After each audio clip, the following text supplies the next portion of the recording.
In French, in France, we would say baguette.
Allons-y, but not too fast. Right, let's go.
Hello, friends. Welcome in.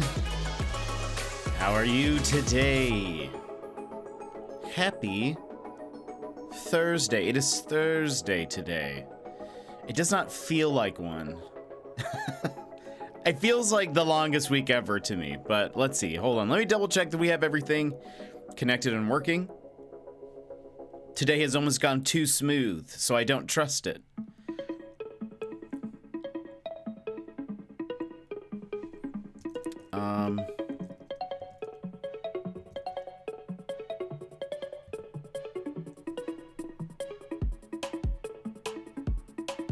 Okay.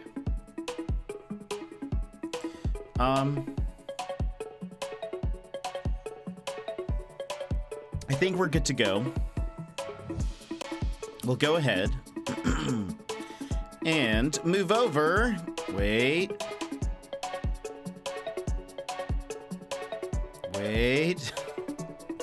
We will move over. Yeah! Welcome in, everybody. How are you? Happy Thursday. How's it going? Brad, you are first. How are you? How's your day? How is work? Gilmore, hello. How's it going?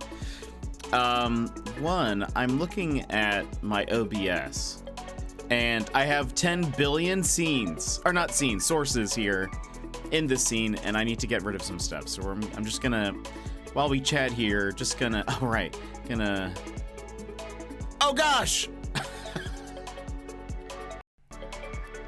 Oh gosh! I got rid of my camera by accident. Oh no.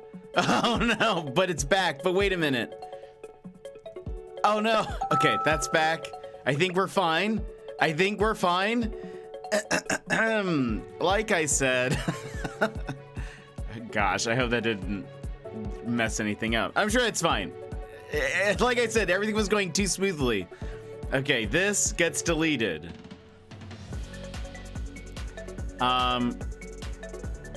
Do we do the ultimate test and start throwing?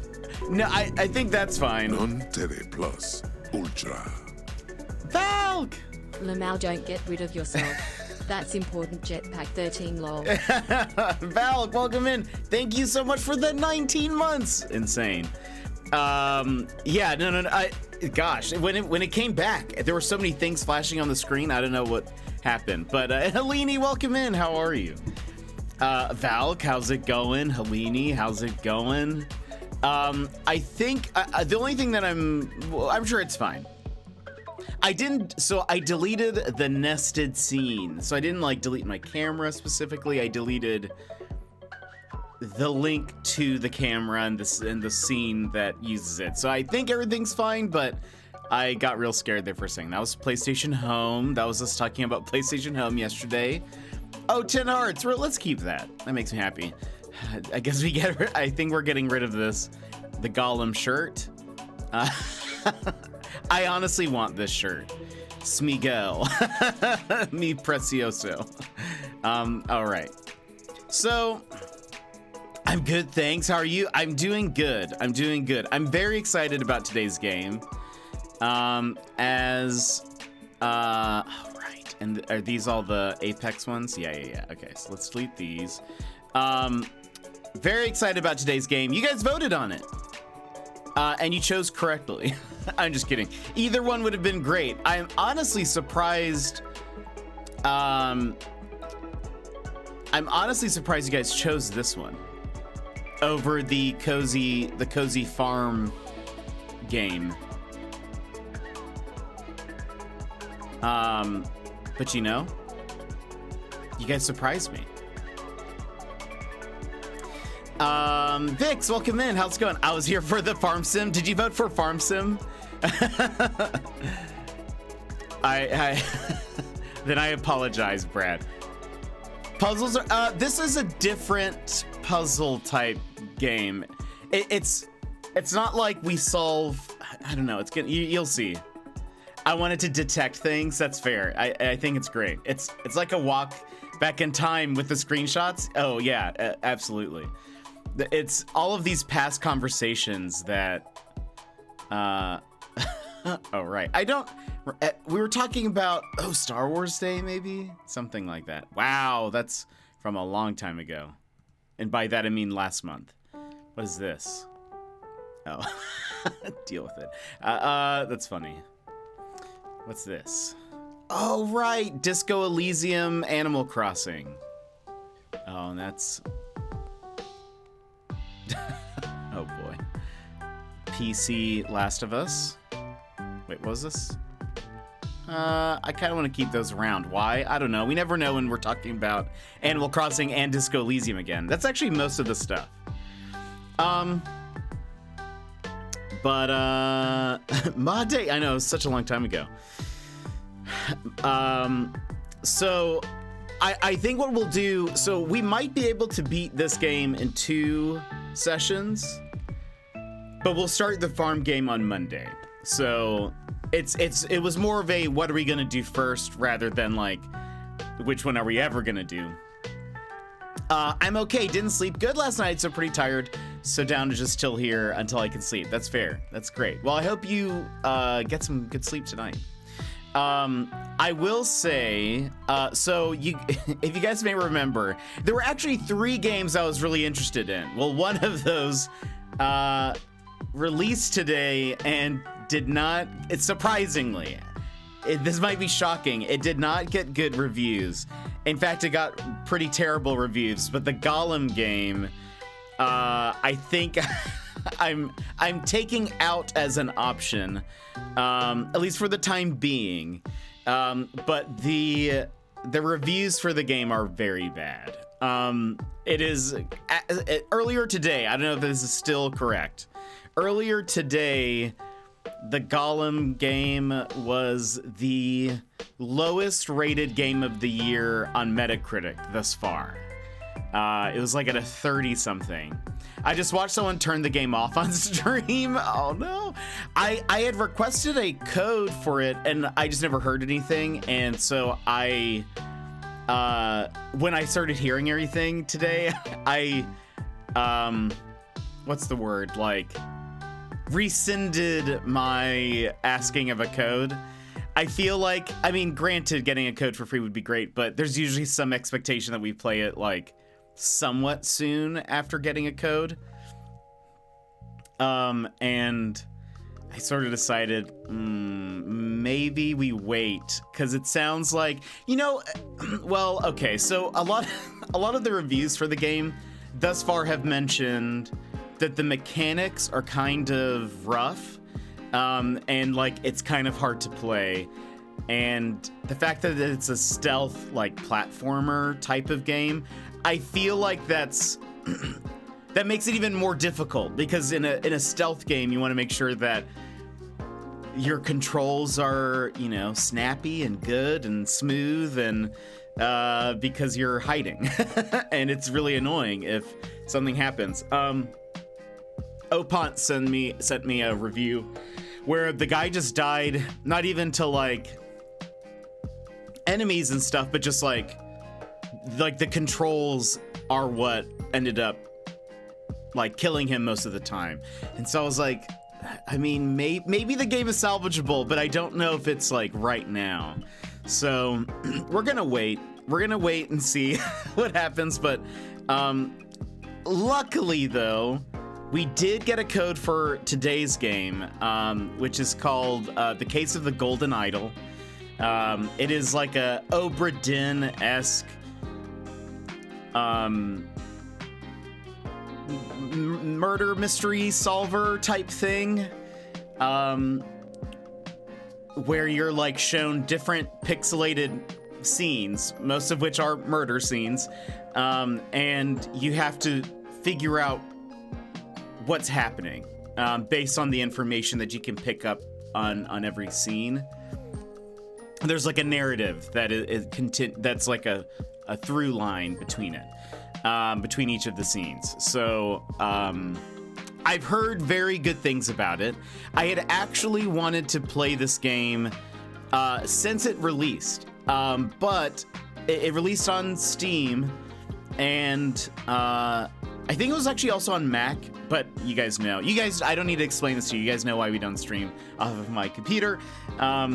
But I was like, I guess maybe one day I'll just have to get it on like a Steam Deck or something, and that'll be like the only way I get to play this game.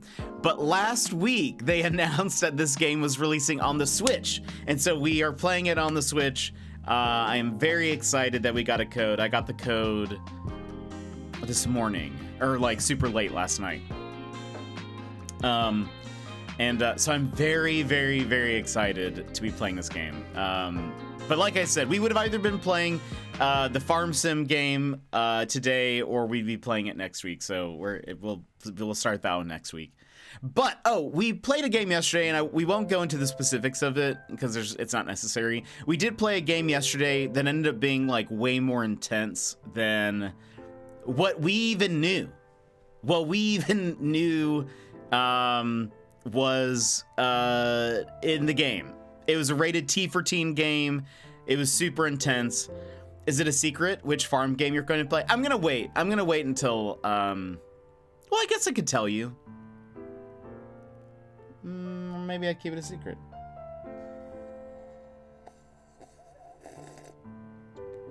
I don't know. I didn't think about it until you said that. Now I don't know. Do I keep it a secret, or do I tell you?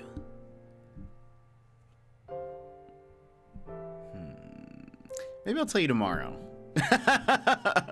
I'll tell you guys tomorrow. How's that sound? I get to have a secret for a day. What was I saying? Sounds bad. No. I will say, I really do think you guys are going to love the sim game. I think most of you will be like, I'm going to buy this game.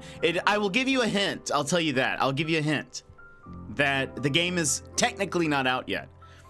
they gave us a code, and they said that we could play it pretty much immediately. But it releases next week on everything, I think. Well, I think the Switch might be delayed. I think that's what it is. I think the Switch version comes out maybe later, like a month later or something. Emmers, welcome in. How are you today? How's it going? Valk, I love that emote. I really should have some kind of like secrety.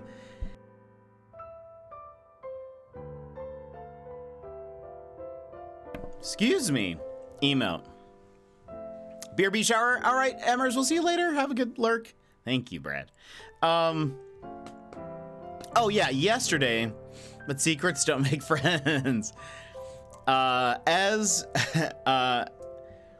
Do you guys know? I've said the jokey version before, but there was like a there's like a phrase that people say that's like secrets are no fun. Secrets. What is it? Do you guys know what I'm talking about? Wait. Secrets are no fun. Secrets hurt someone. That's what it is. But me and my friends used to say, secrets are no fun. Secrets, everyone. And so anyway, I have said that in the past and have never explained that. I don't even know if you guys know the original phrase. So anyway, yesterday's game was very intense. And even though it should have a mature rating, it was rated T for teen. And the like warnings list, technically there was a warnings list, but it was like nothing. It was like barely anything. It did not go into the specific. Wow, I just spit. It did not go into the specifics of the game. And so we were. What was it? I missed the stream yesterday. It was a game called After You Level Escape. We have played another level escape game called Tempest, and that was really fun. It's a great game, puzzle game. Like it's like a walking sim type puzzle game, where you walk into different areas and you have to figure out what's going on, and you connect the pieces and you kind of move to different areas. This one was just really intense, and we beat the first chapter, and I was kind of hoping that at the second chapter we would be fine. We would be out of this area and it would be kind of okay. Like the first letter I pick up, because it was mostly told through letters. The first letter I picked up had like even more stuff that I was like, okay, let's not. So we stopped and we did Power Wash Simulator. I did, because we talked about it a little bit afterwards.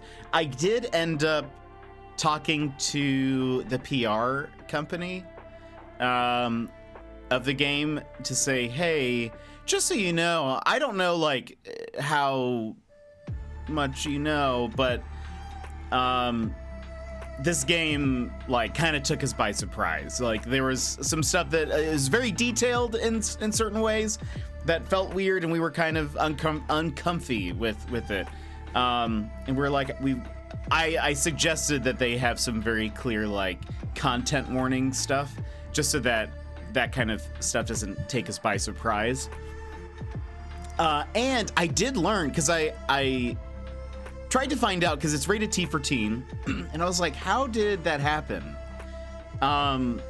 Like, how doesn't somebody like review the game or like check through it? What I learned sort of is, well, two things. There is a difference between when the ESRB rates games, there is a difference between if something is talked about, whether or if something is shown, right? Or if like the player is in control or whatever. If it's just like you're reading notes or something, they're a little bit more lenient on that, on different subjects versus like for example, you could read about somebody who's an alcoholic, or like, and they would treat that differently than if like in the game it's like GTA maybe, where it's like you can as a player get drunk or whatever. They would handle those two things very differently. But also it's different if your game is like digital only. There's like a different sort of like reporting system. I think from what I understood, if you're submitting a game that is like digital only, you kind of like self-report it. So you like detail what's in the game, and then it just gets like approved, I suppose. It did not sound like they have to, like that there's somebody who either plays the game or they don't like go through all the dialogue and text or whatever. It just, I think they kind of just trust you on it. So I feel like the game that we played yesterday should have been an M, because it was just, without going into the details, because I don't feel like it's like super necessary. I mean, the VOD's still there if you're that curious, but there were like letters that we picked up that were just very descriptive on certain things that it didn't even like serve the plot or anything. Like it wasn't like I was kind of talking about yesterday the difference between maybe even that game and like Disco Elysium. Disco Elysium is probably one of the most intense games we've ever played. And I want to stream it again and do a different playthrough style. And I would say Disco Elysium probably has almost the equivalent type of stuff that's in the game we played yesterday. But the way that they handle it and the way that they kind of like the way that it informs like the world and the plot and whatever, like if you as a character, if you make choices that make you like just a terrible person, the characters all treat you pretty terribly. They're all like, you're literally the worst. And there's some of that in the game we played yesterday. It was just like, here's all these awful things that are written first person that are like detailing, I don't know, just really rough stuff that was surprising. There should have at least been some kind of warning. Then we can decide, is that the type of game we want to play? I can at least warn people, hey, there might be mentions of this. Yeah, but there wasn't. And so it just, oh, and it also, again, the letters and stuff, like you could have the game completely without those and you would be able to play it just fine. Like they didn't serve any kind of like plot device. I went and read reviews on Steam for, cause I guess it's been out on PC for a while, after you, and the people who finished it has mixed reviews. The people who finished it, a lot of them say the story makes no sense. Like there seems to be some translation issues with the game, where like grammatically there were some things that just didn't make sense, but I don't know. It was just sort of like, I don't know. It just wasn't handled very well, I would say. So yeah, it was just a weird game. But all of that to say, the reason why I got in this tangent was I was for sure like after yesterday's game, they're gonna want some kind of like super chill game. So like the farm sim game is probably gonna be what they choose today. But instead, you guys chose murder, and so we will. We're doing it. But I feel like this. I don't know. You guys will see. You'll see this game. Anyway, but what have you guys been up to? In the meanwhile. Murder isn't chill. I will say this is more of like. I think this will be a fairly chill experience, despite the graphics of this game are maybe a little weird, but you'll see. We need a better detective story to override yesterday. Yeah. I think you guys will... I think once you guys get past the art style, I think you guys will like this game. I say... I don't know. The art style is very unique in this game. I think it's very intentional in the style that they take.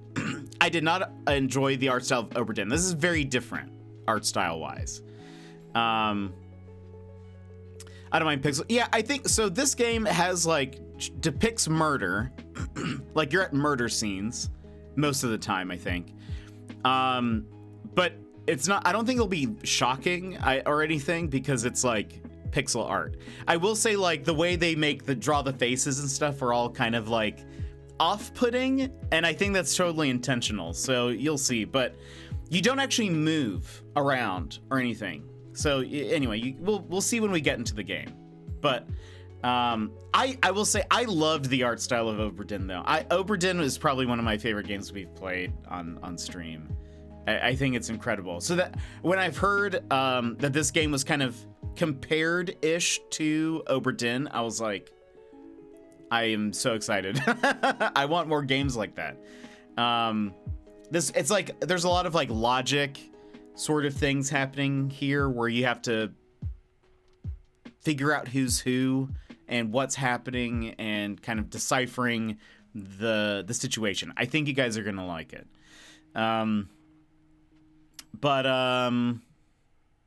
Anyway, anything else fun happening? I have not watched the PlayStation showcase yet from yesterday. I did run into a couple of trailers after stream though. The one that I kept seeing is the trailer for Foam Stars, because a lot of I mostly saw it because Splatoon people are like hating on it so much because it's like kind of Splatoon-ish, but it's like more anime. It's like a Persona proportion Fortnite styled Splatoon game. And so I don't know. It looks interesting. I will say I think it looks like an interesting game. I'm curious how it'll do, as well as I think it's published by Square Enix, which a lot of people don't have a lot of faith in Square Enix for making multiplayer games that's not like an MMO. So we'll sort of see.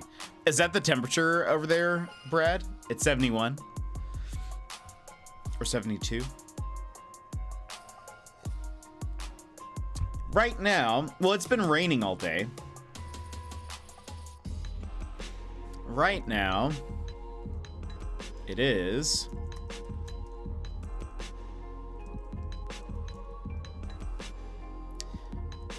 it is 49 Fahrenheit or 9-10 Celsius.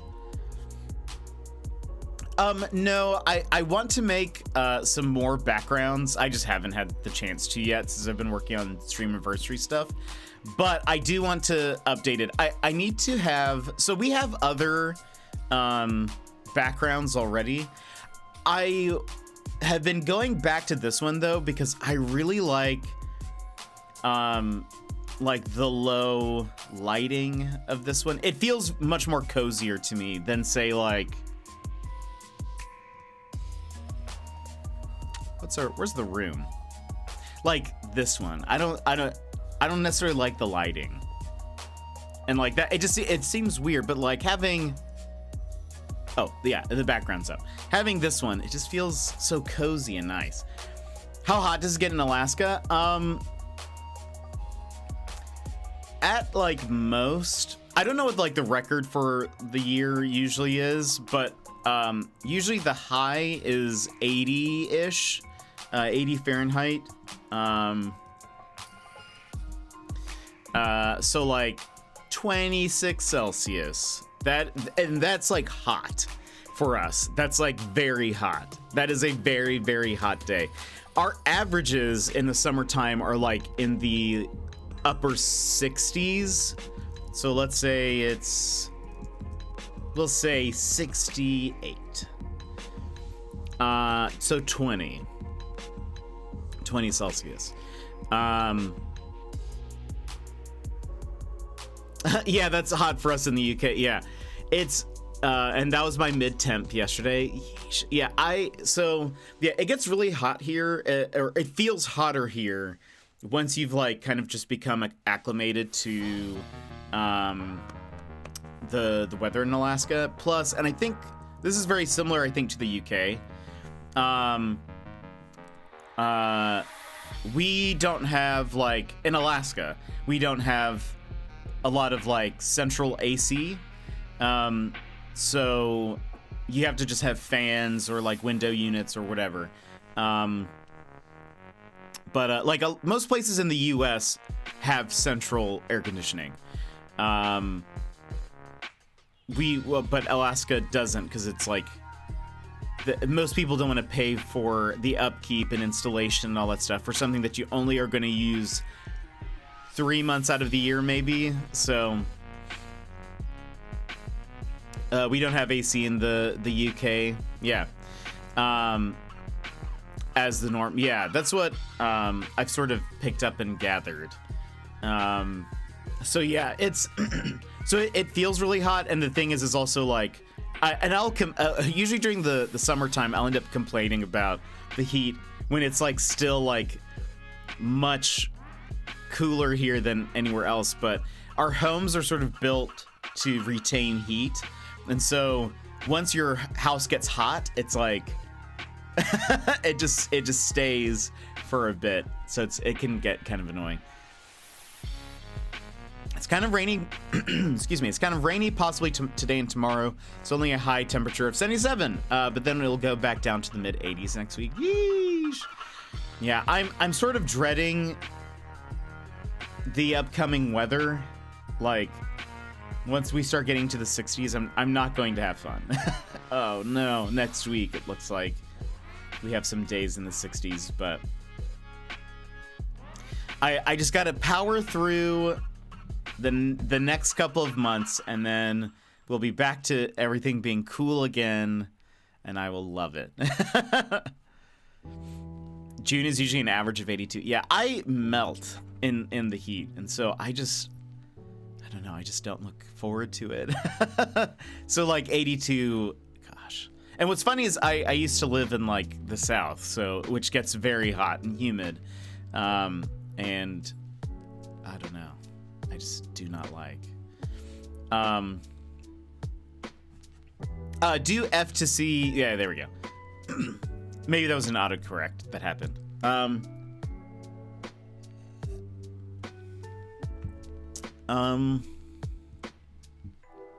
Yeah, I do not like the heat. I'm a winter boy, which is why I'm here. I've like thought about it, and I'm like, man, if I ever moved, I need to move like just, I don't know. Your mug is trippy, yeah. It's like weirdly color keyed. I can still see the Santa though, which is great.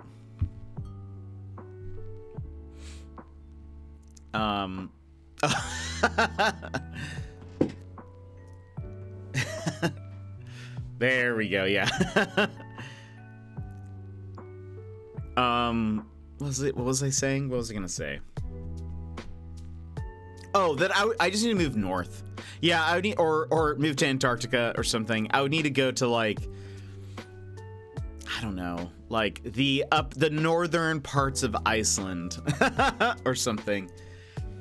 So that I can, I don't know, just be that one guy who moved to Iceland because I needed more snow or something. I didn't even notice. You're totally good. I did see like a video from some of the scientists down in Antarctica, and there was a blizzard, and the wind was so intense that like they could not close the door because like they had opened the door to get inside and they were like struggling to close it because like the wind was blowing with such intensity. I was like, dang, I'm probably not gonna get good internet down there, am I? That's gonna be a bit of a misstep. But who knows? I'm sure somebody has streamed. I'm sure there's like one of the scientists probably streamed to Twitch every once in a while. But what if I was the Antarctica streamer, you know? Everyone's like, oh, it's that one guy. He somehow lives in Antarctica. We don't know how he got permission. We don't know how he got permission, but there he is.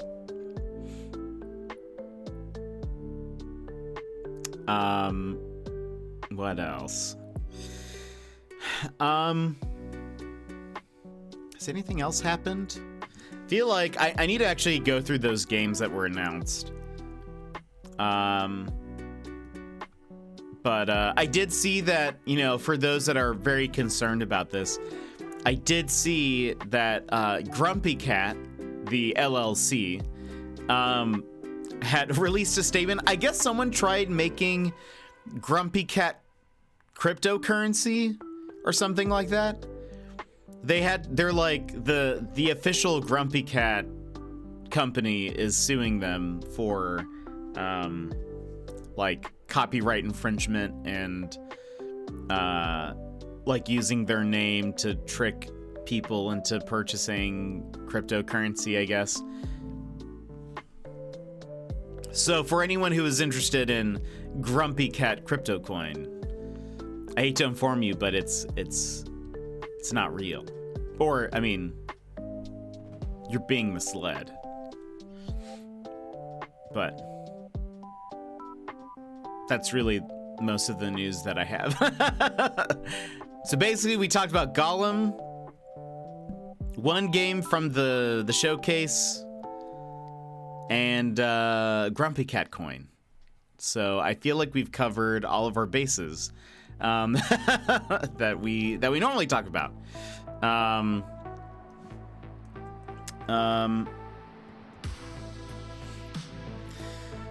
But anyway, has anything else happened? I pretty much worked this morning.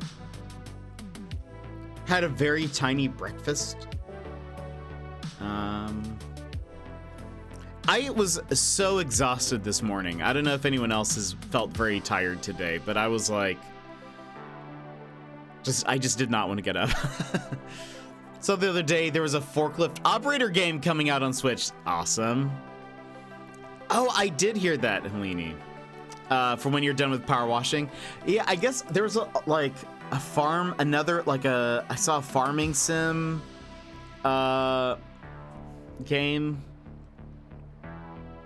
I don't know if we'll ever be done with Power Wash Simulator though. Last week they announced the SpongeBob DLC. Today they announced there's a Warhammer 40K DLC coming out. We haven't even gotten to any of the DLCs. We've just been playing the career mode, and my plan was to play them in order. So we're gonna do Lara Croft, then Final Fantasy VII, and then SpongeBob is coming out. When are they out? Maybe a Star Wars one. That'd be great. We need to talk to Opans. The SpongeBob one they said is this summer sometime. I assume it means it's pretty soon because they showed off some gameplay. And then the Warhammer one, I can't remember. I'm checking. I posted it in the Discord. It just says coming this year. And that one, it just shows them spray painting the logo, or not spray painting, power washing the logo. So it doesn't really show very much. So I feel like that one's coming later. The SpongeBob one, they're shown to be like in Bikini Bottom, and you can see the street that SpongeBob is on, or that he lives on. He's not in the game, as far as I know. But anyway, yeah, I don't know. Their like tie-ins is insane. They should really do a power wash, like Nintendo crossover. Nintendo would for sure want it to be like not just a DLC. They would want it to be like, this is a Switch only power wash game. But imagine if you could like power wash the Mushroom Kingdom. That would be so cool. Or like the castle, or I don't know, maybe they could tie in like some Zelda stuff or something. That would be so much fun. I really hope they do that. Though, well, it is made by Square Enix. Or published by Square Enix? Who makes Power Wash Sim? Future Lab. Okay, so maybe, what else have they done?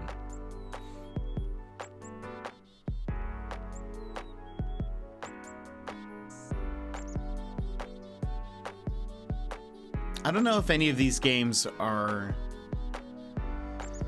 A lot of the games that they have made have been PlayStation only, which is interesting. But I wonder if they would ever, like, make a game for Nintendo. Lurk, going to fix a side mirror on my car that I decapitated a while ago? What? All right. That sounds like a story. But you have a good one. Thank you so much for the lurk.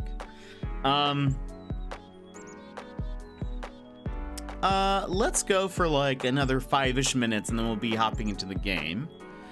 Trying to think if there's anything else that happened. I did hear, this was kind of interesting for those that use like DoorDash. They're currently being sued by Apple, I think, because it's been like reported that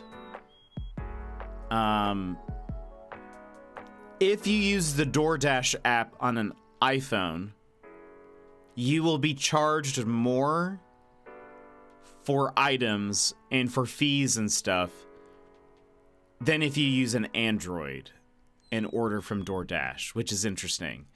And the thing is that, and I guess why they're being sued, because technically that's not illegal. Is it a bad practice? Yeah, probably. But it's technically not illegal, but what they are being sued for is that what's DoorDash? DoorDash is like a food delivery service. So like you use the app to order food from a restaurant and then somebody delivers it to you. It's like that. I don't know. Uber Eats? Do you guys have Uber Eats over there? It's not a very long story. I was tired, apparently too close to the garage, and I backed into the surrounding of the garage and took my driver's mirror right off. It just popped off. Oh man. Well, I hope it pops back in. I hope it. I don't know what it takes to fix that, but yeah, we have Uber Eats. Okay, so it is Uber Eats. It's a different version of that. Is that just Apple being better at negotiating their contract and taking a bigger percentage that DoorDash is instead pushing onto their customers? I don't know. There is. I don't think we know what their reasoning is. But the problem and what Apple is suing them for, I assume Apple did not know, because they're the ones who are suing DoorDash. They are suing them though because there's no written information that people with iPhones are being charged more, where they should have like some kind of. Yes, Apple is suing DoorDash because okay, yeah. Apple is suing DoorDash because DoorDash did not at any point say, by the way, if you're using an iPhone, you're being charged more for the items on the menus and stuff, or fees or whatever. And again, technically not. There's no disclaimer. Yeah, and it's like technically. What they're doing is not illegal. They could do that, where it's like if you're using these devices, they could charge you more. but it's that there is no warning disclaimer. Customers can't make a decision to then buy elsewhere, like go use a web browser just to do it, or whatever. So, and I thought that was interesting. But I'm very curious to see what'll happen. Granted, that'll be one of those things where if Apple wins, DoorDash will be charged some kind of fine. And what they're probably going to be forced to do is, like, anybody with an iPhone gets like a little like a gift card or something. They're going to get some kind of credit to their account. But I feel like it's not going to be worth it. I've used DoorDash in the past, specifically, mostly during the pandemic and like lockdown and stuff. That's when I would use it. I've not used it, I don't think even at all this year. But yeah, that stuff is already so expensive if you order it from the app. So to have it even like, I don't know, to have it just be even more expensive for additional fees is just ridiculous. Like it always feels like you order stuff and it ends up taking, or they end up charging you like almost double what it would be to just get the food. I feel like there would be a great, if there was some way to market this, is the only thing. I don't really know how you would do it. I feel like if people just set up their own delivery services, like if I just started posting somewhere and said, here's my information. If you need food delivered to you, like call me and I'll go pick up food and deliver it. I feel like you would end up getting a lot of business that way if you like only charged a little bit of like a fee. But time for meetings. Have fun, Brad. I hope you enjoy your meetings. I hope it's a good day. I hope it is a good day. All right, let's see here. Womp womp. Yeah, on Uber Eats, you think it's not too bad. Then they add the service fee and delivery fee, and you're like, yeah, it ends up being so expensive.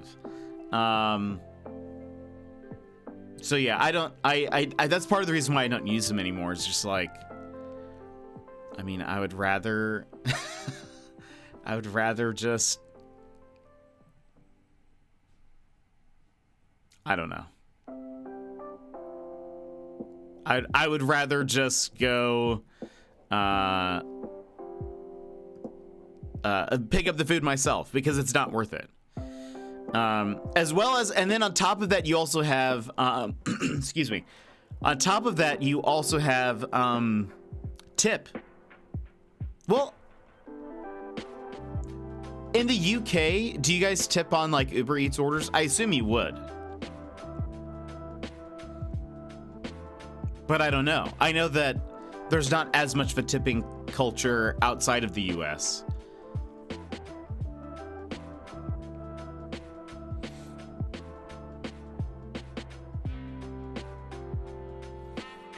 It's a choice to, but yeah, it's there. Okay, yeah. So that's interesting. So like it's sort of required here. Like if you there's a lot, like if you look online, there's a lot of videos of like people who are like, you need to give me more of a tip or I will just not deliver your food. And it's just I don't know. I just don't like to deal with that. I just don't want to, that's another reason why I don't, is because I don't know. It just seems like, you know, I don't know. I think I saw someone tip somebody like $12 and the person complained and said that it wasn't enough. And it was like, I don't know. It was still like, it was like $30 or something order. It's like, that's like more than a third of the meal is being tipped to you. And I don't know, that tipping here is only really done in eating places. That makes sense to me. But also, I don't know, tipping culture has sort of like escalated to a point where, I don't know, it gets so unbelievably expensive. Unless someone does something outstanding, hairdressers too. I guess that makes sense. I know. Well, here you can just tip literally everywhere, and they have that like on their little iPad screens. They'll like spin the thing towards you, where it's like, "Would you like to tip?" And I just never know. Even having grown up here and have just gotten used to tipping, there's a lot of times where I'm like, "Do I need a tip here?" I don't know. I've started to when I pick up food, I will tip just a little bit. Just a little bit. They don't get like a full tip. I just because it's like, I don't know. I mean, I know someone has to like put the food together and they've made it and all that sort of stuff. But I'm like, I had to drive all the way out here. I don't know. It just feels like we're both putting work in, you know? I have to drive back. My food's not going to be as hot when I get home. It's give and take. Baby. Oh, Pons! Welcome in. How are you? We talked about Gollum earlier. And I'm talked about you sending me the reviews and stuff. We're actually about to hop into not Gollum today. Today, we are playing The Case of the Goldenidol, my friends. There is a warnings list just in case. It is not too bad, but I just thought, you know what? Why not? Let's just be extra careful, especially after yesterday. But there's pixelated murder. There's drugs and alcohol use, creepy visuals, and there's culty stuff. If any of that stuff does not sound comfy to you, I appreciate any lurks or anything. But we were given a code. I'm very excited. I've been very much looking forward to this game for a really long time, and so I'm so excited that we finally get to play it. Oh yeah, it's looking bad for Gollum. Who knew? You guys warned me, but I tried to stay positive. I was really hoping that you get all the codes. I mean, I did not get a code for Gollum, but after our conversation, I rescinded my request. I was like, I think let's wait. Let's wait just in case, because like maybe down the road, maybe they fix a whole bunch of stuff. I don't know. Maybe it'll be decent later. But I went ahead and rescinded it. That's so sad. Well, it's the thing is that with codes, there's sort of like some expectation that you might play it soon after you get it, right? Especially for like a launch game or like during its launch window. So I'm sort of like, I don't know if I want to play it right now. It sounds like it'd be kind of rough. But anyway, I am very grateful every time we get codes though, because it allows me to play games and stream games for you guys that otherwise we would not be able to, because as a very financially challenged person, aka just poor, I guess. I think that's what I'm trying to say. I'm poor, and so there are so many games that we've played that I would be like, we're gonna have to wait until it's on sale. You know, like we're gonna have to wait until later. We'll play something else for now, and I mean we have plenty of games to play, but it's so fun and exciting when they're like, yeah, here's a code, because then it's like, yes, we get to play this game. This game just released on the Switch. It's been out on Steam for a bit. You guys can also, as we played this game, if you're like, ooh, I want to play this, there are some links for you right there. There's a link to the Steam store and to the Nintendo store. But hold on. Okay. So you can check the control scheme during the game by pressing pause. There's the accelerate pointer and the decelerate pointer. Interesting. Buttons. Cycle through slots. Zoom. Toggle. Toggle thinking panel. Emmers, welcome back. How's your day been? We're going over the controls. Zoom. Toggle thinking panel. X. Yeah, you hear about. I did. We were talking about it.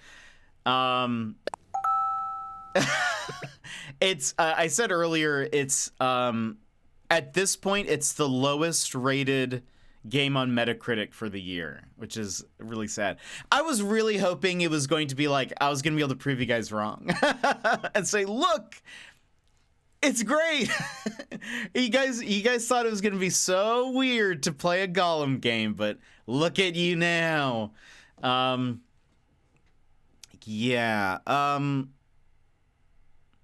No, Jet, that was a train wreck from the start. No! I was really hoping, though. And the voice, really? The voice acting is just bad? Oh, that's a shame. Especially because they're also selling, I mentioned this to Opance. We talked about this the other day, but earlier I was talking to Opance about it, and I was like, I feel a little... it just feels weird knowing that they were also like, by the way, we have this additional voice pack that's all Elvish, but you have to pay for it if you want it. Like, you're gonna have to pay extra for it. They should have just like given that for free at this point. Like, that should have been a free thing. That it should be a part of the game, but also, I mean, I get what they were saying initially. We had to pay a bunch of extra stuff because we wanted the voice actors to be fluent in Elvish. We didn't want them just to memorize their lines. And I don't know. That just makes it's weird. Weird decisions. Granted, I know that's not a dev decision. That was probably like an executive's decision, right? To be like, maybe we can make a little extra money here. Sell these packs. See if we can get some Elvish up in here. Hold on. Yeah. And so, yeah, I don't know. But I was really hoping that'd be good. I don't know if you heard me say, I did, rescind my request for a key. I still feel like maybe it'll be okay later. Well, that's backfired. Yeah, exactly. Maybe it'll be okay later. Maybe there's stuff they can fix and we can try it down the road. At this point, all the reviews that I read were mostly like, this, I can only recommend this game to the most diehard Lord of the Rings fans. Like, you have to really love the source material to want to play this game, because that's the only thing that'll get you through it. I feel like it was sort of mixed. Some people said the story was bad. Some people said that the story was like decent. But because of everything else, it was just like, this is not worth playing. So, I don't know. I'm not really sure. Yeah, I'm not really sure what to do there, but I decided, I was like, that's okay. But we ended up getting the code for the Case of Goldenidol, which releases today on the Switch. It's been out on PC, so this was a perfect timed thing. I was actually thinking about this week. I was like, man, if I get a Gollum game code and I get this code, I really don't know what we're gonna play, because a big title release on launch day. That's probably a better way to. That's just so perfect, Opance. I was like, that might be the better option. But I've been wanting to play this game for so long, and so I just didn't know what to decide. But you guys decided for me, and again, I'm honestly surprised you chose this over the Cozy Farm Sim game. But we will start that on Monday. So we'll get the best of both worlds, all the worlds. Okay.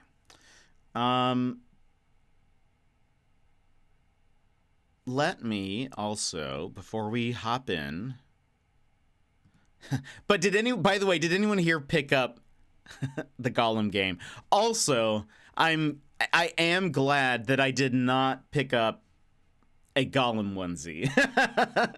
I'm okay and glad that we did not invest time into that. Well, I invested time into that because I searched for it, but I didn't, like spend money on a Gollum onesie. I am sad about no one's. Maybe, I mean, hey, you know what? We can still get a Gollum onesie. That's not going to stop us. So there's no rule that says we can't get a Gollum onesie just because. It can be a part of the rotation of available onesies for us. So anyway, like I said, very excited about the case of Goldenidol. I've been so looking forward to this. Somebody described it as being very Obra Dinn-ish, which we played last year, and that was one of my favorite games. I love a good, like, logic, detective, puzzle, mystery type of game, and I feel like that's going to scratch that itch. But hold on, let me just reread the controls, because I was like, man, it's never going to come to console, because I know there's a lot of like pointer drag and dropping, that kind of thing. And so it looks like they have made the controls available to controllers, and I've heard that it actually works very well. So, okay, the trigger buttons accelerate and decelerate the pointer. L and R cycles through slots. Y is zoom. X is toggle thinking panel. I don't know what that means, but we'll find out. Accept, cancel, snap to nearest object is either the right stick or the directional pad and move pointer. Great. That's all we have to do. There is also DLC that we got a code for, but obviously we will wait until we have progressed. Oh, this was built with Godot? I didn't realize that. Also, I don't know where I'm going to need to put myself.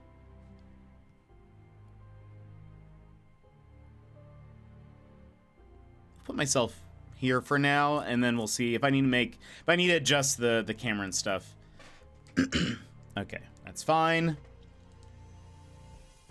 I'm already loving the style of graphics of this. This looks very like... Would this be almost like... I mean, I know this... The effect on that idol on the right side looks almost very like Super Nintendo-y whenever they like tried to make a 3D object or whatever, rotate or whatever, and it's like, it's got the... what is that called? Where it's just very fuzzy.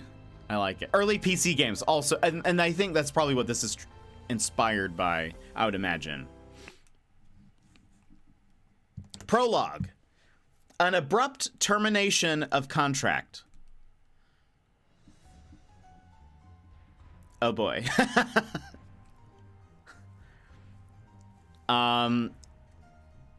Okay. This guy's not doing too well. Ooh, okay, hold on. Oh, and I see. Oh, I see why you need to decelerate if you want to, like... Yeah. Interesting. Okay. Hold on. How do I play? Instructions. How to play. Observe environment and gather clues. Assign the clues to the panel...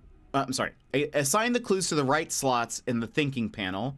Fill the scroll to finish the scenario. So, this is the thinking panel. Blank, blank, pushed. Oh, wait, hold on. Ah, I see. Ah, and look at us cycle through.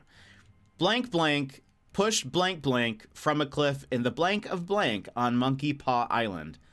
There are identities. There is material to be discovered. Okay. I assume clicky things. We click.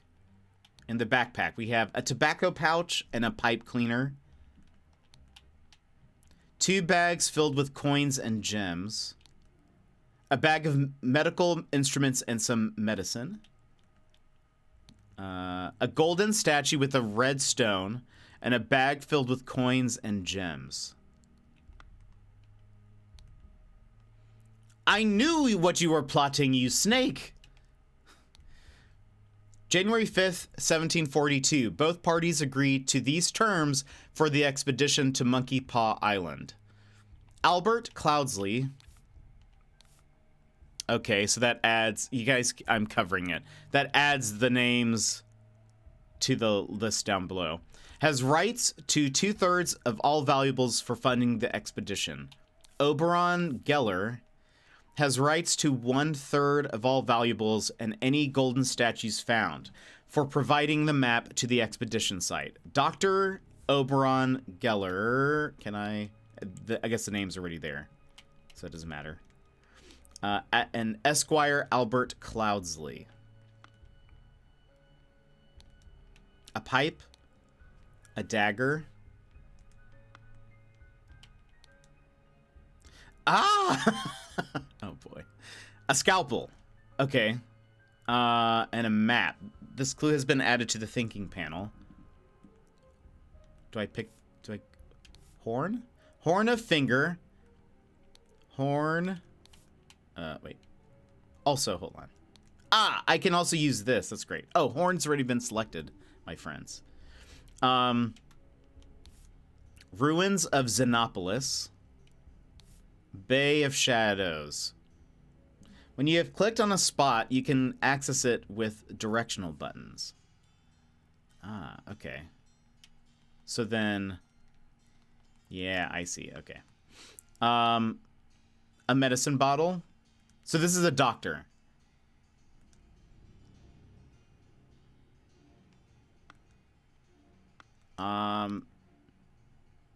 So this guy...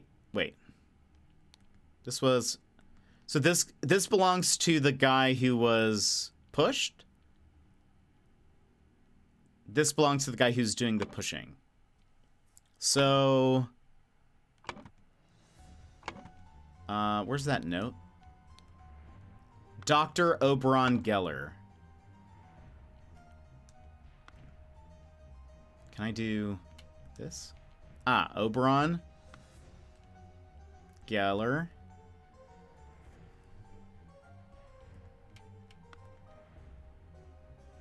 I love the upside down man. Chris, welcome in. How are you? Albert Cloudsley. All identities are filled incorrectly. Camp in... Is this ruins of Xenopolis? 2 or fewer slots are incorrect. Okay. How do I... Okay. Camp in... Oh, maybe Horn of Finger? Because we're...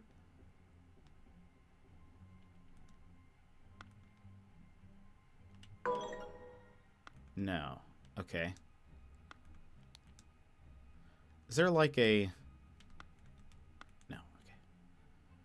I'm good. Just ran an errand. I forgot how stressful traffic is. Oh, boy. Okay, hold on. Oh. Maybe I should look at, like... What's around us? We have 2 islands over here. Ah, okay. So, the Horn of Thumb. I think we're probably, like, here, and that's... Looks very fun, but I'm loving it so far. I mean, this is only the first one, but it's a really neat idea. I'm kind of piecing together. So I think it's Horn of Thumb. Yes, okay. I see how this works. All right. Albert, whoops. Cloudsley. No, yeah. Pushed Oberon Geller from a cliff in the Horn of Finger.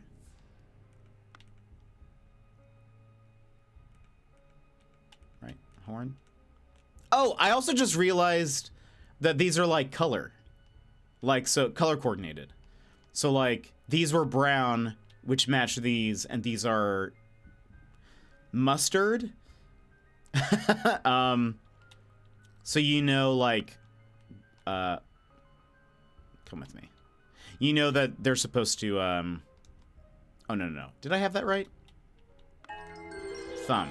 The scroll has been fulfilled. Oh my gosh. No hints accessed.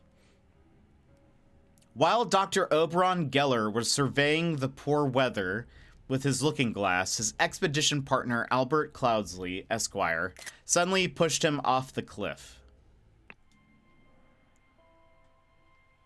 Okay, so that was 1. What's this? Oh, that's the, like, okay. 2. Interesting. Chapter 1, Complications in the Family. The untimely passing of a rural gentleman.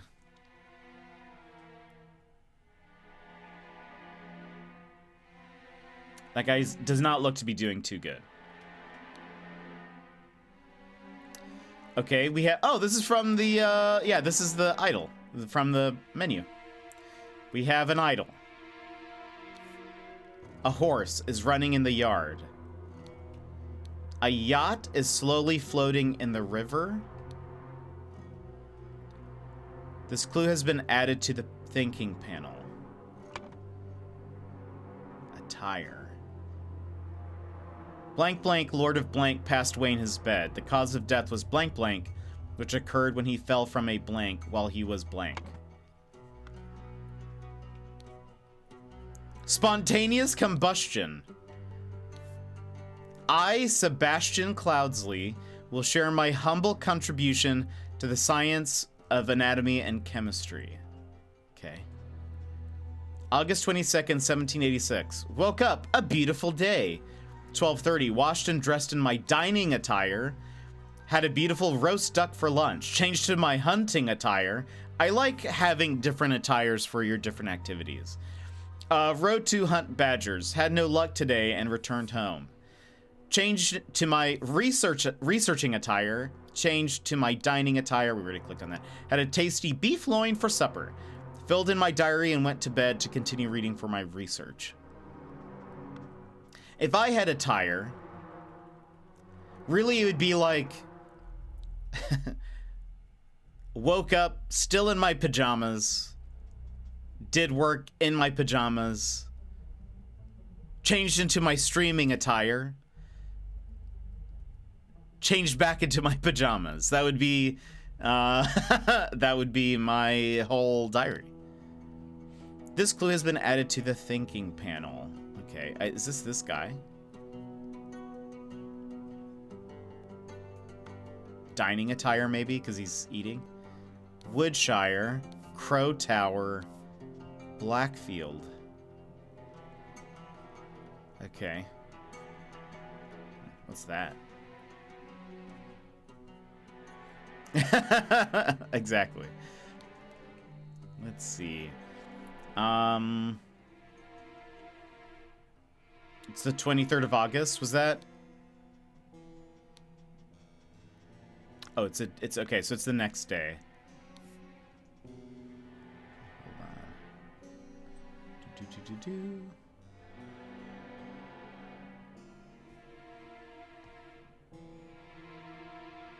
The music is intense. All right. A tall rickety ladder.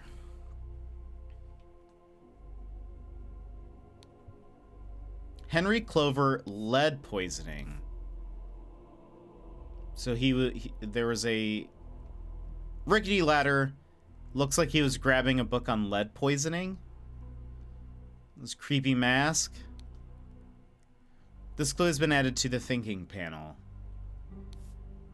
The man is not breathing. His head is badly wounded. And a ring with a ruby. Okay. Oh, and I guess that means 16 out of 16 clues, or like, of these things. Okay. Start, well, the only name, Sebastian Cloudsley. That looks like his dining attire.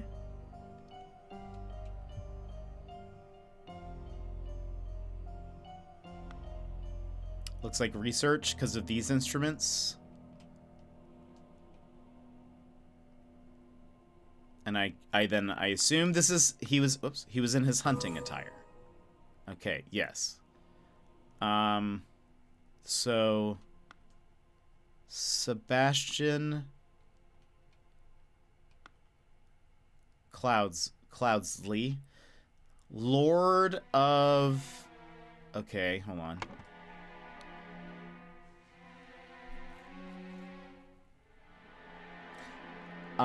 I guess Blackfield, because there's a boat here, and that's the only, like, water, so let's try Blackfield.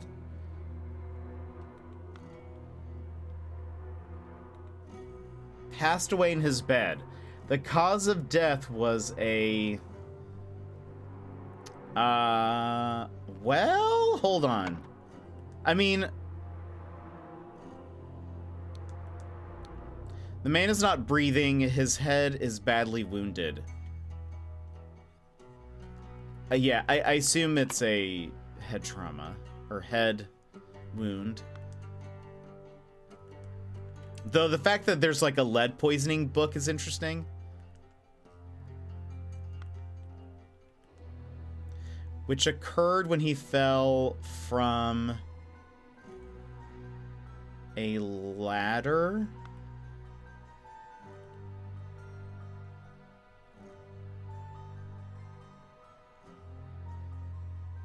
While he was researching?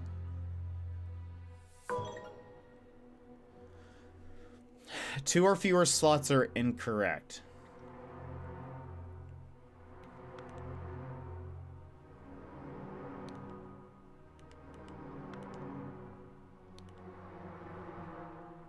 Well, I guess he's in... He was very specific about his, like, attire and changing into it. So he was in his hunting attire.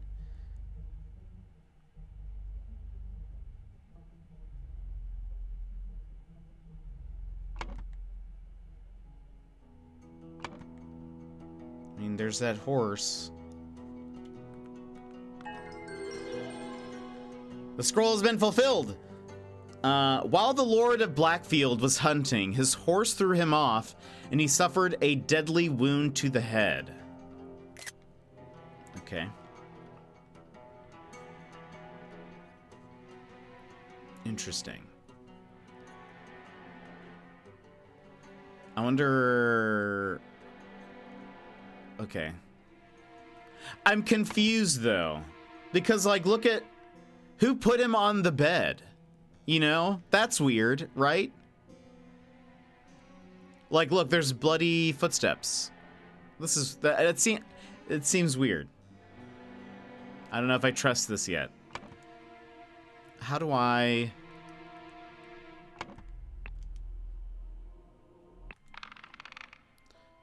Oh.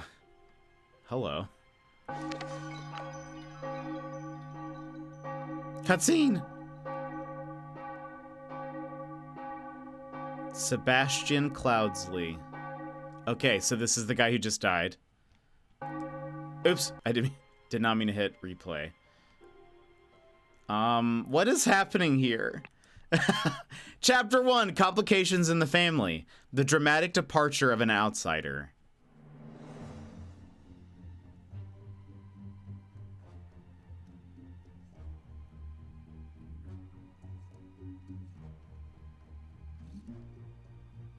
Okay. I mean, I think we need to address the elephant in the room.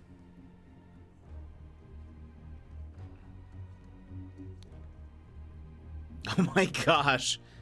Okay, so this burning man is holding a scorched horse brush and a scorched knife. It looks like you can, I don't know if you can go back and forth, I guess. It looks like they're separated into, like, chapters. What the heck? I know, Chris. I know. That's that's my thought. Spare me, devil. I was simply following orders. Astonishing Monkey Man, property of Pear Brothers. This just looks nuts. I know. A knife. Okay, so he has a little booklet and a knife. What the blazes? I mean, literally, though. August Jockey Club Derby.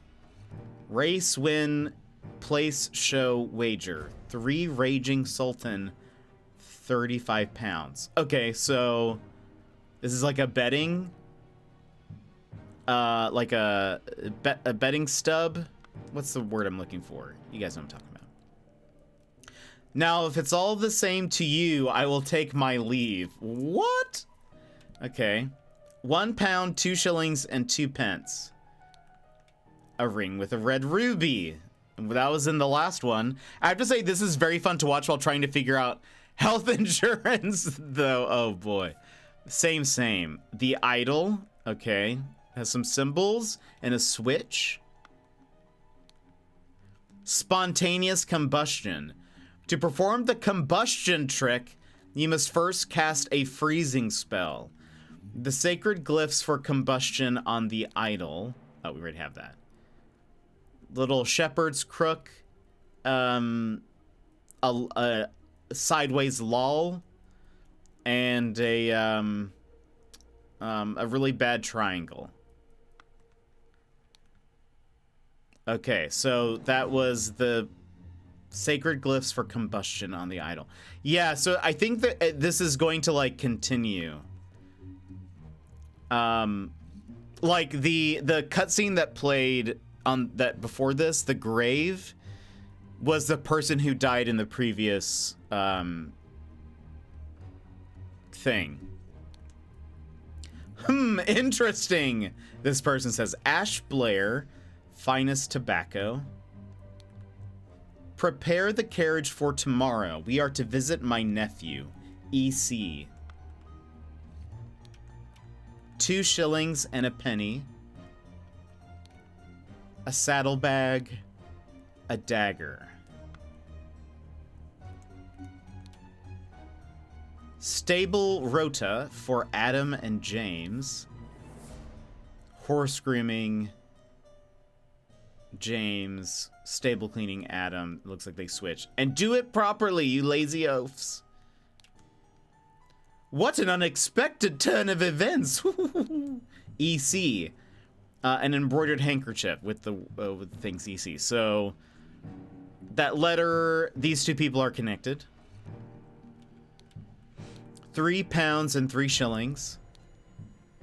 Dear Edmund, it has reached my attention that you are seeking a capable new servant. I have just the man for you. David Goran is an experienced coachman with a diverse set of talents that I am sure you will find very useful.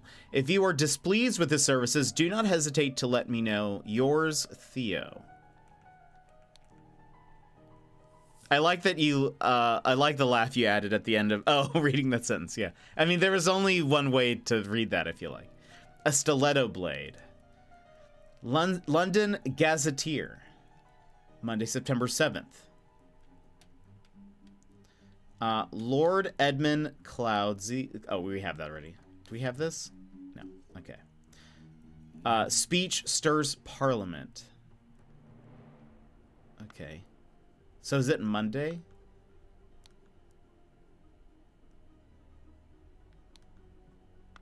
Okay, hold on. EC, a saddlebag? See the coachman? This might be the coachman.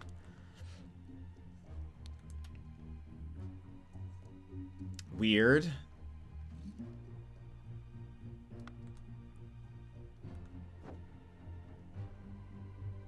Okay, now we're inside.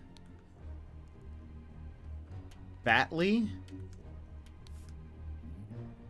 Cloudsley? Hubert.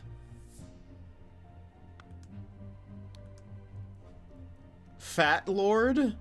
AJ Pair Twins. Okay. What in the world? Okay. My apologies. He can be so badir sometimes. What is badir? Define Badir.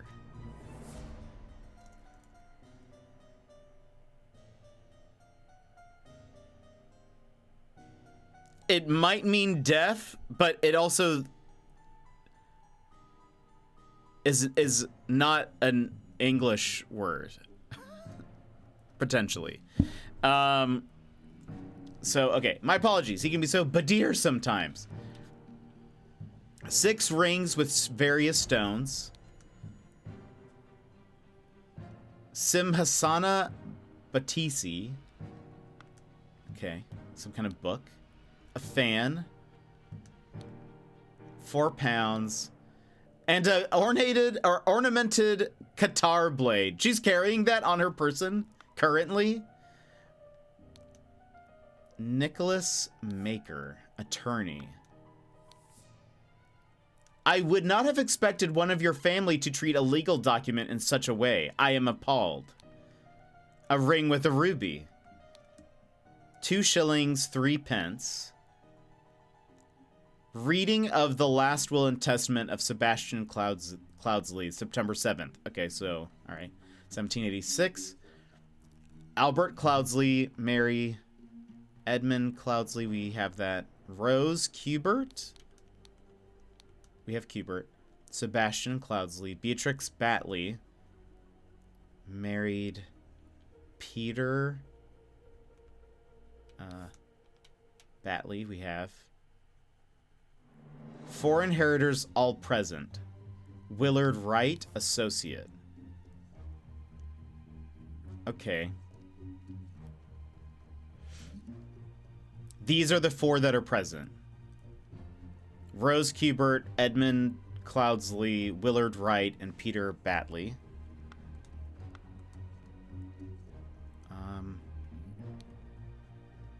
Aphorisms by Sebastian Cloudsley. How to be happy. Eat a hearty meal every day and do not waste your time on trivialities. How to avoid being upset. Strive for that which holds meaning and do not shrink from responsibility. How to be inspired. Take a walk in your forest and breathe the fresh air. Chat, I need a forest. Please, if I add a forest to my, if I add a forest to my throne account, please buy forest for me. How to avoid being scared. Feeling scared is a weakness. Be strong instead. A great aphorism. Just don't. Just don't be scared. Dear Willard Wright and Rose Kubert. This clue has been added to the thinking panel. I bequeath to you the gold. Know what to do with it. Idol of Xenopolis. I, Sebastian Cloudsley of Blackfield County, being in bodily health and of sound and disposing mind and memory, nominate and appoint Nicholas Maker as executor of my last will and testament. Okay. Research. This clue has been added to the thinking panel. I want you to put your sharp mind to better use than mere politics. Therefore, I bequeath. I grant you to leave to finish and publish it under both our names. A letter to late sister. Hold on. Okay, so it pieces them together. All right, so hold on. I'll wait to read them. Okay, we have all of that. Hold on. What does this look like? Blank blank was blank. To receive blank and blank blank's will. Sebastian Cloudsley, right? Sebastian Cloudsley. There we go. And blank and sorry. Blank blank was blank to receive blank in Sebastian Cloudsley's will and ordered blank blank and blank blank to take the blank from blank blank.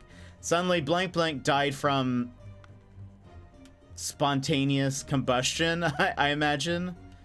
Seems like that guy is, he's on fire right now. Okay. We met so rarely after you left for colonies. Therefore, I bequeath to you my savings, land, and the Blackfield Manor House. Come home and establish a museum of my life and accomplishments. I want you to put your sharp mind to better use than mere politics. Therefore, I bequeath to you the notes from the research I have undertaken on astronomy. I grant you leave to finish and publish it under both our names. My late sister, your mother, disclosed your financial troubles to me long ago, and I resolved to help you.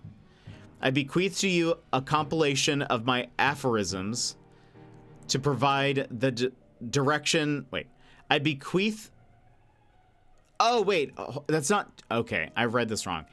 My late sister, your mother, disclosed your financial troubles to me long ago, and I resolved to help you. I bequeath to you a compilation of my aphorisms to provide the direction in your life, which you so clearly lack. Oh my goodness. Okay. It's wow. I bequeath to you the Goldenidol of Xenopolis. You will know what to do with it. Weird. Okay. Wait, did we get all of this? Did we get this? Dear Peter Batley, we have sent you frequent reminders concerning the settlement of your debt, and yet, to date, the debt remains unpaid. We humbly request that you make your payments as soon as possible, or we will be forced to take the matter into our own hands. The debt currently stands at £255. Okay. And another betting stub. This guy. He has the thing. So that he might be, what was this guy's name? Peter Batley? Peter Batley. Okay. This is Rose Hubert, right?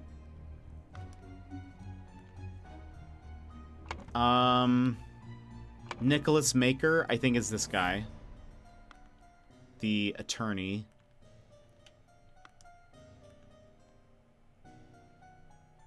Okay.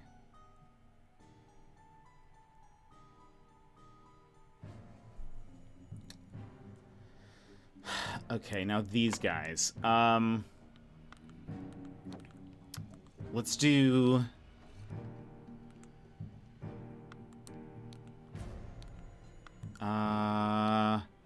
he might be David Gorin. He's coming from the stable. He has a saddlebag. She has stunning hair. She really does. Saddlebag.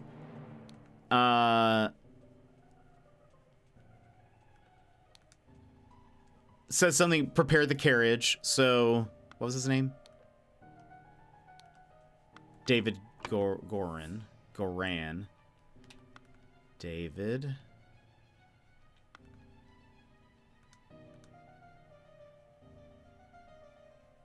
Okay. Oops. My bad.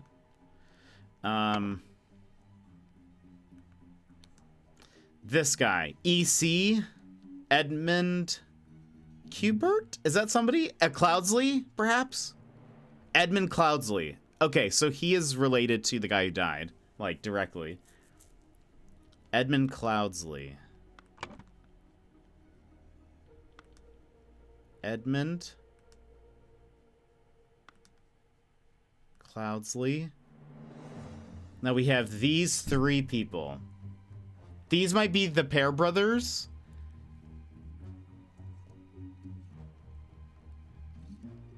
And this guy, and it's Adam and James, right? It was like a J. I wonder if this is Willard Wright.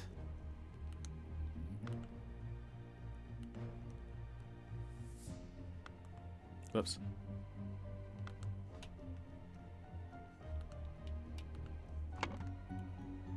Okay, and so to figure out who these are, we need to figure out what day it is.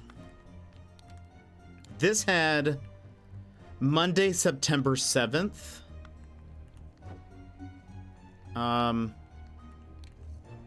It is Monday, September 7th. So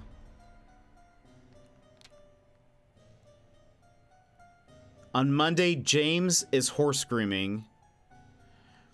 I want to try to figure it out right now. If I get stuck though, I'll ask. We do, I would say, post stuff in the backseating channel. I feel like that would be if that might be the best place for now. But I'm sure there are going to be some times where I get stuck. That would be and then I'll ask. So okay, James is horse grooming. Adam is stable cleaning today. What did you have on you? Nothing. A book and a knife. Okay, he has a horse brush and a scorched knife. So James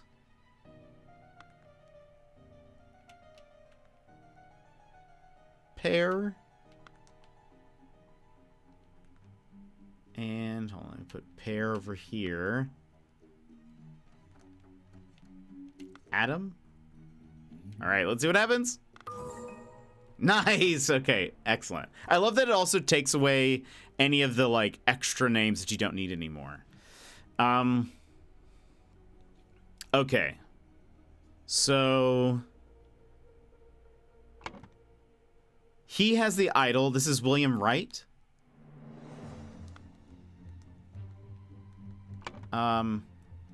Willard Wright, sorry. So we'll say address to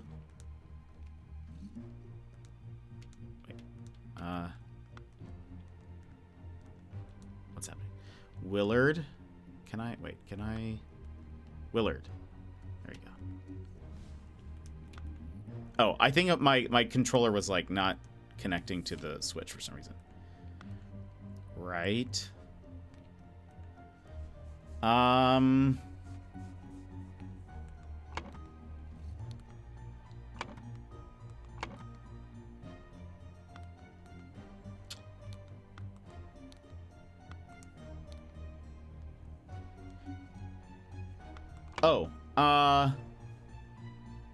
Financial troubles. Is Peter Batley? Gizmo! Non TV Plus Ultra. Eastward. Gizmo, thank you so much for the 21 months. We've almost known each other for 2 years. In the mysterious land of Toronto, Canada. I have to super alert because I really want to play this one. I think you would love it, Gizmo. I think you would absolutely love it. Also, rest in peace, Gollum.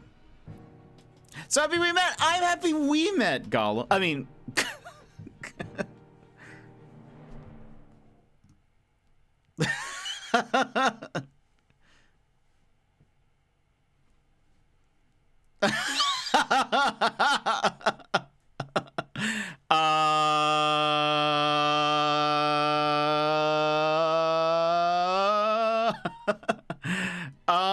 Oops. 4 out of 10 streamer is accurate. Good game, Gollum. I'm happy we met, Gizmo. You know I can't speak. You guys know that I don't know how to speak. And I get confused very easily. Good game, Gollum. Oh, no. I'm sorry. I'm happy we met, Gizmo.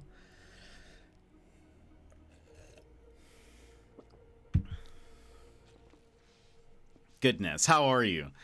How's your day? I am loving this game and I think you'll like it. It's very Obra Dinn-ish. Very Obra Dinn-ish. And I know you liked that game, so I think you'd like this. But what have you... Super busy workday, but I think it's finally over. Good. You deserve a break. There's also DLC that just came out as well, so I'm curious how that'll be for this game. But yeah, I didn't hear great things about Gollum. I rescinded my request for a key. For the time being. Maybe it can be fixed, Gizmo. Maybe it can be fixed. and then we can have a Lord of the Rings game. I'm shocked. I thought Gollum would be the new Tears of the Kingdom. I can fix him. Oh gosh, my chair thing. Anyway, I almost fell over. I can fix him. Just let me at the code. Okay, just let me at the code. Tap, tap, tap away. We can fix it. If only... Okay, you see, the main complaint is that I've heard is that Gollum can't fuse weapons together. And it's like, how can you compete with, Nintendo like that?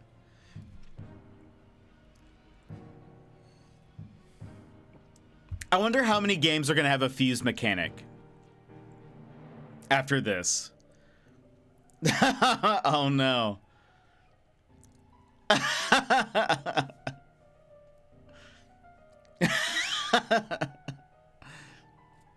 I'm so bad at speaking. I really need... I have thought about taking, like, speech classes. Having started streaming and realize how often I stumble over my words. I've thought about taking just, like, some kind of, like, rhetoric speech course just to reconnect some of the synapses that are just not firing right anymore. Can we alternate that as my intro sound? I mean, sure, yes. Oh boy.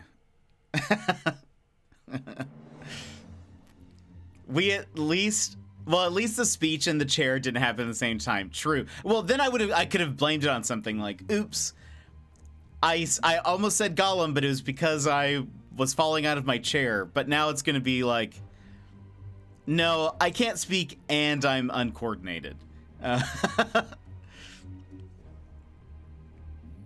I need to learn, I think I need to practice speaking clearer and without just stumbling over my words all the time. I'm gonna take a speech class. Decided. If I had money, I would. That's what I need. I think I could do better. I can do better! Your speech is fine to me, but I also totally do the same thing. No, well, I think it's fine. I think sometimes I watch a clip or I listen to a bit and I'm like, am I even intelligible? Sometimes. Because I think I sometimes I speak very clearly and then sometimes I slur all of my words together and I think it's hard to hear. Community goal, get Jet a speech class. Honestly, would not complain about that. I called my teacher mom when I was at school, nearly died. Oh no. What's funny? Okay, so hold on. Let me just check something real fast. Okay, so the other day I had an experience that was similar to that, but on Twitch, where so after a stream I am very tired and like my especially if it's a longer stream, my brain isn't thinking correctly and it's just, I don't know, I just get very tired after a stream.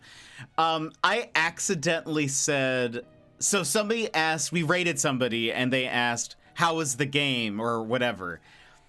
I meant to say, I'm loving it. Instead I said, I'm loving you. And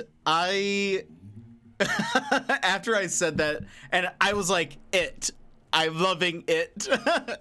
And they read it correctly. Like they read it. I am empathizing so hard. Yeah. I said it. I am loving it. And they read it and they like I could see that they were like, I'm loving, and then they read my next ones and they're like, it. Okay, good. Yeah, I'm glad that you're liking the game. But I was like, it's like if you accidentally hang up the phone, or like when you're hanging up with somebody and you accidentally say I love you or something, and then you hang up and you're like, oh gosh.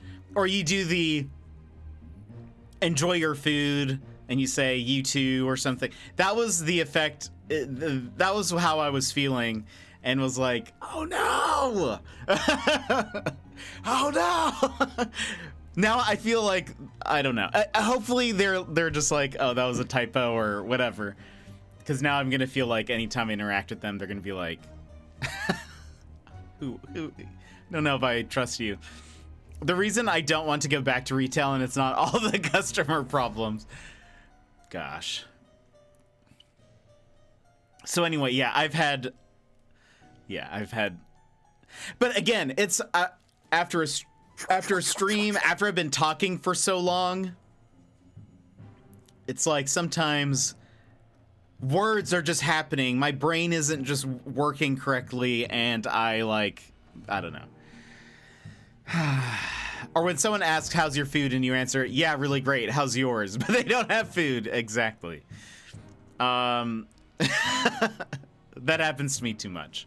I'm back. Gotta wait for the glue to dry on some brackets, and then tomorrow I'll put a new mirror kit back in. Wanted to keep the original color housing of the mirror, so I am doing a little bit of work to get it fixed. Dang! Well, that's awesome. Well, welcome back, Gilmore. I'm glad that it seems like the things are working, and that the mirror should hopefully be fixed, because it's important to have a side mirror. Anyway, I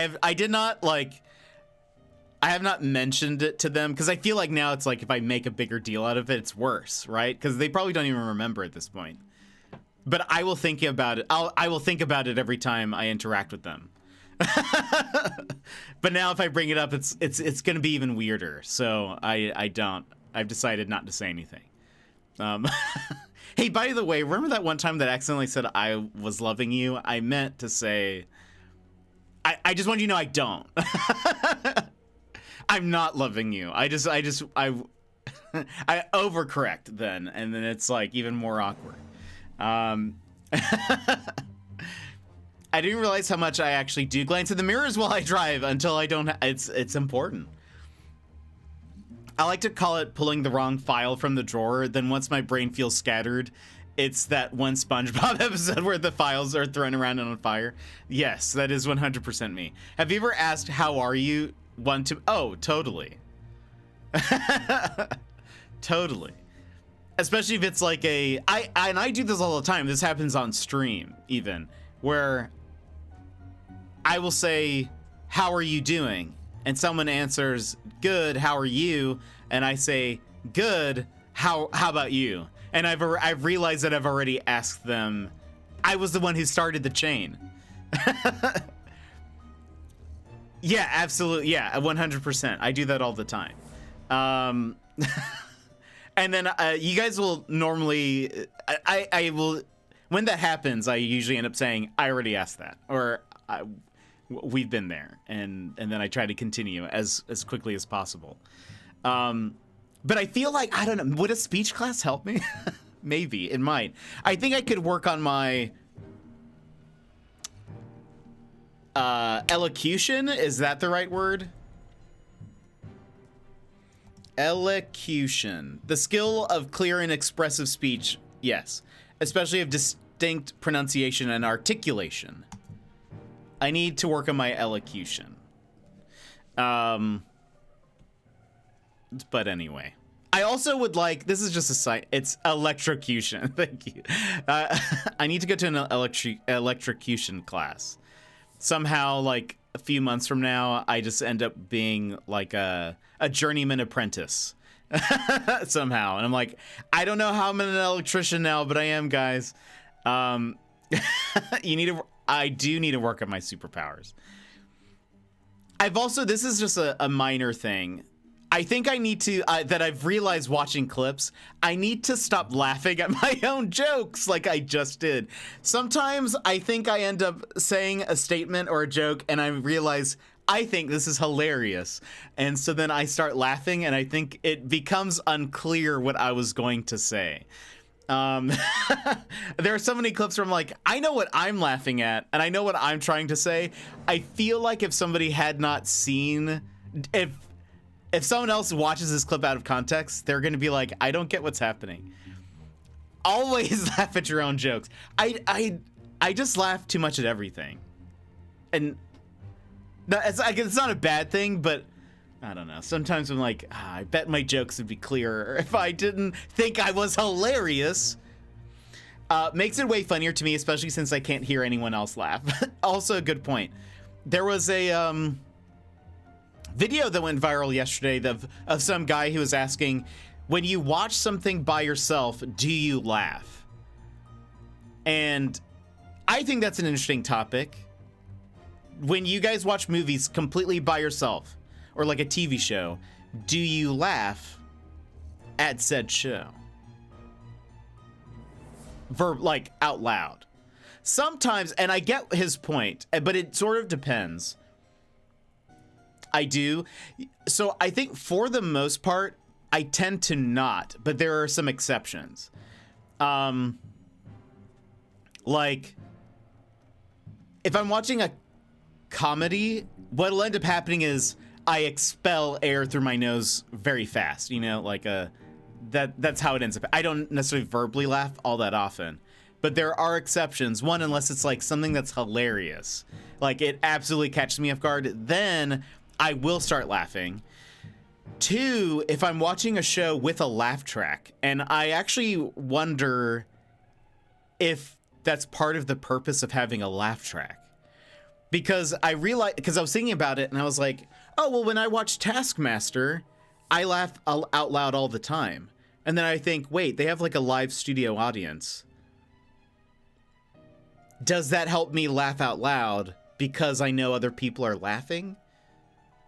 Because, so in the video, this guy is asking, he's like in an office and he's asking people in his office. And this lady says something about watching Roseanne and laughing. And I was trying to remember because I didn't really watch Roseanne growing up.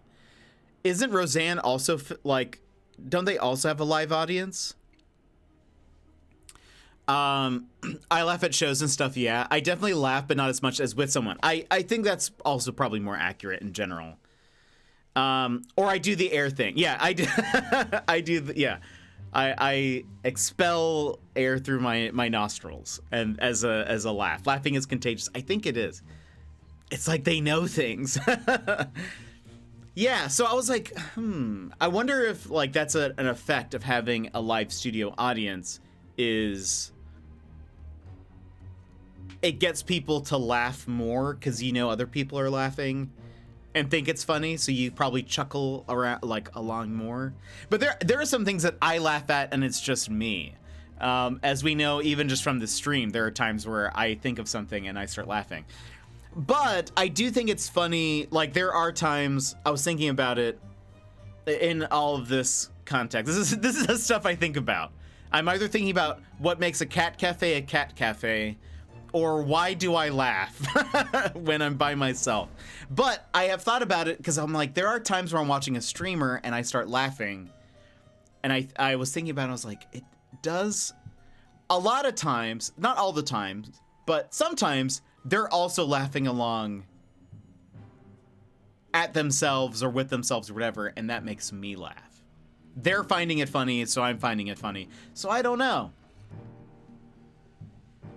So maybe I should just, what if I find everything funny? You guys will have like a blast, you know? Maybe that's the lesson to take from here, is I actually need to laugh more, not laugh less. That's the lesson. So next time we laugh with you. You just can't hear us. Exactly. So maybe it would feel less uncomfortable for me if I knew you were also laughing.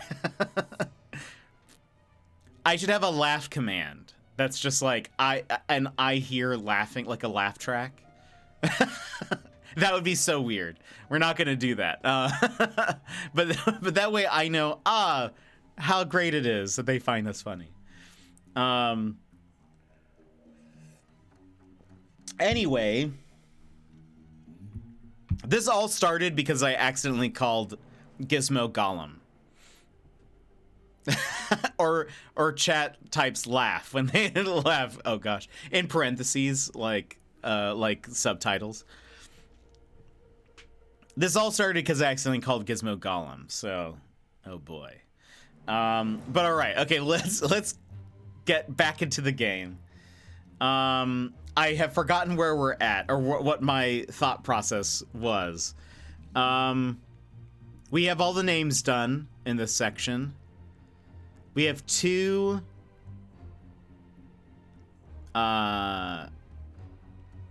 bequeaths that we have not done. Let's see. We met so rarely after you left for colonies. Left for colonies. Therefore, I bequeath to you my savings, land, and Blackfield Manor House. Come home and establish a museum of my life and accomplishments. I want to put your sharp mind to better use than mere politics. Okay, hold on. That, I think, might be this. Edmund Cloudsley? It said Edmund Cloudsley dealt some kind of, like, address. Some kind of political address. And then the 4th person was Rose at the, reading of the will. So this would be Rose.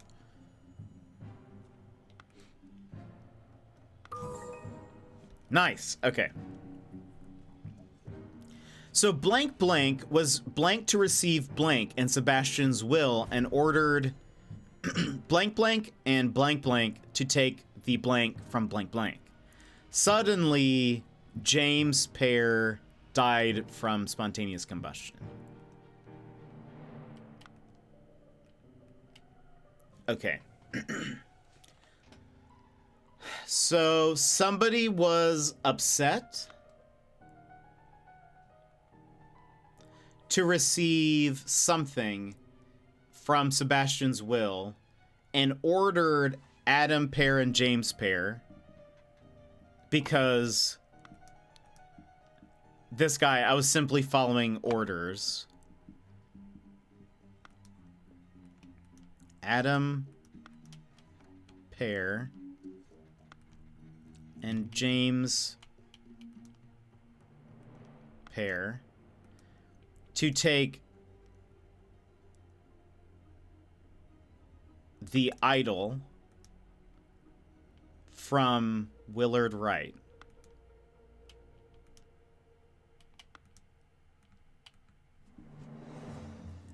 So-and-so was upset to receive something in Sebastian's will. Okay, Rose got house and land and stuff and savings.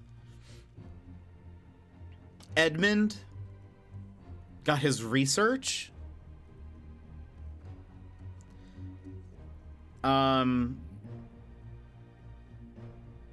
Peter got his book of aphorisms.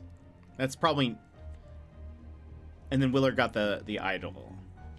What is... Hold on. What the blazes? And what is he saying?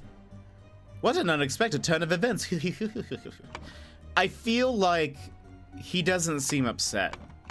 This guy, though, is also standing with them. He might be... I think it's Peter.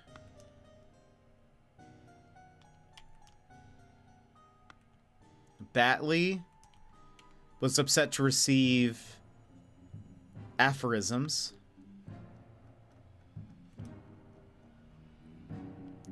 In Sebastian Cloudsley's will and ordered Adam Pear and James Pear to take the idol... Oh, from Willard Wright. I didn't put right. Okay. The scroll has been fulfilled.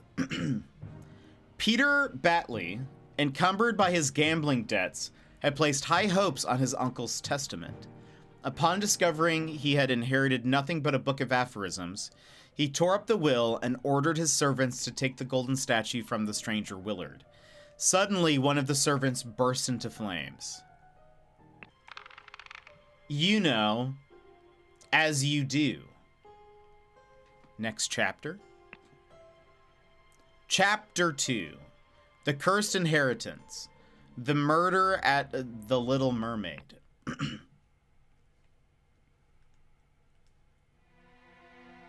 Oh boy. Spontaneous combustion is a real fear. It is. Alright, hold on. A trapdoor in the ceiling. An empty bed, not warm. Some blue flowers. A door does not open. Oh. Window. It's locked. Why did that bugger give me a note when he knows I can't read? Oh boy. That's terrifying. A shear. An old rusty half of shears. A piece of stale bread. And a note. You can lie low for a couple of days in the old oarsman's place down at the docks. Okay. A trapdoor in the ceiling. Some yellow and white flower. Revenge! RR. The door does not open. Has a key inside? This guy, he's not doing too well. The man is not breathing. A walking cane, and a ring with a ruby. So many rubies. To my dear Maurice. Crazy old Maurice. The watch is ticking. It says it's 2:25.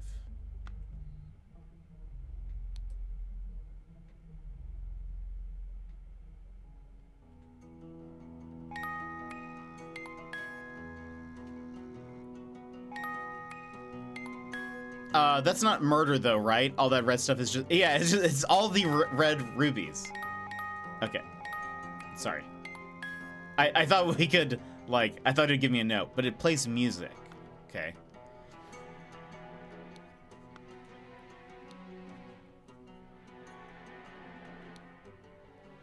A washing bowl filled with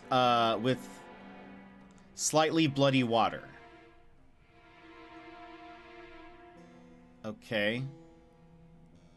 That's weird. Dear Proud Beast Master. What? I've attended our departed brother's send-off and accepted... Sassy! Welcome in! How are you? How was your day? Okay, hold on. Dear Proud Beast Master, I've attended our departed brother's send-off and accepted the keepsake that he bestowed upon our brotherhood in his will. I'm so late it makes me sad. We'll catch you up. I shall send this letter tomorrow, September 10th. I hope it will reach you without delay. Already it is midnight. I will retire to my bed, for this has been a long day. May Griffin awaken, Proud Beast Initiate.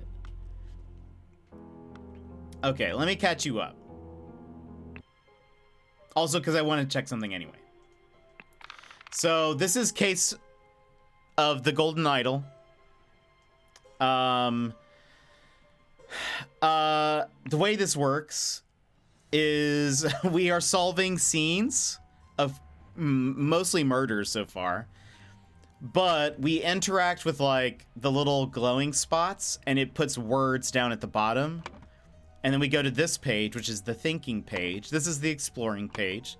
This is the thinking page. And we fill in blanks with the words that we've learned. So far, the general story has been, there is like a through line. A couple of people went and got an idol. Also, I've been in meetings, so I've been making up my own story. That's excellent.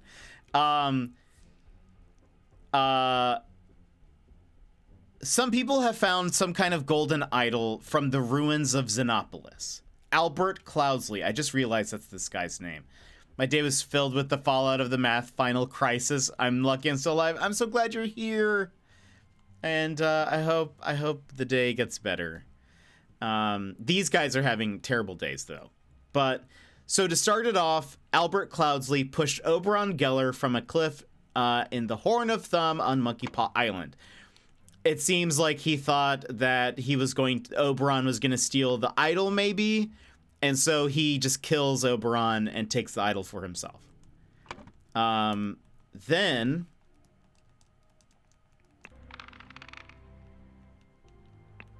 in Act 2, this was Sebastian Cloudsley. He dies. He fell off of his horse while he was hunting, and he died. He also has in his possession a red ruby ring. A ring with a ruby. That's really all. Oh, and he also had the idol. It's kind of behind me, but he is in possession of the idol.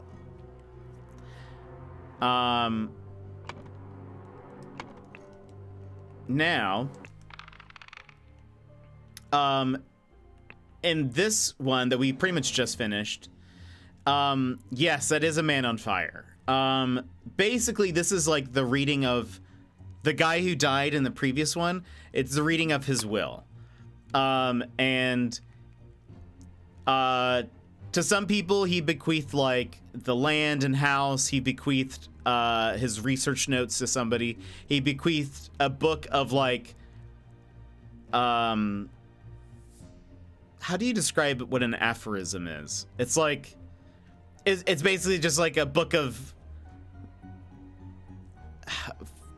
how do you, like, if the shoe fits, like that's what an aphorism is. He gives somebody a book who, like, and that person was in a lot of financial trouble and was hoping he would get something more. And then he bequeathed the golden idol to somebody named Willard Wright. Also to note, various people here are carrying, like, this guy also has a ruby ring, but in his possession, he also had a note for a spontaneous combustion spell using the idol.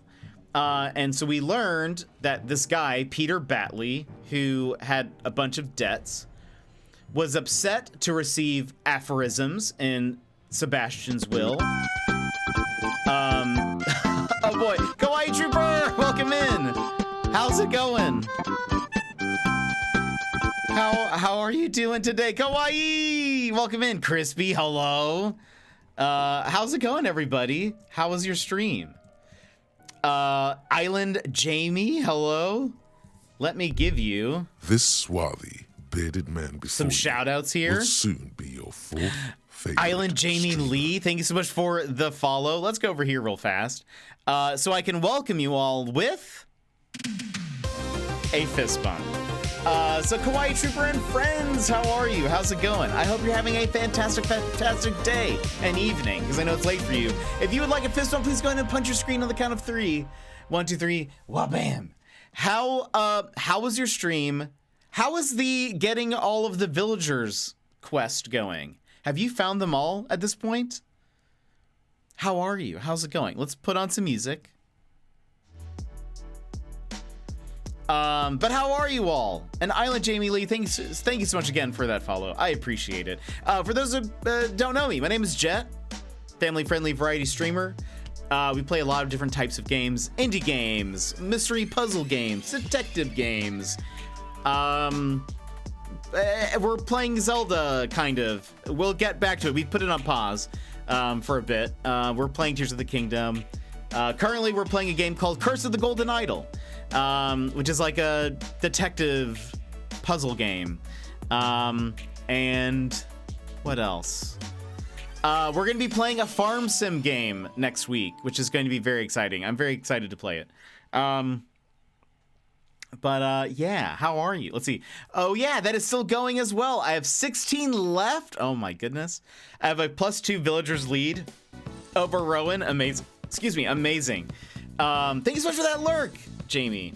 Wow, yeah, that is insane. I hope you get those last 16. Who are you missing? Who's been so elusive?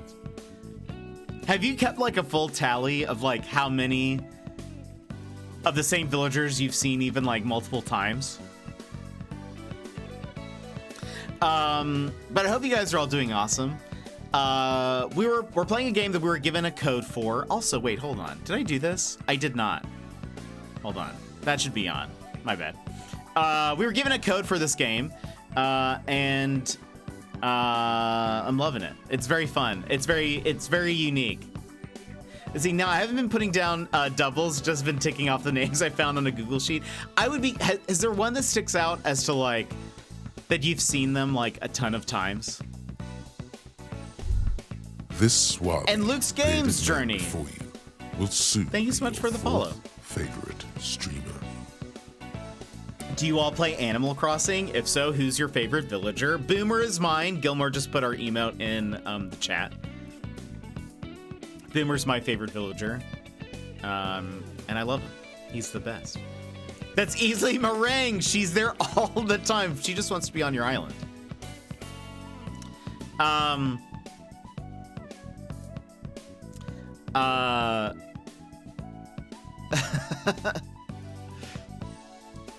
An island variant of Jamie. That would be great. Do you have to lurk? Thank you so much for the lurk, and thank you again for that follow. Welcome in.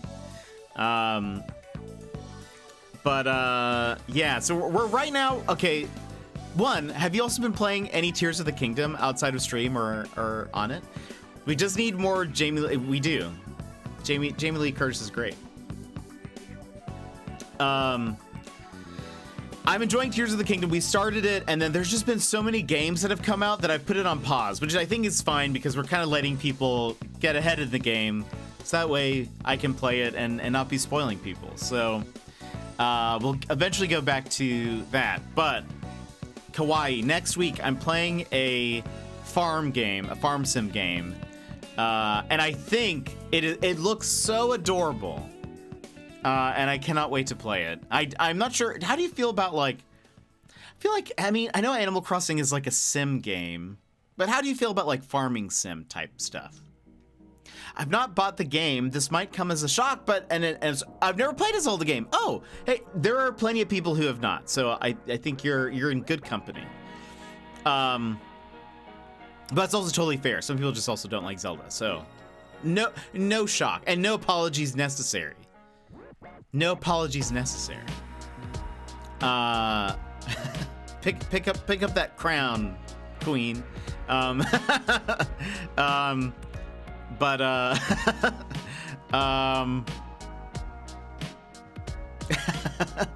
I love farming sim games. I played a good portion of Stardew Valley and Coral Island. Oh, on the variety days. That's so nice. There is a game that's coming out. I'll go ahead and tell you guys. I was going to keep it a secret, but I'll go ahead and I'll tell you guys what game we're playing next week. We're playing a game called Everdream Valley that looks super adorable. And you might like it. It releases next week. Though I think actually might not be released on the Switch next week. I need to check the release schedule. But we're playing it next week and it looks adorable. I think I've not heard of it, but the title already sounds cute. You should look it up. Here, I'll give you guys also a little preview. When I saw this game, I was like, I think my community is going to go nuts over it. One of the animals that you can have on your farm are, hold on. Wait for it. One of the animals you can have on your farm are alpacas. Look at the alpacas. And Sophie's World of Games, thank you so much for the follow. Welcome in. I hope you're having a great day. But look, you can have alpacas. And look at that alpaca face. It's just the most precious thing. Look at him. And so I saw it and I was like, I want to play this game. Yeah, right? It's adorable. So I was like, when I saw it, I was like, I need to try to get a hold of this. So yeah, we'll be playing that next week. But I was thinking about it. I think you might like it. You should look into it. It could be a fun game for you. Llamas drama? I think not. Yeah, hopefully these are no drama alpacas. But if I can actually manage to stay awake, I might have to come and see. If not, then at least get into the VODs. So true. If not, and then check it out and then see, because I feel like your community would also love it. I've heard like a little bit about. I try not to. Once I've decided that I want to play a game, I try not to look too much into it so that I don't spoil myself. But the little bit that I've heard seems really fun. It seems really, really fun. So I think you guys will like it. And Sassy, I think you will like this, even though it was, so there is one aspect of the game is that you get a pet. You can get like I think you get both a dog and a cat in the game, but you can choose what kind of dog you want. And some of the dogs look suspiciously not like dogs. And I think that is on purpose. But there is a dog that looks an awful lot like a panda, but it is listed as a dog. But I saw it and I was like, especially when, okay, it looks more like a dog in this view, but when it's like just sitting there, I was like, that looks like a panda. So Sassy, I feel like that'll be for you. I think you're gonna want it. But, oh wait, because Kawaii also loves pandas. I actually just remembered that. But I did see that there is a Shiba Inu, so I already know. I've already decided. I've already decided what our dog's gonna be. Anyway, those dogs are actually a thing. Like there are dogs that look, yeah, and like it has the same like little eye patches and stuff. I forget the breed name, but I've been oh, you should. Oh goodness, if you got it in real life, that'd be incredible.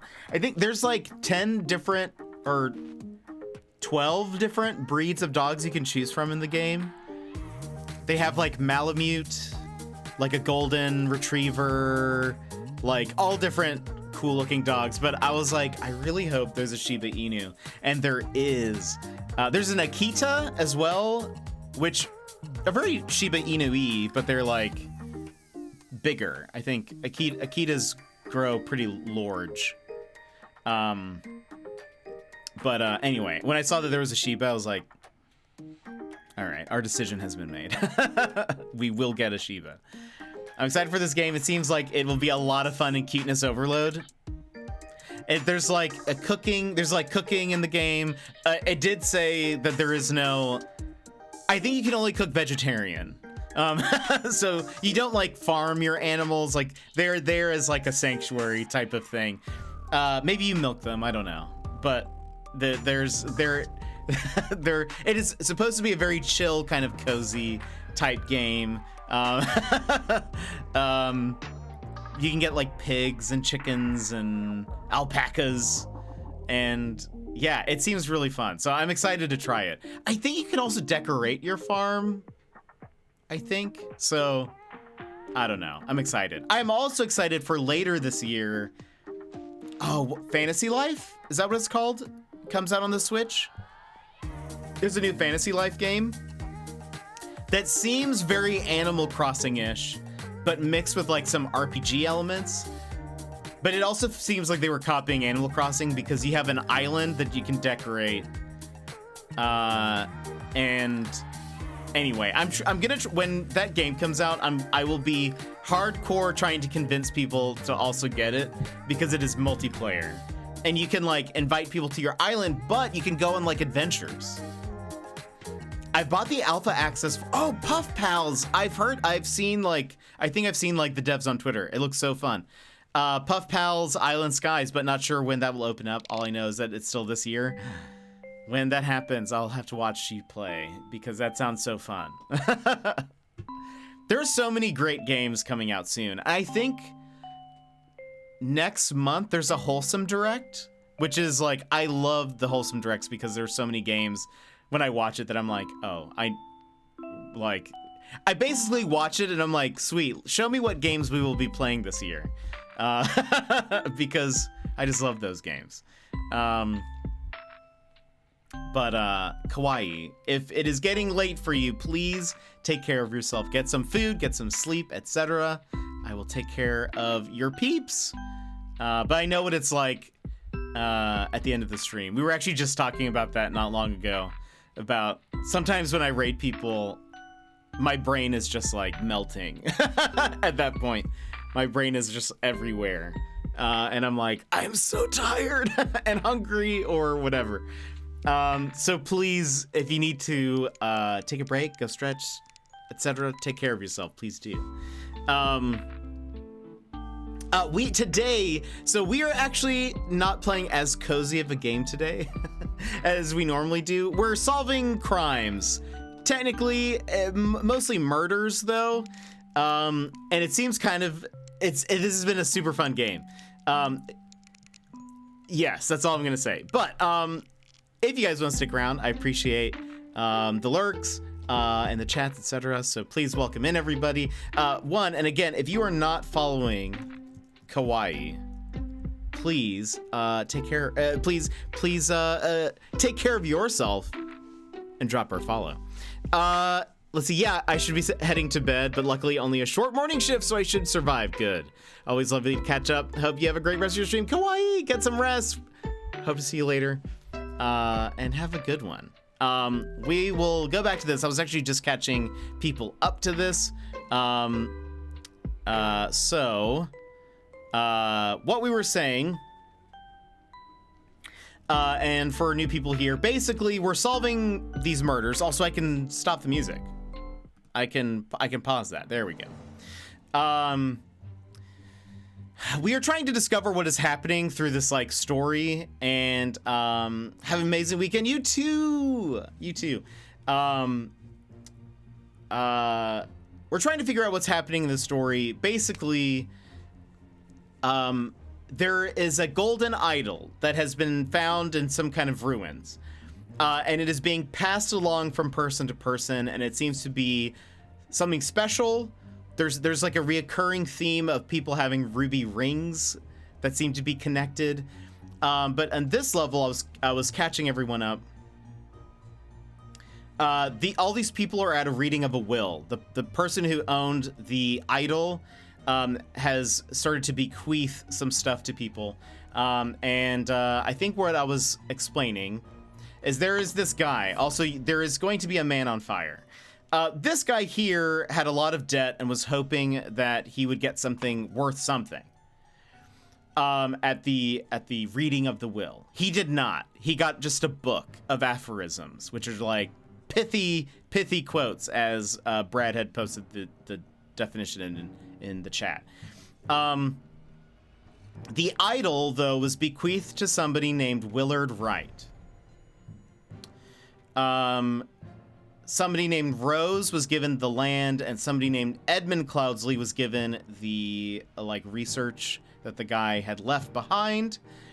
But the guy who had a significant debt, Peter Batley, was upset to receive aphorisms, the book of aphorisms, in Sebastian Cloudsley's will, and ordered these two people, Adam Pear and James Pear, to take the idol from Willard Wright.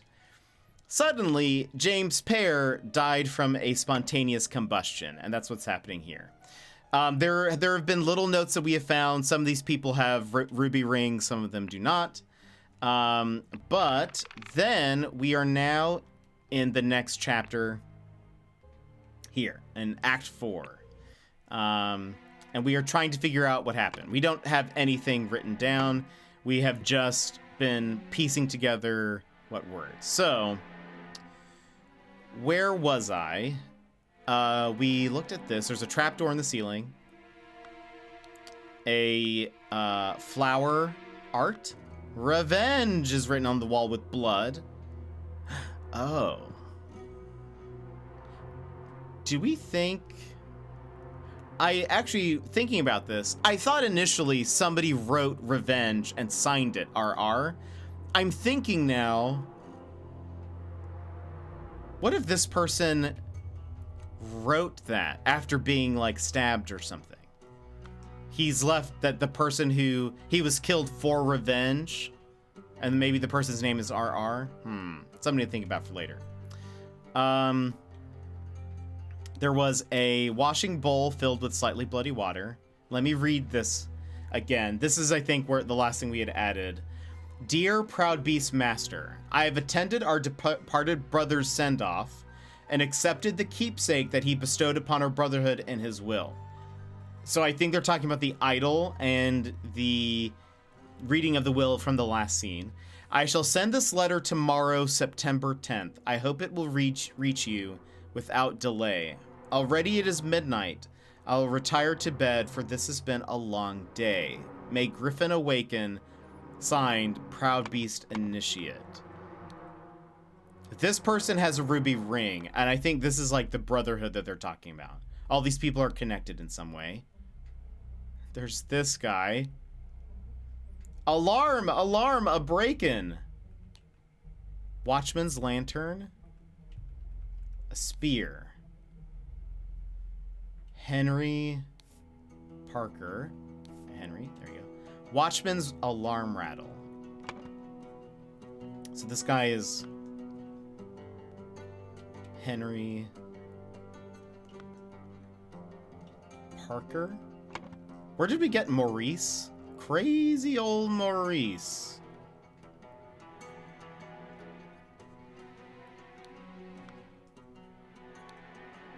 Is it from here? Dear Maurice? No.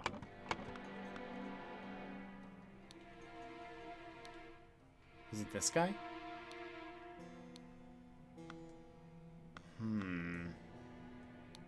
Wait a minute. RR. Oh, the pocket watch. To my dear Maurice. Okay, let's go downstairs. All right. Oh boy. Okay. At the Little Mermaid Inn, Amazing Evan's musical performance. September 9th, event shall commence circa 11 p.m. Hold on.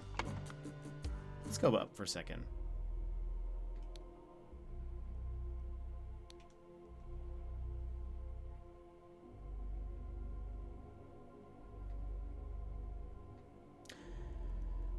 Is this... Wait a minute.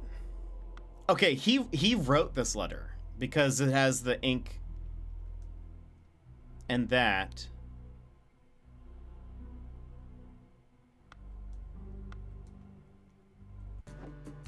Was he at the funeral or at the thing? Amazing Evans musical performance. Oh, mother, forgive me. I will never gamble with something so dear to me again. Okay. Navaja. A violin. A key.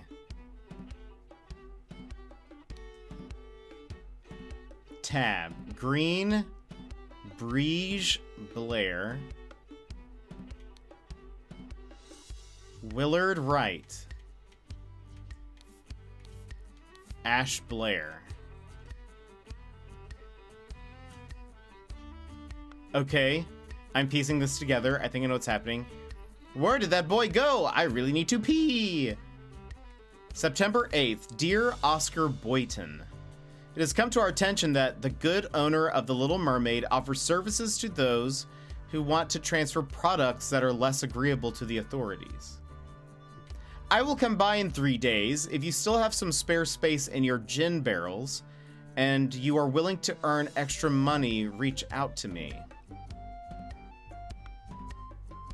He has a knife, a lemon, some keys.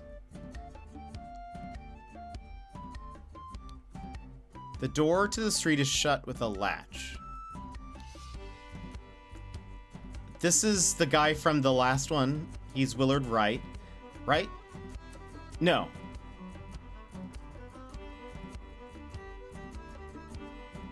Just deal the next one. It's all luck anyway. Remember, you as an agent of our trading company have to reflect its values to the fullest. 1. Never be late. The client leaves the port on the 10th. Be persuasive. Do not take no for an answer. We must get the client's product. Be effective. Once you have the product, deliver it to me immediately with the servant boy. Most importantly, no matter what you do, be mindful of our reputation. Our names must remain spotless. A hand of cards. A key. A dagger. 3 shillings, 2 pence.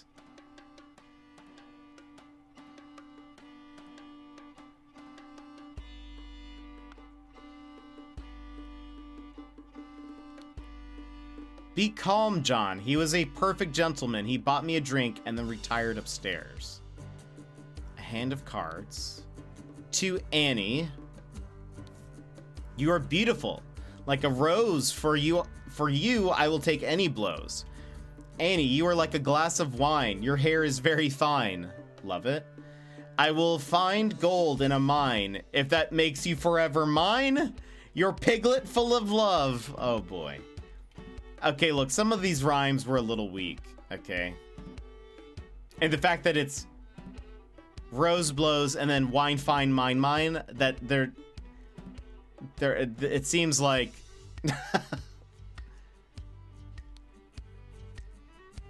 all I'm saying is it may not be the best poem. That's okay. Tell me, what does that man have that I lack? Okay, so this is John then. A small sword, a hand of cards, 7 pence, and a key.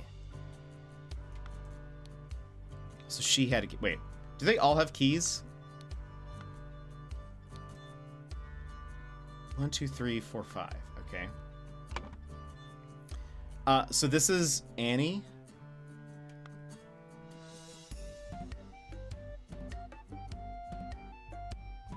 John?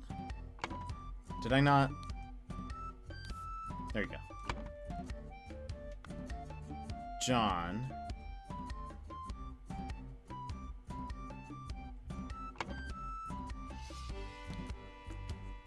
This clue has been added to the thinking panel. AGWWME AGJBOB AGJBAB.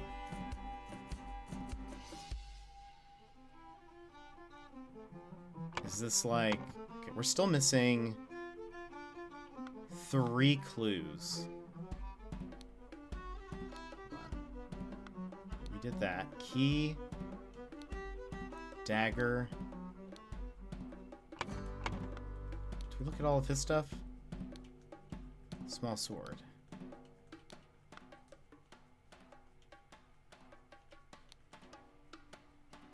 Willard Wright. Ash Blair.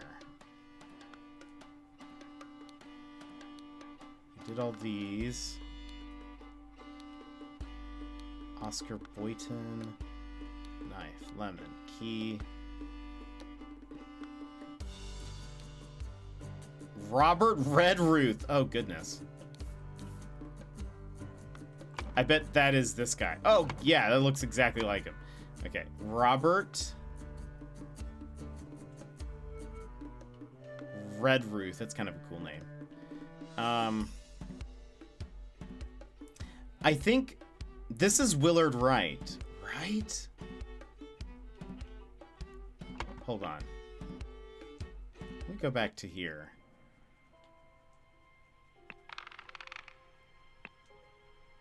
Robert Redford? Yeah, it might be Robert Redford.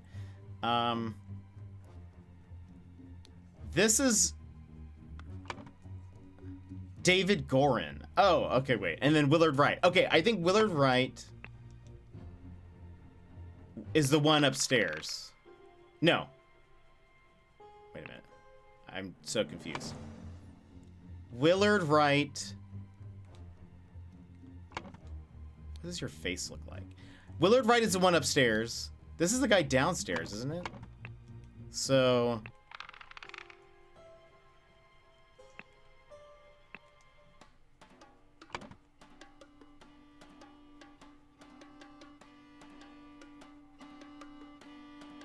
I think... Okay, yeah.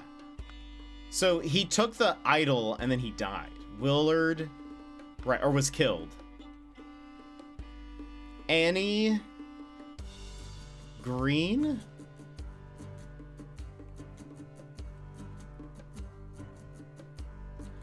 Oh.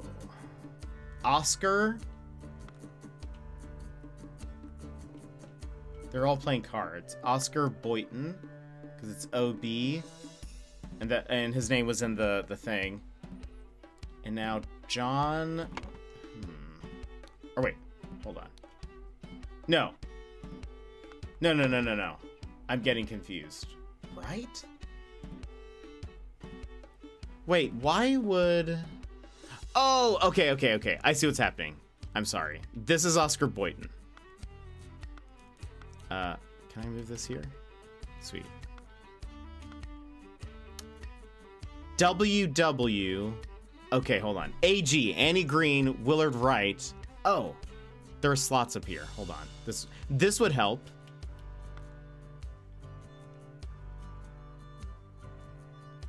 Also, hold on. This is Evans. ME is probably Maurice Evans. John.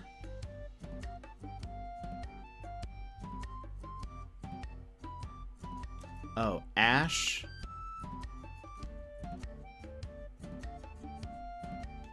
Blair, because of the Ash Blair cigars or something. Nice. Okay. So, okay, now we can do this. Annie Green. Annie Green. Annie Green. This is like their... how much they've won and lost.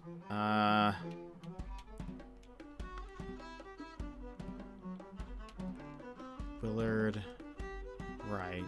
Oh, also Maurice was written in the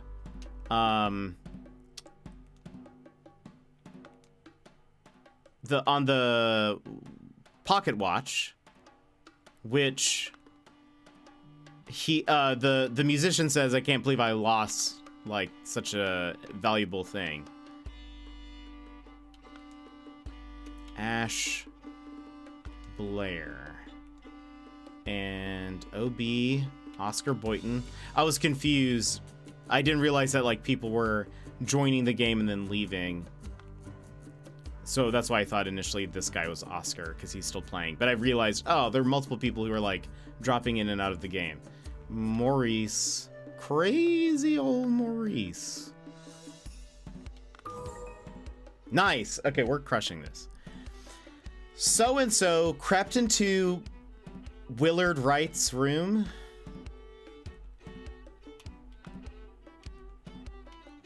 Through the trapdoor. While blank blank and blank blank and blank blank were playing cards with loud music. Anne Green. John. Whoops. I didn't realize I had that one selected. John Brige.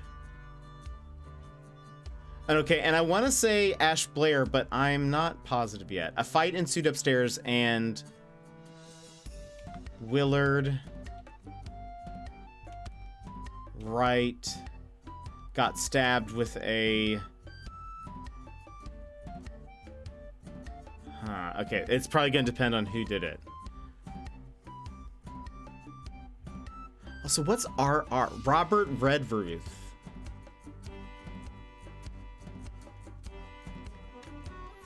Robert Redruth crept into Willard Wright's room through the trapdoor.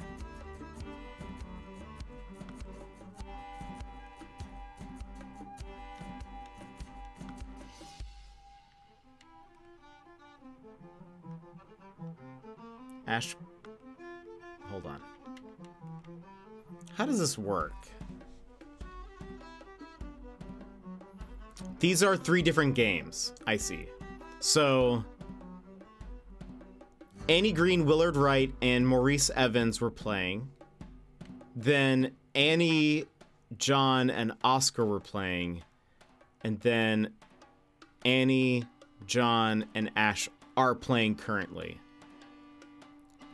They said that, or it says Annie, John, and blank were playing cards with loud music. So I imagine Maurice has already started playing. So it can't be this one. So maybe it's Oscar.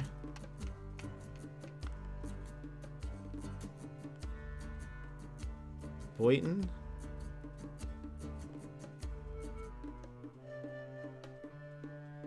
What is Robert Redruth carrying?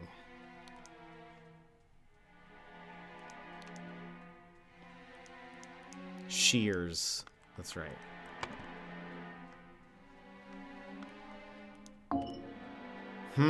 The scroll is not filled in correctly. Okay.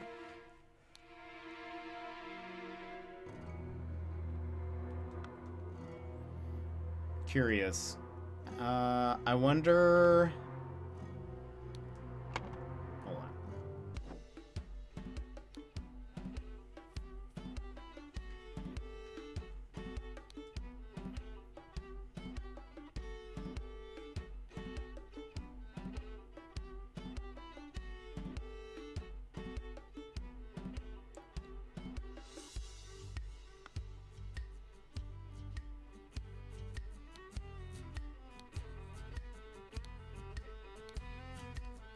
Key.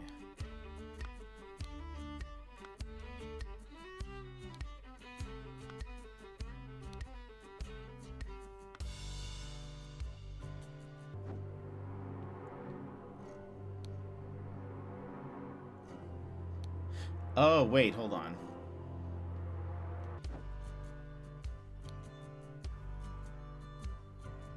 Dandelion Room, Willard Wright, one night. Ash Blair, the Forget-Me-Not Room. This is the Dandelion Room. This is the Forget-Me-Nots. Ah, okay. So Ash Blair is staying here, and he used the trap door to break in. He's the one who killed that guy. So Ash, and he was gone while they were playing. So Ash Blair with a knife, I think. 2 or fewer slots. What does he have? Wait, no. A dagger. Okay, sorry. Excuse. There we go. Okay. The scroll has been fulfilled. A man going by the name of Ash Blair crept into Willard's room through the trap door to steal something important. But when he opened the music box, it woke Willard up and a fight ensued. In the fracas, Ash stabbed Willard and attempted to frame an escaped convict. Okay. By writing on the wall, RR. Okay.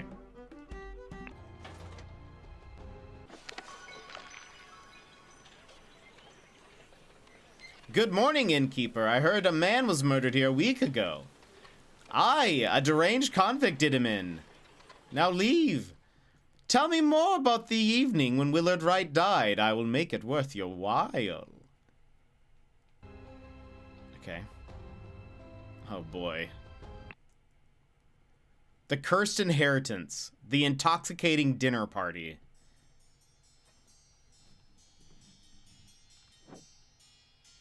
Oh my gosh. Okay, hold on. Let's start down here. These sure are fine coats. An expensive cigar. Little Pip. Is that Little Pip?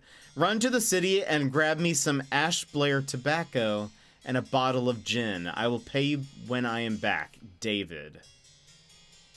I really like this game. Same. This is very good. I can see why it's compared to Obra Dinn. I got a pocket. An overcoat and a hat. An overcoat and a hat. A cigar. Missing a box of cigars, and it's missing one. So maybe this belongs to David. March 1st. Dear Mrs. Richards, Miss Richards, I enjoy your company tremendously.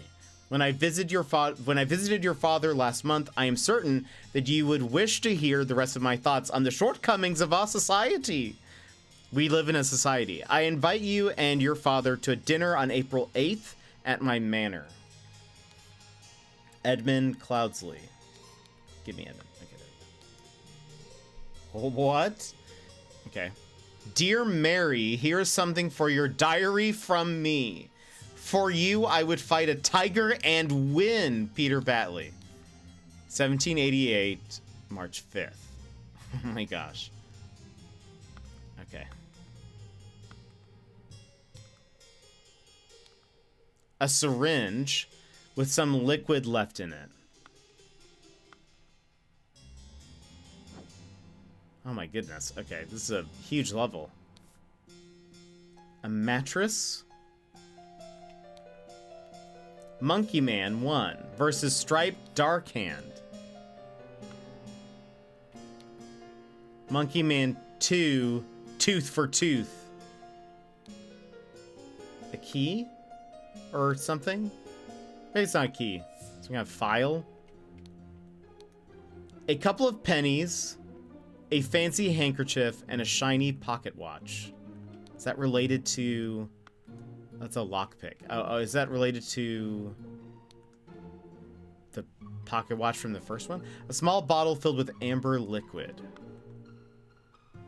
That was up there. The door's locked. Some keys. A set of lockpicks. Okay. Ash Blair. Tobacco. A dagger. A pistol. And a note. David. Clean up the barn until Wednesday. I plan to continue experimenting with the artifact. EC. Edmund Cloudsley? Maybe? Oh. A bag with a set of lockpicks hanging out of the window.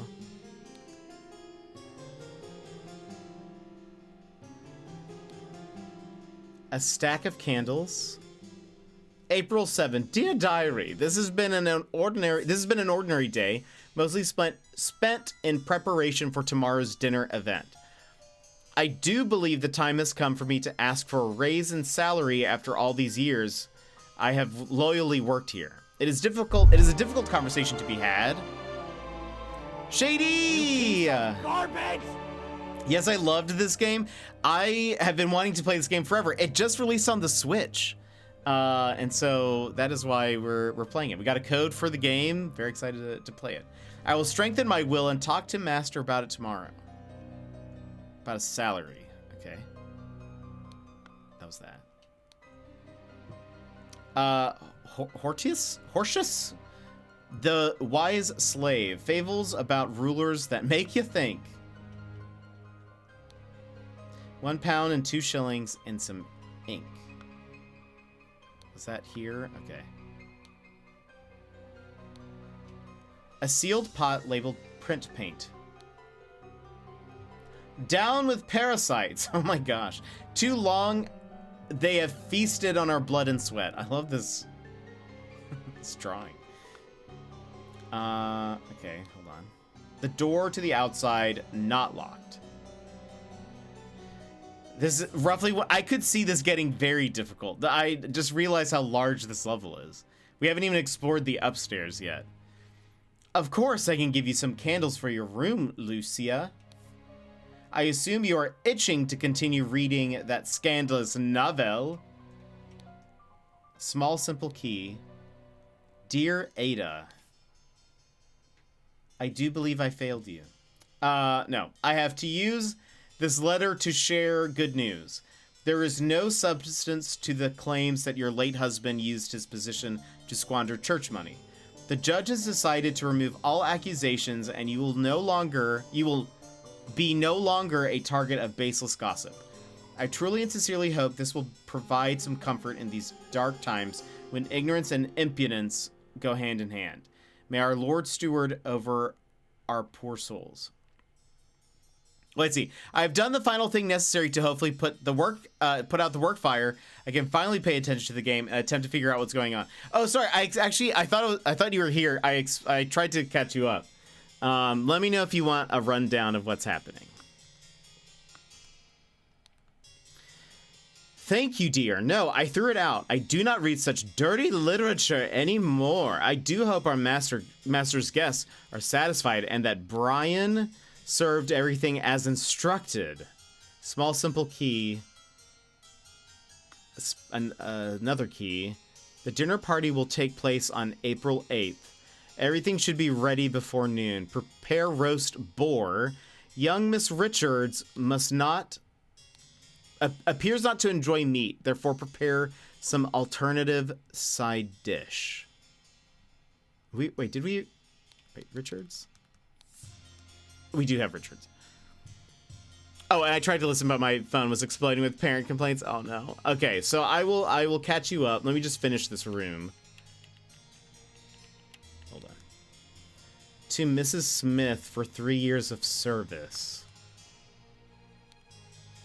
Mrs. Smith, 2 eggs and a pot of tea each breakfast, no heavy food for dinner. You were responsible for little Pip doing all his errands. Mr. Walker, I am to be woken up and dressed at 7 a.m. I expect to receive my daily newspaper by noon. Miss Baker, I expect all my rooms to be cleaned every day, twice on the days I have visitors. NB. Okay, I don't think we know. David Gorin's job requires that he may arrive or leave during night. No complaining about this, EC. Oh, okay. 3 loaves of bread, some lemons, a basket of patates, sack of flour, a pair of opaque bottles labeled water, cut vegetables, a big piece of meat. Okay. All right. Now that wait, hold on. Oh, that's how we got here. Okay. Sassy, to catch you up. Here's the general run through, real fast.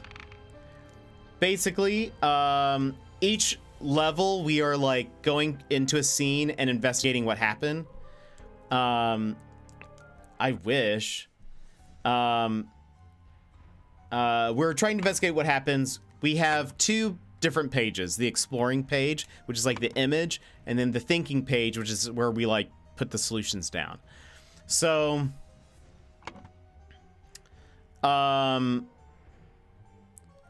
what has been occurring is it started off with people finding or going to these ruins of Xenopolis and getting a golden idol that looks like this thing. People have been like betraying people and trying to take the idol and whatever. It seems to be very important, but it also seems to involve like different families. So like the last name Cloudsley has come up quite a bit. But we slowly go through and we learn like just little bits about them. And there's been a reoccurring theme. This is another Cloudsley that has died, but there's been a recurring ruby ring or multiple rings. Sebastian Cloudsley, he died just hunting on his horse.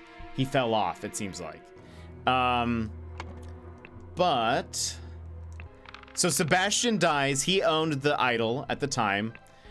Then at the this is the reading of his will. He gifted the idol or bequeathed the idol to Willard Wright. 3 people tried to steal the idol, but Willard Wright, using the idol and having some kind of note that gave him details on how to cast a spontaneous combustion spell, he used the idol and made someone catch on fire. And some people have rings. Willard Wright has a ruby ring. Is he the only one? I thought there were multiple. She has rings. She doesn't have ruby ring. He has a ruby ring. The person who was the executor of the will also had a ruby ring. And yes. Then in the next scene, which is the one before this one,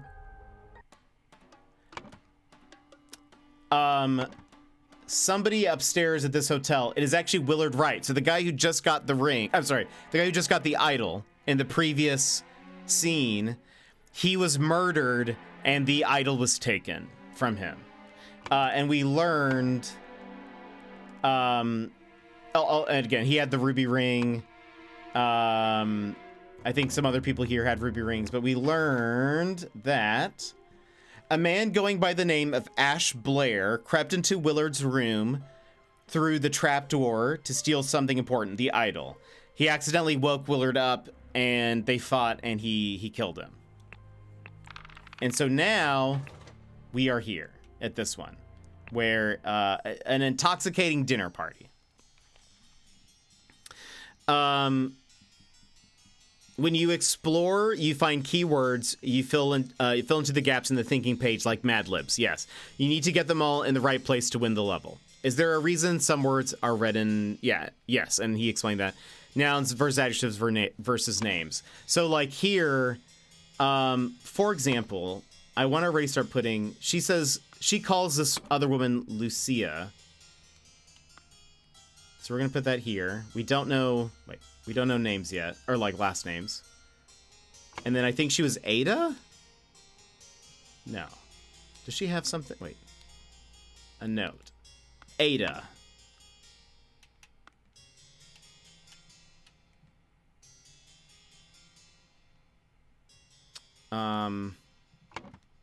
Also, I feel like this is Little Pip. This has to be Little Pip.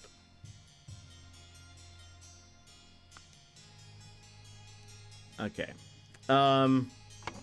Whoops. I made Pip go away. All right. Where was... I want to look at this. Mrs. Smith. 2 eggs and a pot of tea each breakfast. No heavy food for dinner. Mrs. Baker. I expect all my rooms to be cleaned every day. Where... Oh, and who is this? To Mrs. Smith for 3 years of service.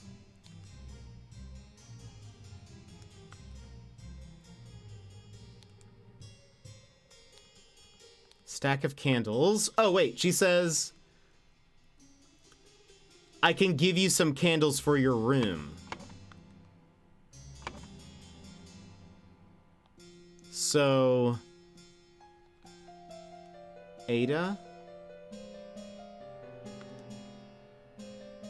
Lucia? These look like servant quarters. Unless she is above the kitchen. Could be an option. What else was here?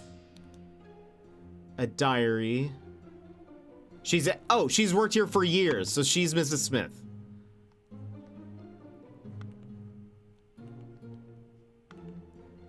Ada Smith.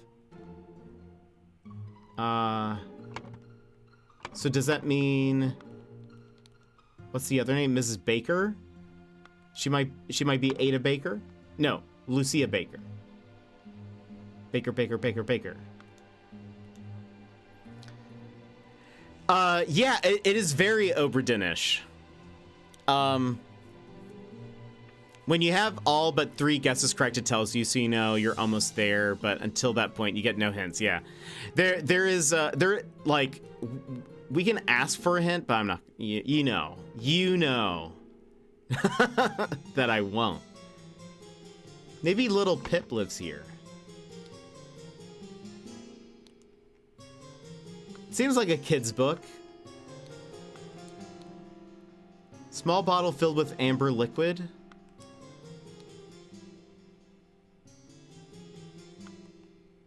Maybe the little Pip lives there. What was in here?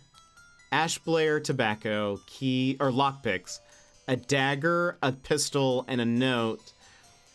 David, clean up the barn until Wednesday. I plan to continue experimenting with the artifact. Okay, hold on. Let's keep looking around. We're still not, like, ready. We were here. There was a syringe in this vase. This is little Pip, I think. Can't go outside this way. All right.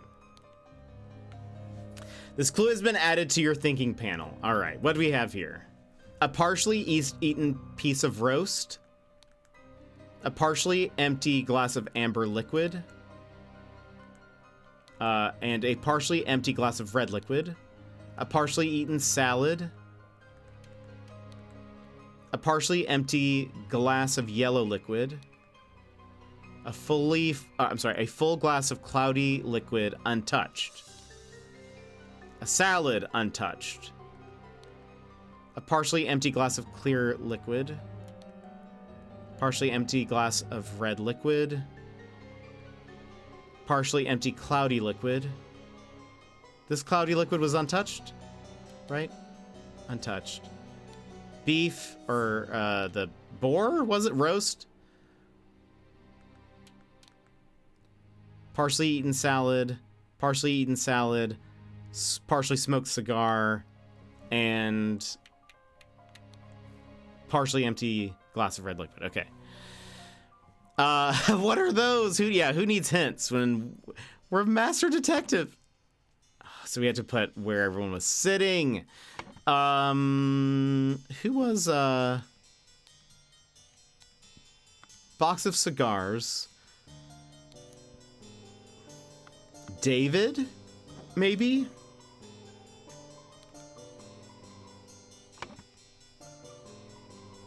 That's the cigar. This might be David. I wonder if the salad only might be...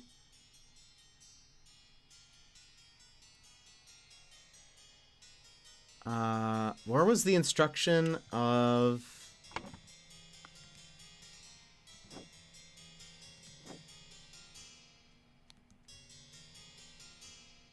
Oh, wait. Did we get this name? David Gorin, yeah. Where's the...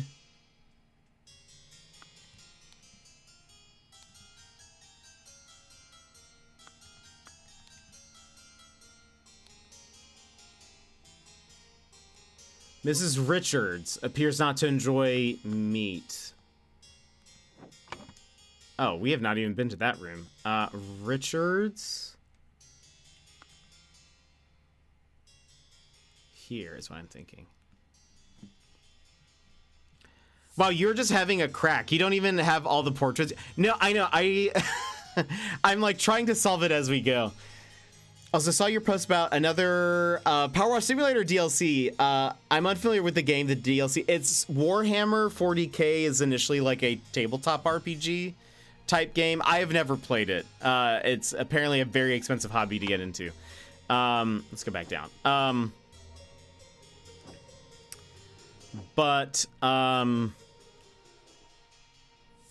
Talinus has actually played a lot of Warhammer. I sent it to him and was like, when are you gonna stream? When are you gonna stream this? But we'd probably do it anyway, but you know. All right, hold on, let's talk to people. It's Cynthia from Rugrats. This is horrible. An embroidered handkerchief. Okay. She the salad? It's poison. Nobody touch a thing and nobody move. I'll send for a doctor right away. That's Edmund Cloudsley. We've seen him from other levels, as well as he has his handkerchief. He has 2 keys and a handkerchief. Edmund.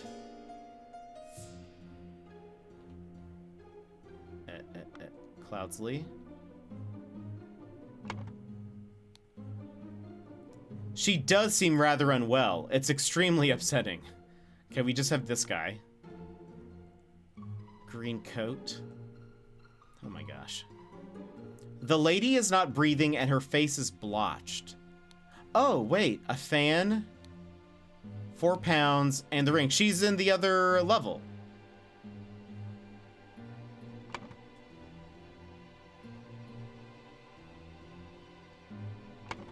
Okay. She's the one with the katana. Oh, and this guy. You killed my aunt, you devil. I should execute you on the spot. This is, Peter Batley. A pack of cards, 2 pounds, a fork. This is the guy who, was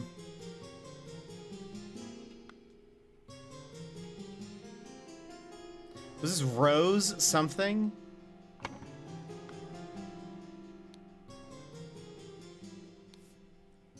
An opaque bottle labeled water, a roast, a salad bowl, brandy, a half-full carafe of amber liquid labeled brandy, a half-full bottle of red liquid labeled wine, an almost full carafe of yellow liquid containing lemons, a half-empty bottle of cloudy liquid labeled peptic tonic. I'll clean pretty much anything they throw at me. I just enjoy knowing where it's coming from. Yeah, I'm very curious what kind of, like, levels it's gonna look like. Oh, and this guy, oh, no, we can't click on him. Oh my lord, this has nothing to do with me. Ensure that the beautiful lady sits next to me during dinner, and I will slip you a shilling, Peter. Oh, wait, what else do you have? Note to self, if you get frustrated with working, remember the tale about the rich lord who married his donkey, and you will feel better, okay? 1 shilling, another key, small simple key.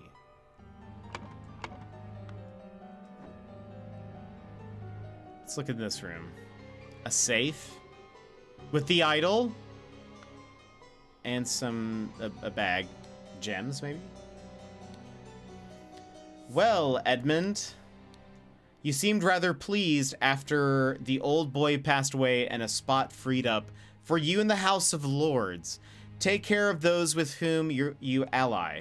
I have many friends and will deal with you swiftly if you dare cross me. George Bridges.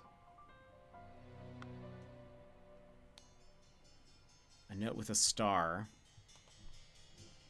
Have there always been many words, or have the levels they have gotten bigger and bigger as they've progressed? I think at most we've had like 20 something. So right here it shows how many words you need, or like clues there are. There are 36. We found 29 of them. The revolution will come for the likes of you, you crooked buddy. Soon you will pay for your sins against honest common folk with your blood. Final Vanguard. Okay, sounds suspicious. Edmund Cloudsley, January 8th.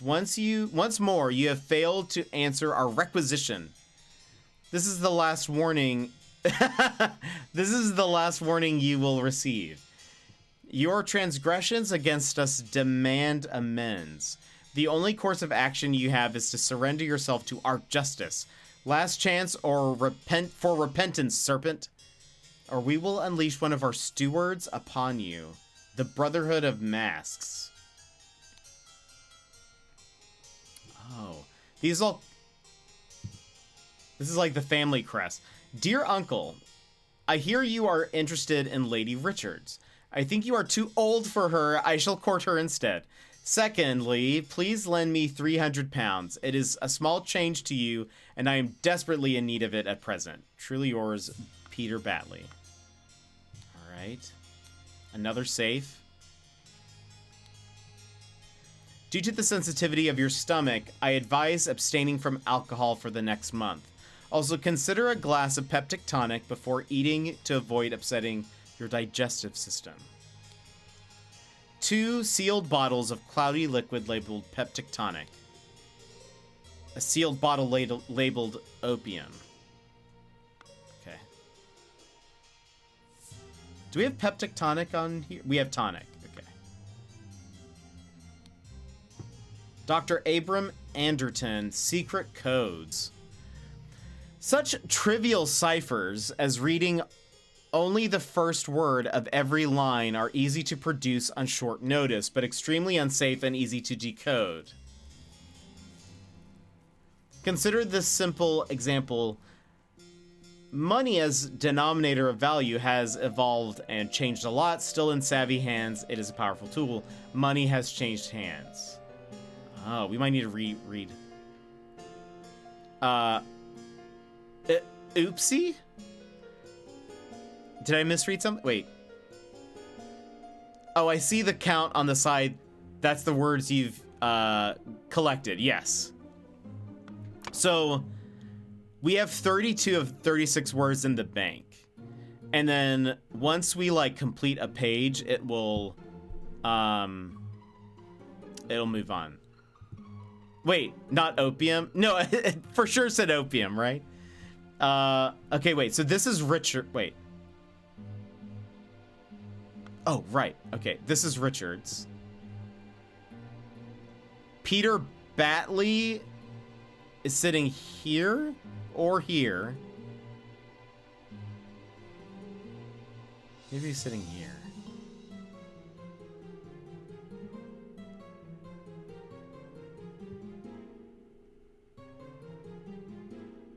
Hold on.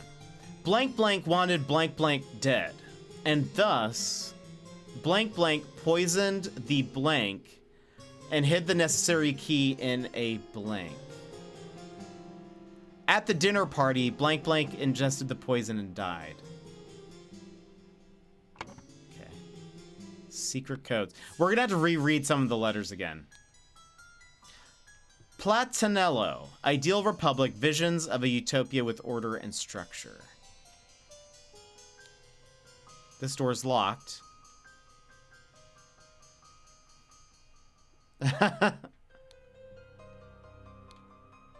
Raulo Cthulhu, Star Child.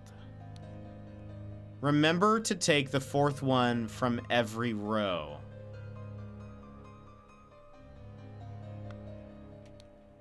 A stack of candles, ink. Hold on. Remember to take the fourth one from every row. 4 shillings. I will not change the rule that the staff member who has worked here the longest gets the bottom room. Do not bother me with such nonsense again. Also, look, this thing is tied. The what was? Hold on. What is this? Keys? Lockpicks. It's a set of lockpicks. Okay.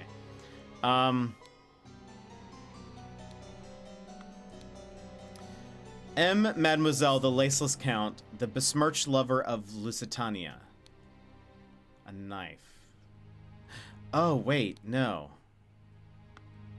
Hold on. 4 shillings. Right. And a knife. Okay. I maybe have some things wrong.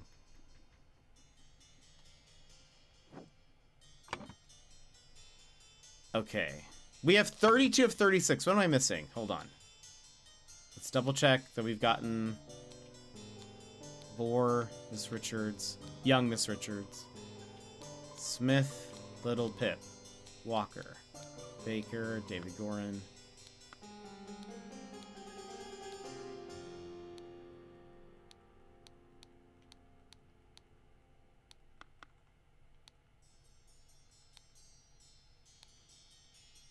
Also, hold on.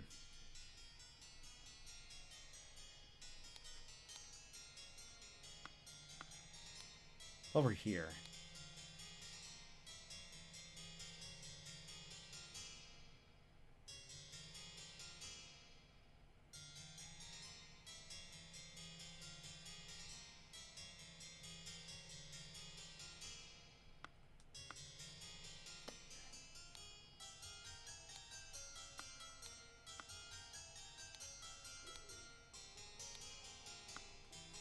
Oh, wait, have we looked at this? A sealed pot labeled print paint. Oh, we did. Yeah. Off to the gym. Enjoy. Shady, I hope to see you later. Hope you have a good one. Yeah, you'll pick up on you'll pick up on this, Sassy. David. So right now what I would like to do is to collect all of the words. So I'm going back. Nothing to okay. Little Pip, I think. David, Little Pip. Also, hold on.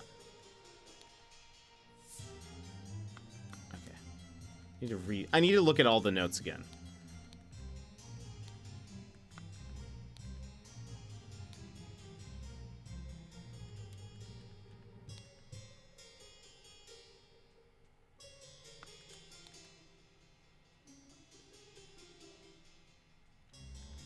Mary? Oh, look, there we go. Dear Mary, here's something for your diary from me. For you, I would fight a tiger and win. Okay, Mary Richards.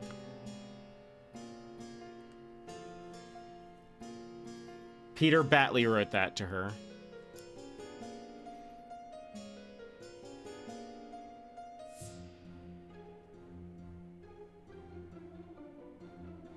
Wait, didn't I put a name here? There was the syringe. There's nothing. It's filled with some liquid left in it. Okay.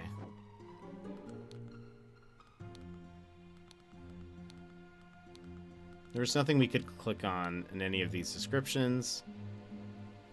Oh!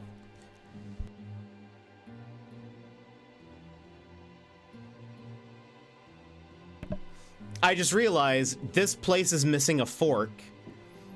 This Peter Batley has a fork. He's like doing that. So this is Peter Batley's spot.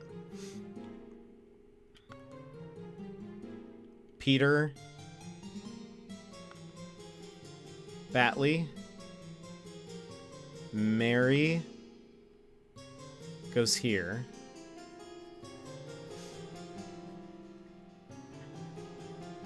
All right.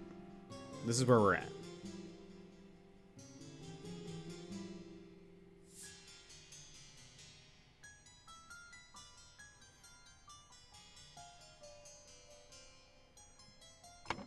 Okay.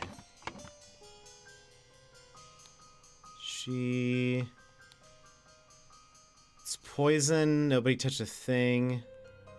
There has to be something with the keys. 4 pounds and a shilling. She had the fan, 4 pounds. He has just a couple coins, some cards, and the fork. You killed my aunt. Zona, welcome in. What was this? This is a kind of like a murder puzzle game where there's like a through line, but it's like basically you walk around these different scenes and you're trying to figure out who is doing what. And so as you click on objects, it populates words down here at the bottom. And then when you go to this thinking screen, you are trying to fill in all of these different blanks with the right names or items or whatever. It is very like, if you've ever heard of Return of the Obra Dinn, or if you've played it yourself, it is very similar to that. He needs to go to the bathroom.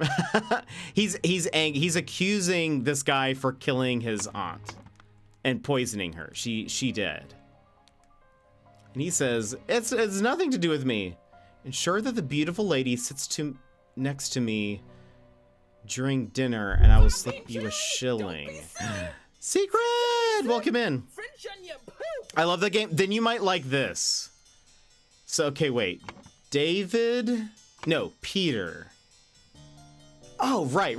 Okay, this is correct. So far. What does this say? If you get frustrated, okay. Yeah. 1 shilling. How are you, Secret?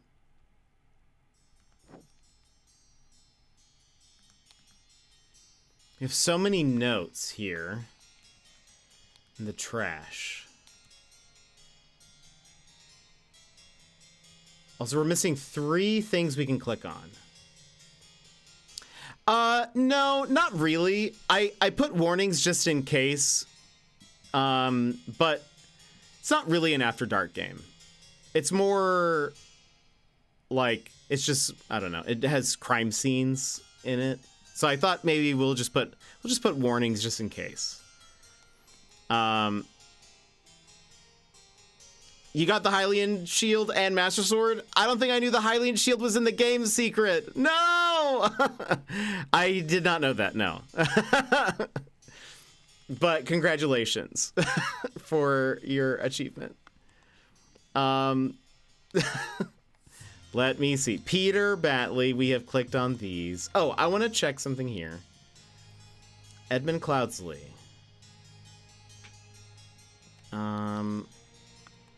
There's going to be, one of these notes has like a secret message.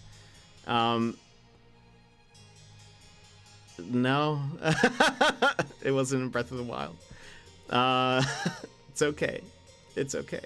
The revolution will come for the likes of you. Yeah, maybe she meant IRL. That's what it is. It's okay. I've moved on. I'm trying to solve this puzzle.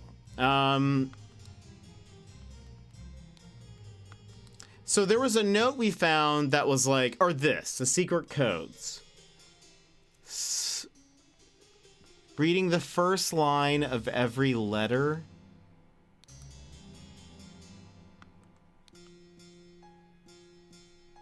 No.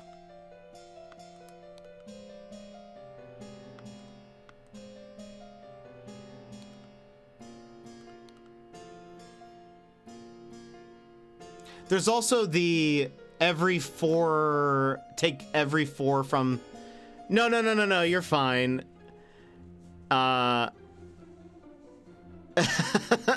You're fine. It's okay. We're playing other games for a bit, so maybe I'll forget by the time I get there. Hold on. Remember to take the 4th one from every row. Ink pot. Some money.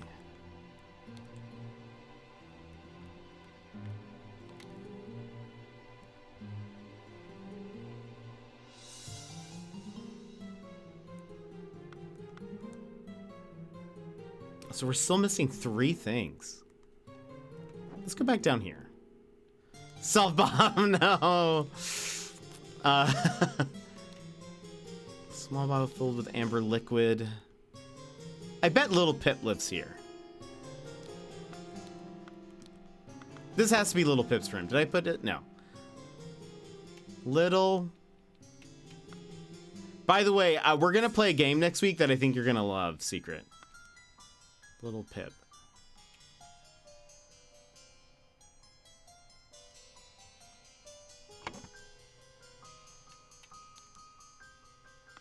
I think it's Lucia Baker.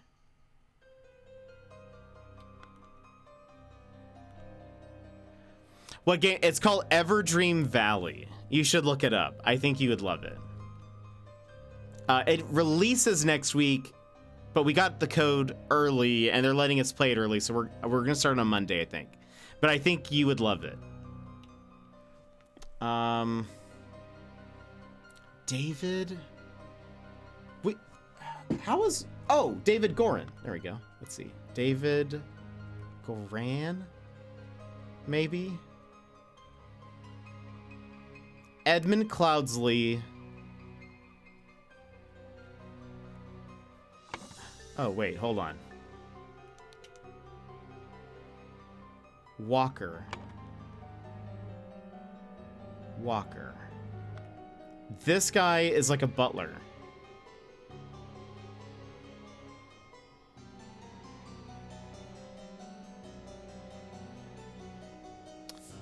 Edmund Cloudsley might be sitting here.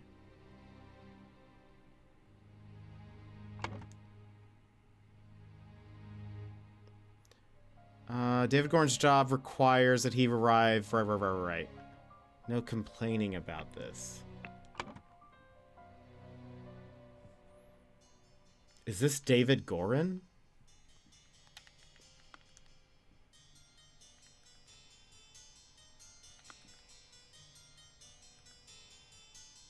Is it Brian Walker? And then we have...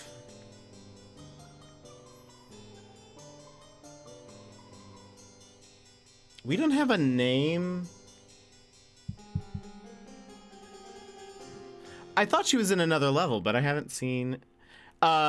Everdream Valley, I think. Everdream Valley. Yeah. It's called Everdream Valley. It's super adorable. Super adorable. And it's one word. Everdream is one word.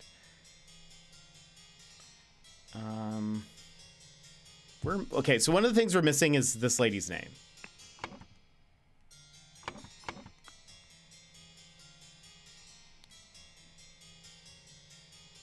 Brian, we have.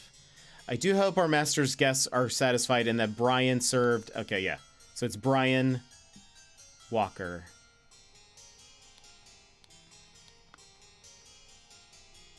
It is.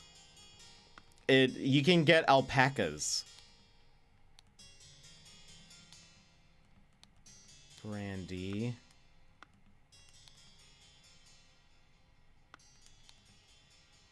Miss Smith. Saw the food. Door's locked.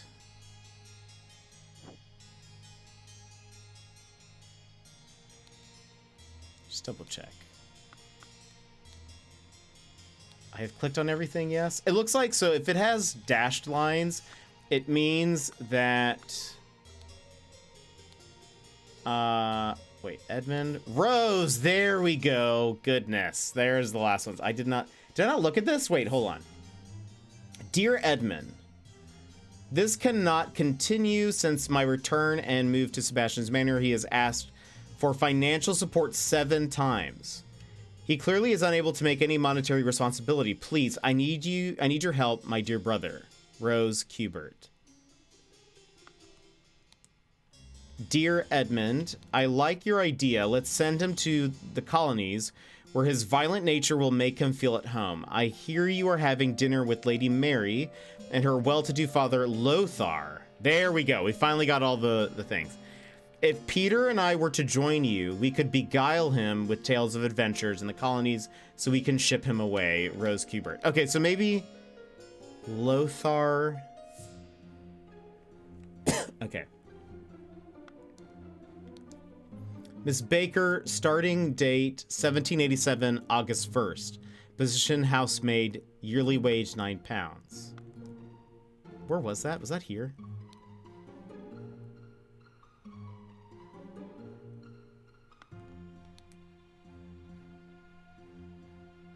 Okay. This is Rose Kubert. That is incorrect. Rose Kubert. I think this is not David Gorin. This is Lothar something. Richards?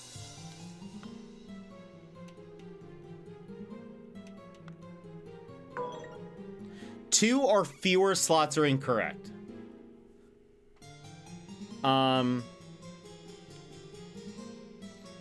Okay, Rose. Maybe it's...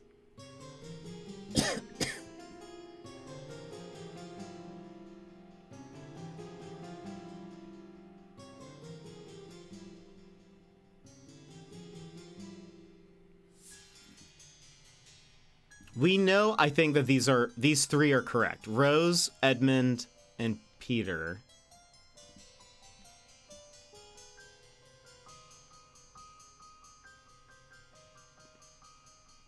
This is fine. Okay, also hold on.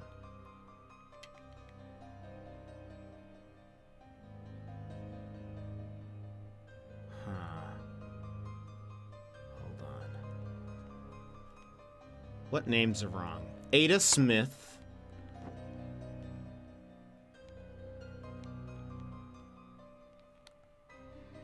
Mrs. Smith. is Dear Ada.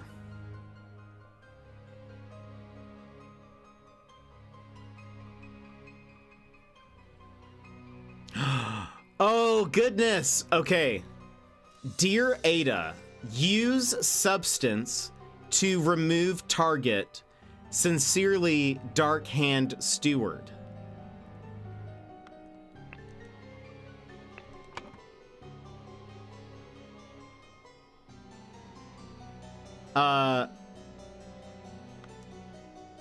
Dark Hand Steward. Wait. Wanted so-and-so dead, and thus Ada Smith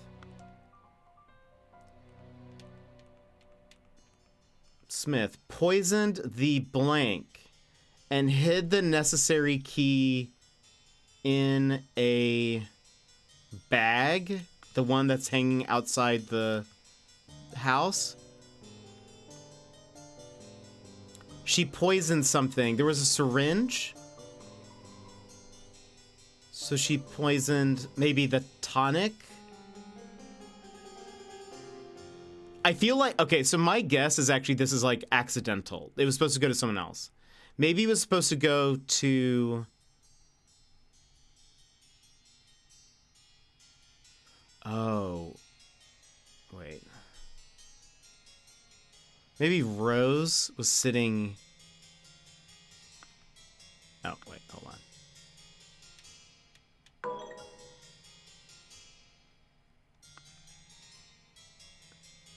Maybe Rose is sitting here. Here's my guess. I think it would make sense that... Because Edmund Cloudsley is like... He should be sitting at the head of the table. Okay, I don't think this is David Gorin. I think this is Lothar.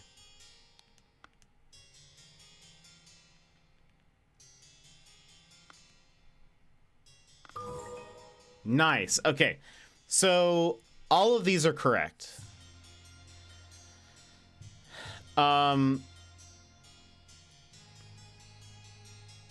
She drank the tonic.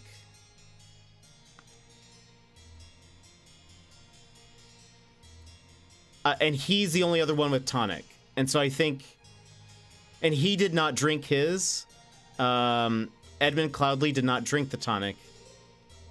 Oh, wait. Oh, right. These aren't, like, solidified yet. Edmund Cloudsley.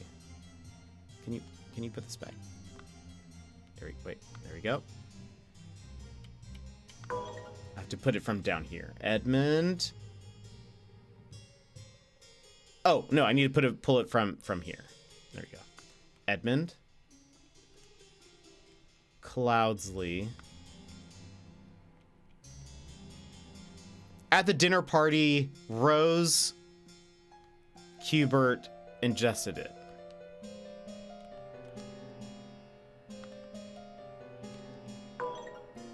Two or fewer slots are incorrect. Maybe it's the bag. Maybe it's the mattress. There was the mattress with a key. No, okay. Maybe it's not tonic. Where else would she have hidden? We have bag, pocket. Salad, brandy, wine, lemonade, tonic, water. Pocket? No, okay.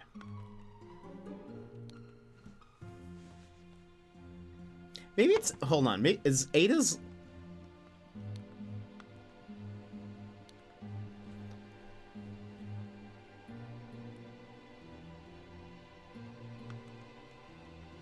We know her name is Ada. Mrs. Smith has worked here the longest.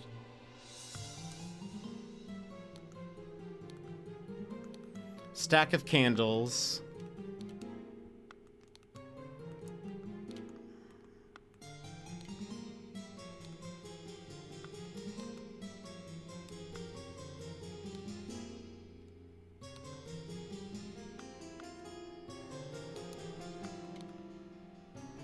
Mrs. Baker, Mrs. Smith.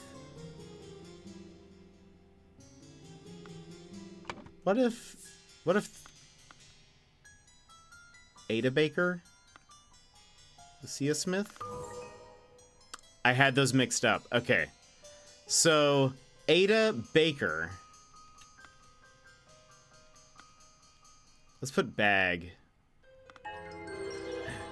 Nice. Okay. The scroll has been fulfilled. Though we haven't done we still need to do this part. Ada Baker received encoded instructions from Darkhand Steward to poison Edmund Cloudsley. She used her ability to move freely throughout the rooms while cleaning and made a copy of the key to the medicine cabinet. She used a syringe to poison a sealed peptic tonic bottle. However, during the party, Rose asked for tonic and drank it first and died from the poison. So I mean, it seems like we don't have to do this, but let's do it anyway. Baker. Who lives up here? We have candles. A note that says remember to take the fourth of every row.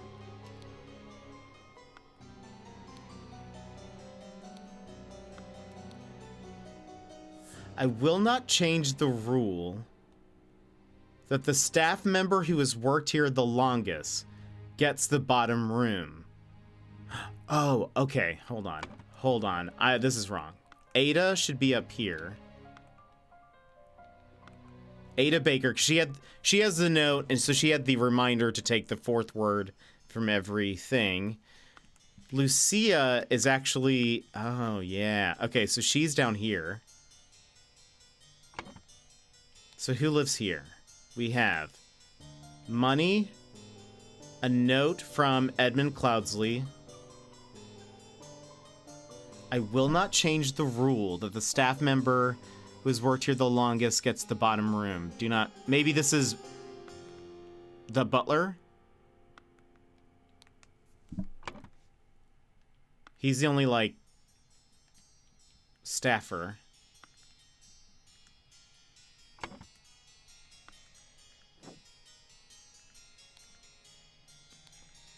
We have cigarettes, lockpicks, a dagger, a gun. David. Oh, David Gorin's room. David.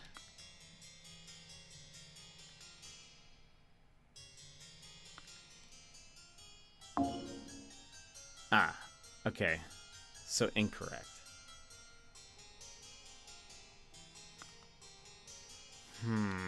All right. We know she lives here. We know that's correct. I think Ada Baker would make sense is here. Oh, because she also pulls up the bag. So for sure this is correct. Brian Walker.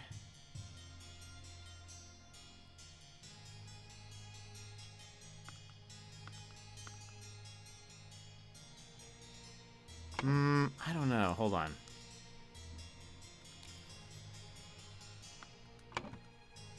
I feel like this makes sense. Maybe little Pip is wrong.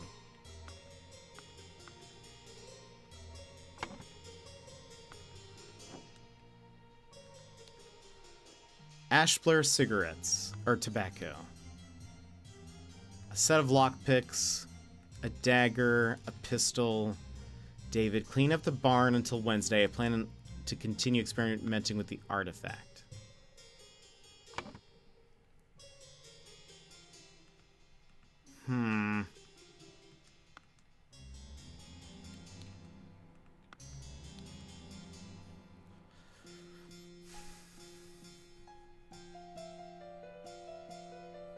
David Gorin. George Bridges. Who's George Bridges?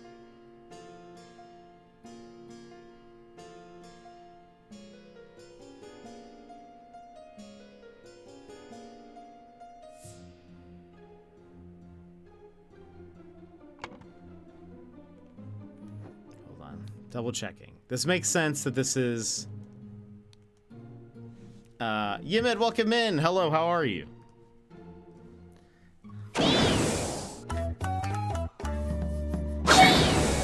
Aha! How's it going? Don't worry, we're fine. No! Get these out of here! The chickens! Get them!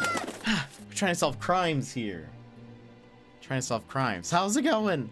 Is this a murder? Why am I hearing yes? Doing good. Good to hear. Hold on. I hope you're doing good. We're just solving some crimes, some murders. We're just solving some moitas.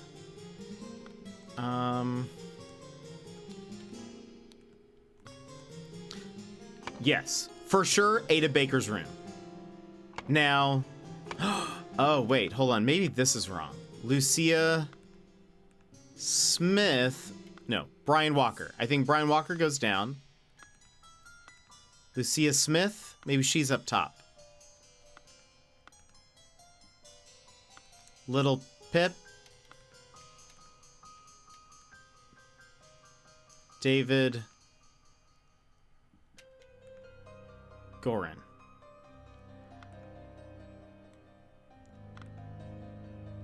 Excellent. Okay, we've completed that.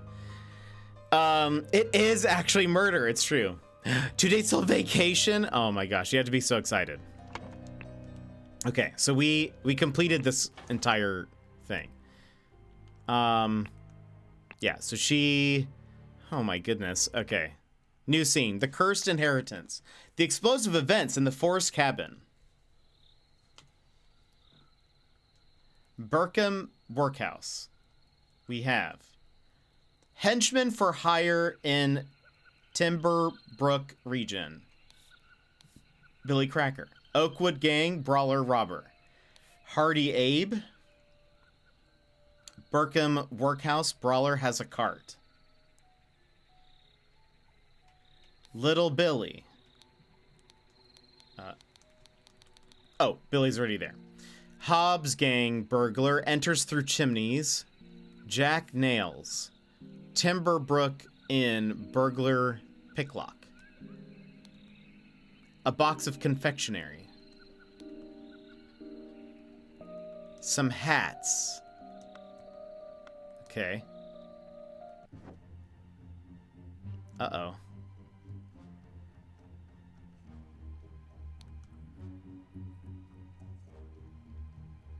This guy's a bit of a head wound. Oh, it's, the man is breathing but appears to have lost consciousness. Is that... What? No, Ash? Somebody?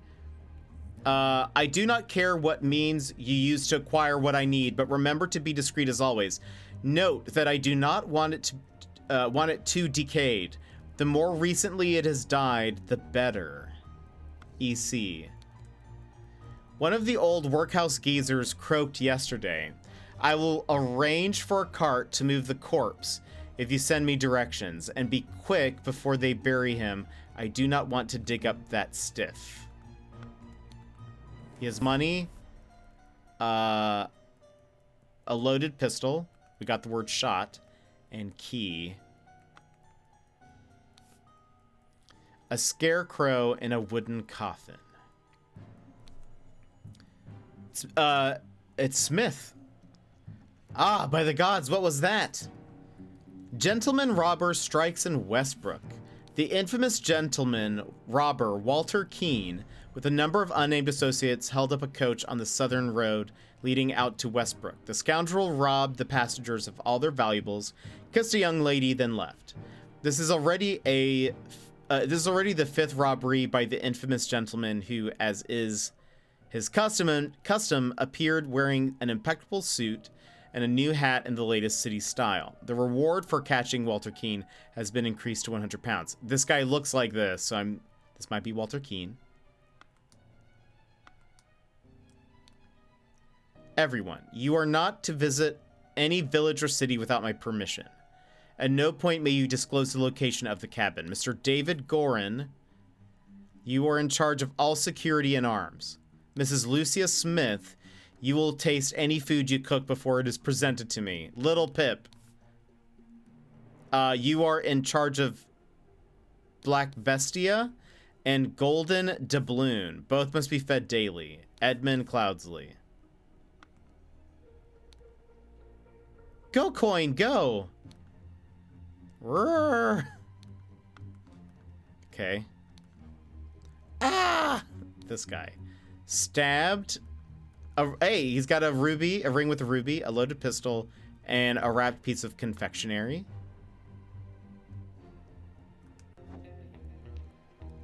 Oh, goodness.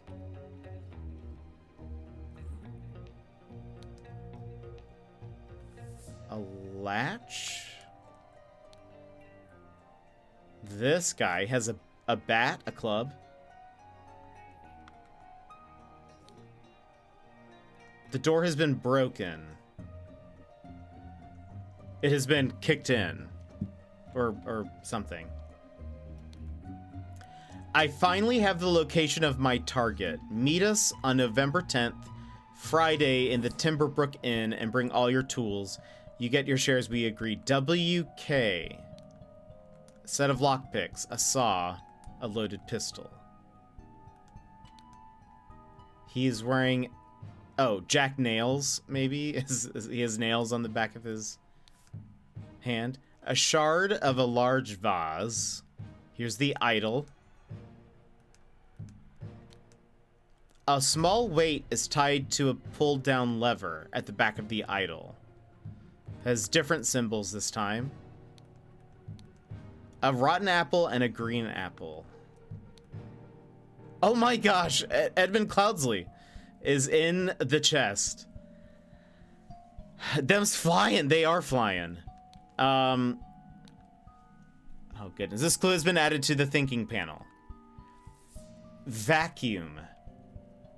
What was the symbol on the thing? Shepherd's crook, and then the squares, the chocolates, if you will.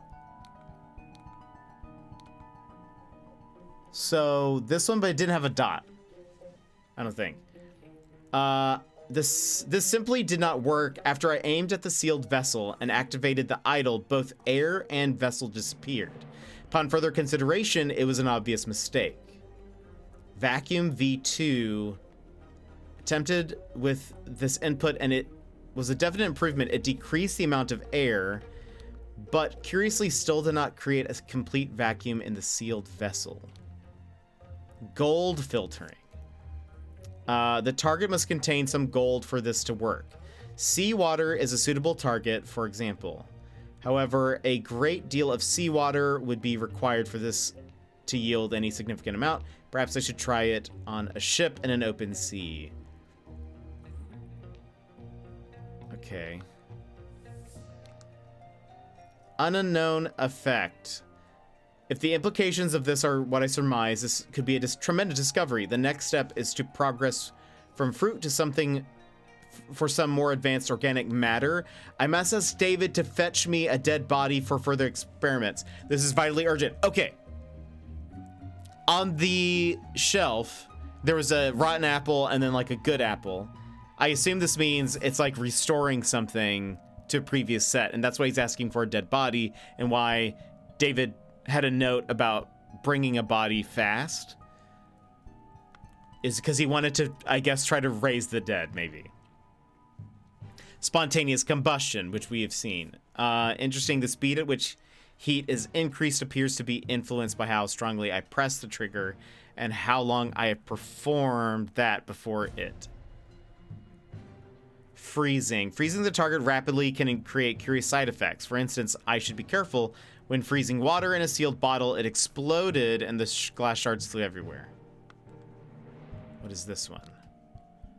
Safety notice. Upon pulling the trigger, if the glyph input is meaningful, the idol will perform the intended action on the target it can see. If its eye is red, it is ready for that input, and it will turn blue afterwards. If the eye is blue, you can only perform blank input, and it will turn red afterwards. Okay. He has a loaded pistol. We have 34 of 34 clues. So not quite Frankenstein, no, not quite. Blank blank needed a blank. Blank blank, along with compasses, delivered a blank. Upon entering blank blank, suddenly blank blank blank. Meanwhile, blank blank, the blank... Oh, wait, sorry. Meanwhile, blank blank blank, the amount of blank in a sealed blank. When blank blank and blank blank entered the room, the blank blank and killed them both. Oh, look at this. Okay, interesting. So this could either be blue or yellow or tan or whatever it is. Mustard. Okay, hold on. This is Little Pip.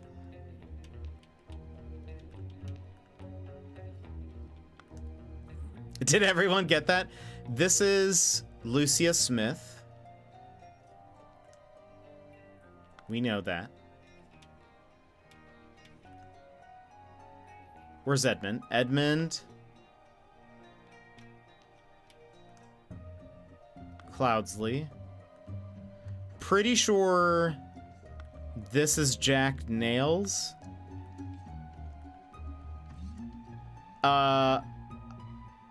Walter Keane. Hold on. Walter Keane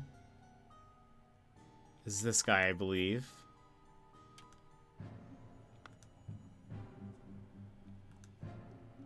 The dog has a name.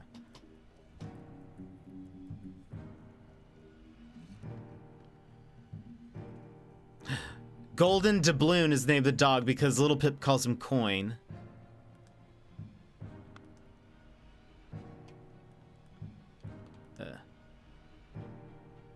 Now we have maybe David Gorin here, because he's the one with like... Oh, wait. Hold on. What did he have on him? Oh, no. That's not David. Oh, wait. Well, maybe. That might be his real name. He's been using another name in some of the other things.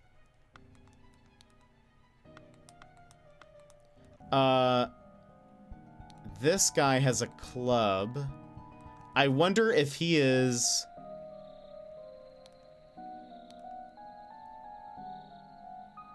Hardy Abe? No. Yeah, has a cart. Or maybe... Oh, no. You know what? No. Well, maybe. He's either Billy Cracker or Hardy Abe, I think.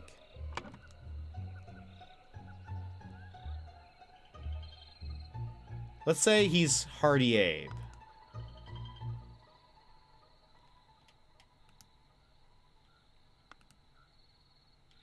And you know what? We're here. We're gonna say this is Billy Cracker. 2 or fewer slots are incorrect. Let's remove Billy. Is there like a simple way? Oh, there we go. Let's try David. Nice. Okay, done. So Billy Cracker's not here, it looks like.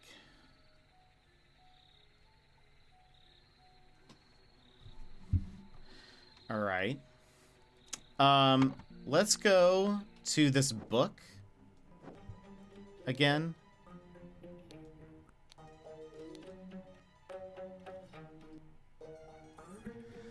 So decreased air. This might be air. I feel like this might be decrease. And I wonder if this is increase.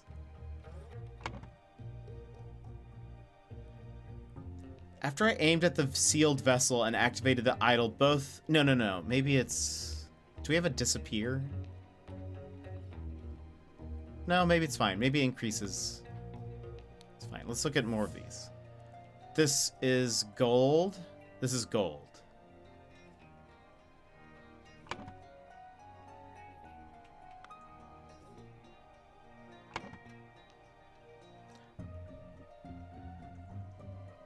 First step, get gold by aiming at target. Second step, aim at an empty vessel to retrieve it. This is the one without the little dot.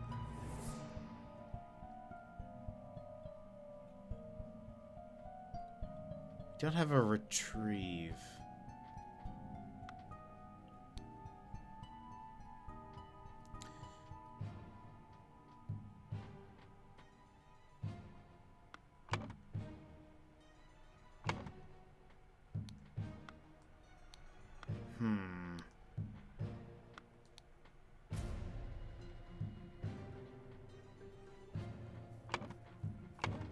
I think, okay, I do think this is increase. Maybe this might be heat.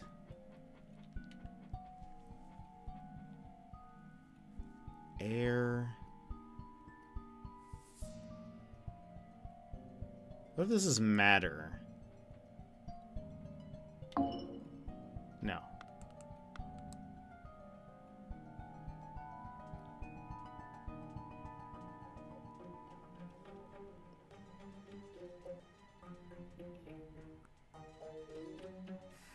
There's a few of them wrong. Let's... Hold on. Is there... How do I... Sometimes I can get it to, like, cancel. Sometimes I can't. Wait. Okay.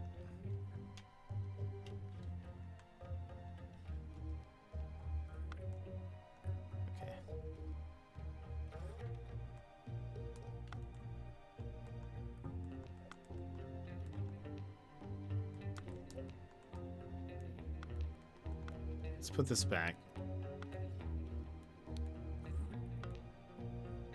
Pretty positive that's gold.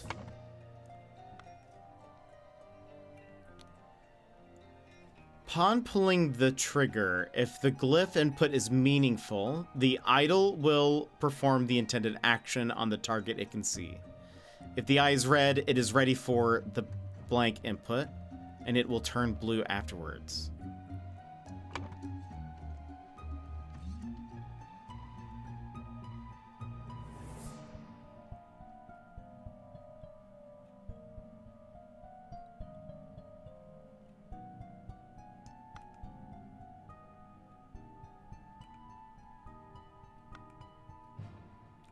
Let's put that matter air.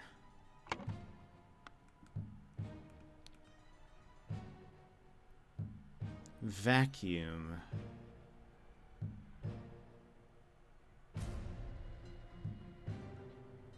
Air. It decreased the amount of air, but curiously did not create a complete vacuum. And again, this is not...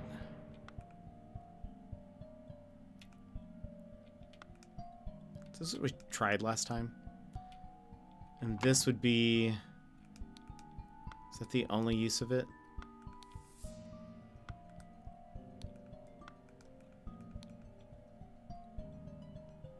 Heat increased. Explode, maybe?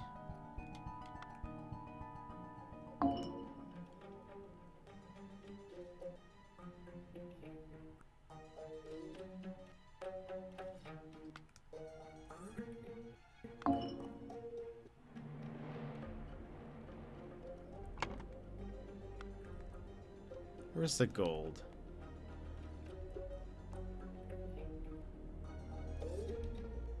The gold filtering. The target must contain some gold for this to work. Seawater is a suitable target, for example. However, a great deal of seawater would be required for this to yield any significant amount. Maybe this is seawater?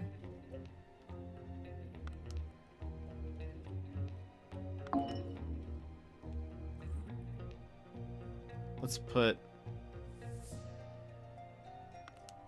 Whoops.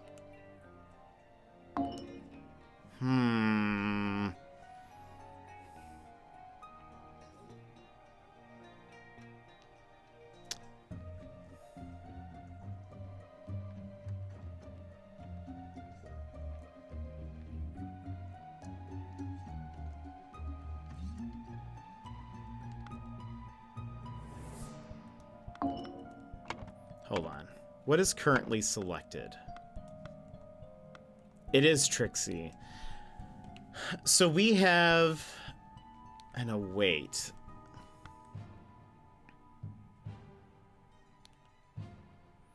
So it's currently using vacuum 2. It decreased the amount of air.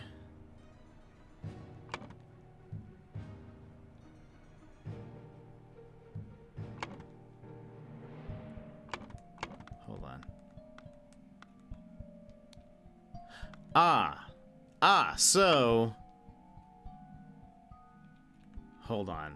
I think this is increase. This is decrease. This might be air.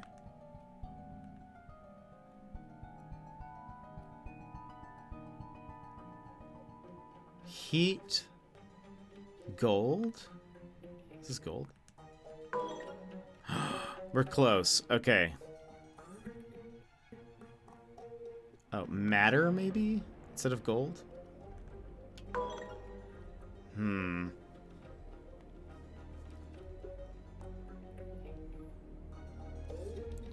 Water, air.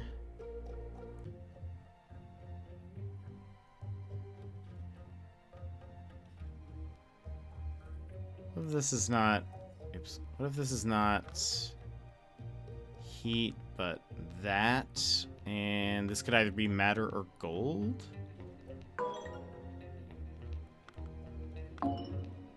Okay, wait.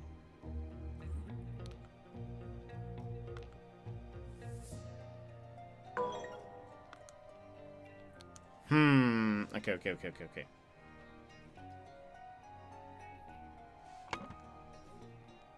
Let's look at these again.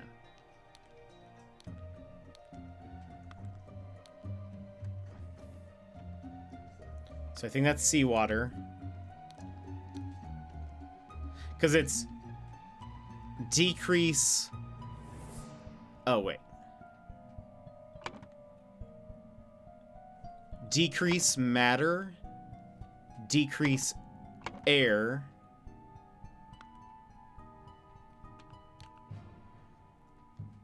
Decrease seawater.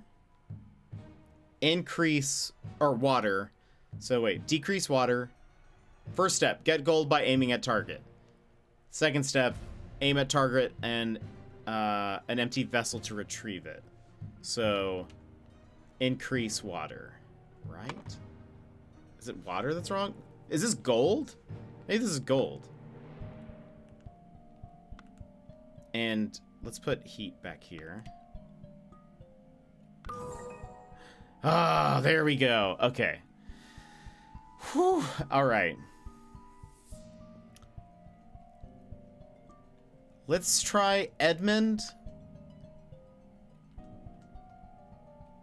Cloudsley. Needed a corpse.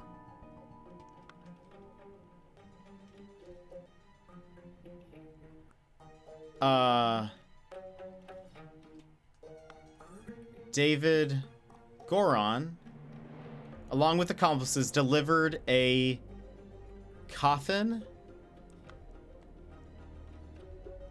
Upon entering, blank blank suddenly blank. Blank blank.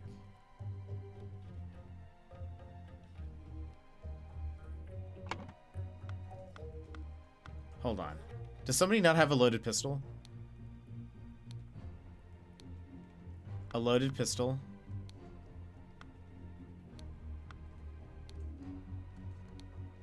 A loaded pistol. He doesn't have a gun. A loaded pistol. Loaded. Okay, so they all have loaded pistols.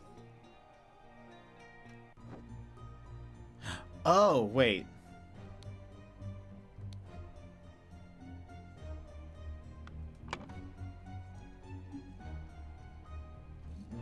Did Edmund shoot David? Or, no.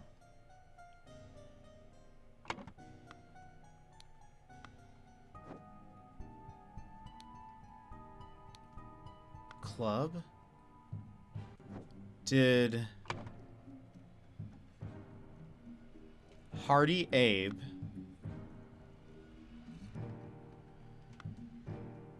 suddenly clubbed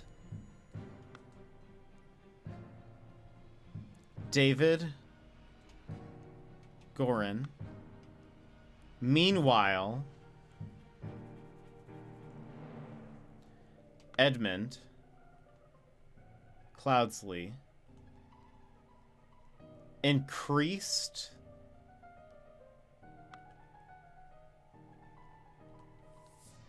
the amount of air sealed in a vase when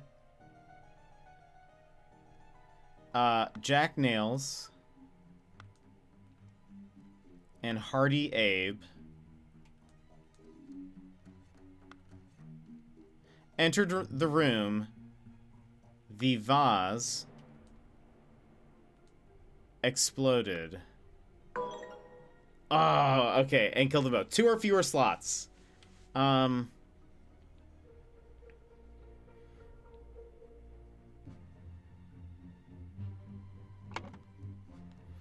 are no extra guns anywhere. Hold on. We're almost there. We're like, maybe wait. It's supposed to, it doesn't seem to be corpse because they didn't bring a corpse. They brought a coffin, and it had a. Yeah. Okay. It's a coffin. 1. That means there are 2 things wrong. Also, it's Hardy Abe.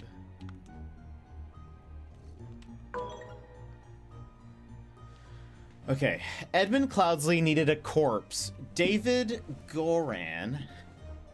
Maybe it's Walter Keane? We haven't used his name. Walter. There we go. Okay. Scroll has been fulfilled. To gain entrance to Edmund Cloudsley's secret forest cabin, gentleman robber Walter Keane pretended to deliver a corpse to Edmund for his experiments. On entering the cabin, the robbers ambushed the servants, and Edmund locked himself in his study. While the robbers were sawing through the lock, Edmund prepared a trap with the idol that killed the 2 intruders. Nice. GG! We'll probably do, let's do one more. Let's see, or we can at least get started on the next one. Oh, right, because it's the next act. What's this? Then, Sir Coroner, the bandits accidentally set off my master's laboratory chemical ingredients. What happened afterwards? I managed to fend the rest of them off, but my master lord, Edmund Cloudsley, got caught in the blast, which severely disfigured him, and soon afterwards he died, bless his soul. That seems weird. He did not seem to be caught in the blast. Though that feels inappropriate from her. Yay! Oh, goodness. By the way, okay, we can't see. Okay. Chapter 3, The Ascent. The strange practices of a secretive society. What? This clue has been added to the thinking panel. He's wearing, or he has a tattoo of a hand. The tattoo depicts a hand and an eye. A loaded pistol. A coil of rope. A shabby formal coat. A dagger. Ash Blair tobacco. David. The gathering will be on March 14th. To follow our plan, we should be there at least 2 hours before midnight. The target will arrive in full costume. Grab rope and weapons. WK. To David Gorin for reliable service from EC. Okay. Wait, was there anything else? Yes. A hat. And in the bag, a sword, some hats, loaded pistol, a clean coat. Some drag marks, steps, 2 different footsteps.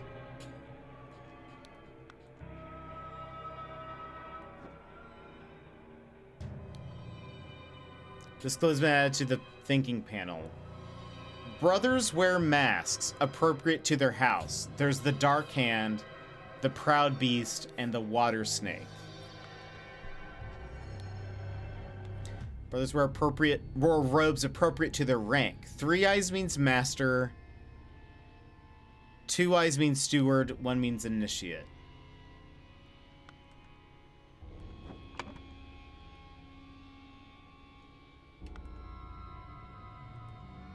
Is this David Goran?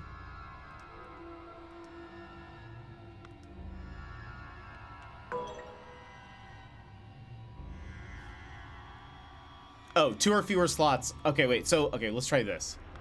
Dark Hand. Initiate. Excellent. Okay.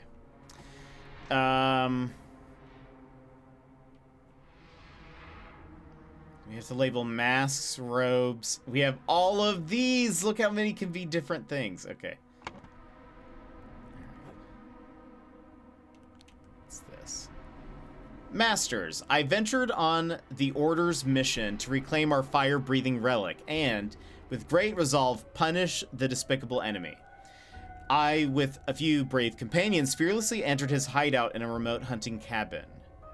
But the devil had prepared a treacherous trap, and an explosion slaughtered my dearest friends as we entered his study. Thanks to my sturdy physique, I survived the blast, only to be assaulted by the enemy's lackey, assassin warrior David Goran, and a pack of bloodthirsty hounds. He's really talking this up. After an hour of fight, I received numerous deadly wounds, in spite of which I prevailed and defeated my assailants with my martial training. I discovered the enemy's dead body, slain by the trap of his own making, but no trace of the relic. Oh, did he not survive? I am forced to go into hiding because the government watchmen are tracking me. Once I have recovered from my deadly wounds, unless this is a fake note, once I have recovered from my deadly wounds and shaken off the watchmen, I will send you the next report. May the Griffin awaken, Walter Keane.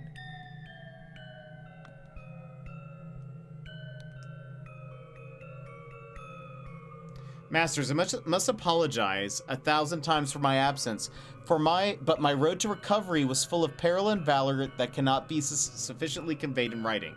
The government dogs and spies chased me tirelessly, and I was forced to seek refuge in Aquitania to recover from my still dire wounds.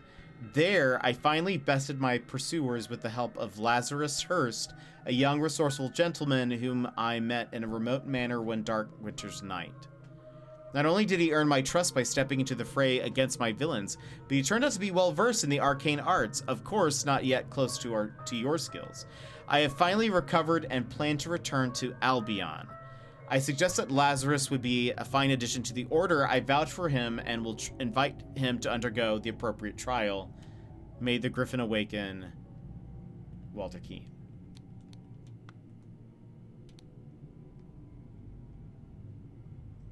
January 16th. Illuminated Masters, I object to the admittance of the individual Lazarus Hurst to our brethren. I submit that our dark-hand brother, Walter Keane, who vouches for him, cannot be trusted because he is a liar and a thief. I am certain that on dispatching our enemy, he kept the golden fire-breathing relic for himself. Nothing will move me on this. He must produce the relic, apologize personally to me, and afterwards be expelled from our brotherhood. Sir Geoffrey Sinclair. Oh, goodness. Okay, this guy is carrying a house on his back. Does that have a 1? Yes. 2. This guy's eating food. He has no mouth. There is a fish in a house.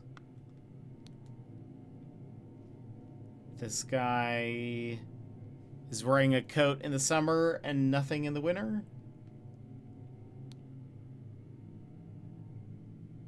Prepare to receive what you have earned. Brother, a member of our order has proposed a new candidate to join our brotherhood. Our brother's trustworthiness, however, has been challenged.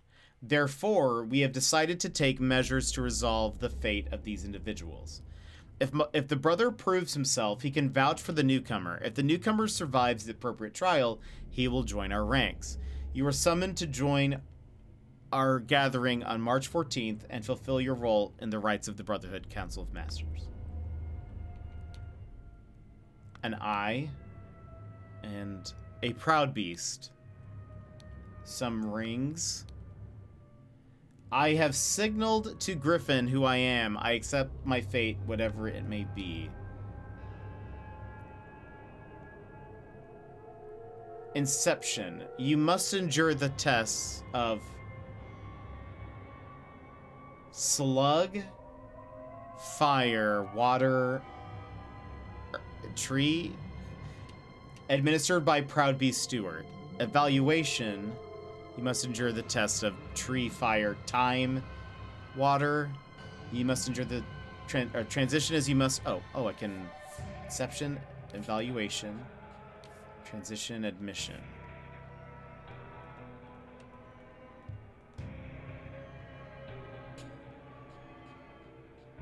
I wonder if...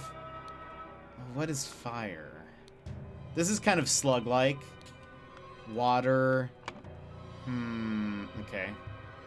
The ritual of... I think this is Inception. This might be... Proud Beast... Initiate?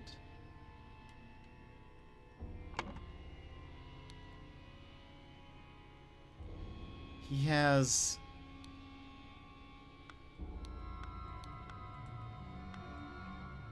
Oh, hold on. He might be a Proud Beast Steward. Oops. 2 or fewer slots. Is this admission? No?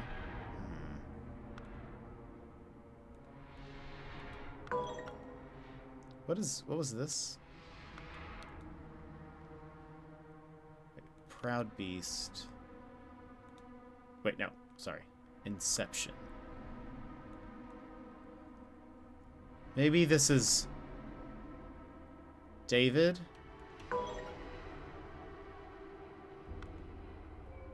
Goran? Huh, okay. Walter Keane, Lazarus Hurst, Jeffrey Sinclair. Walter Keane.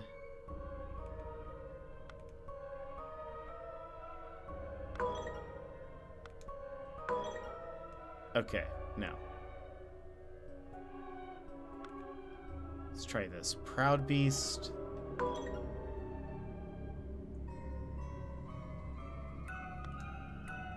Because he's gonna get... Hold on. So is it not... Maybe it's not Inception. Tapicado! Welcome in! How are you, Tap? You must endure the... Time?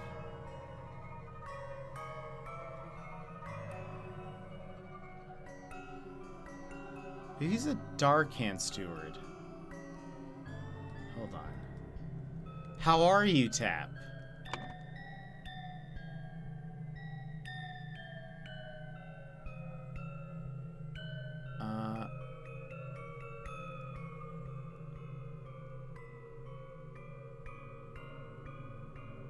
Proud Beast Steward, Proud Beast Master? No.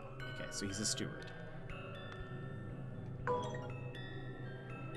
Water Snake, Proud Beast. Dark Hand. No. Proud Beast. Is this evaluation? Hold on. So I was right. It's Inception. Okay. Seeing how things change. So there are 2 things that are wrong currently. I am signaled to Griffin who I am. Accept my fate. He's about to get Proud Beast One Eye. Initiate. Yes. So who are you, sir? So it must be this thing that's wrong. And it says that a inception must be done by a Proud Beast steward. Proud Beast steward. 2 or fewer slots are incorrect.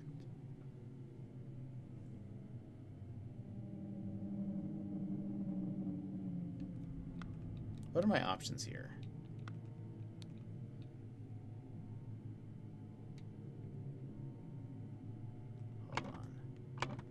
I'm right. Been working on an extra job these last 2 days, so I am tired, but good. Oh, goodness. How goes it here? It's been going pretty good. We're solving some murders, you know, as you do. I'm pretty sure I went to high school with a person named Proud Beast Stewart. Oh, no. Like a work project?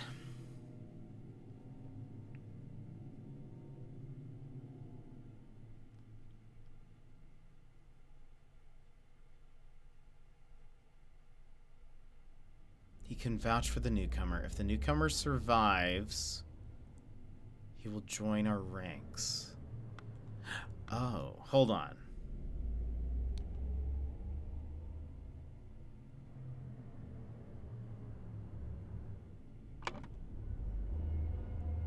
You know what? Hold on. I think he might be a dark hand? Right? Wait. Or master? Hold on. No. Whoops. Steward.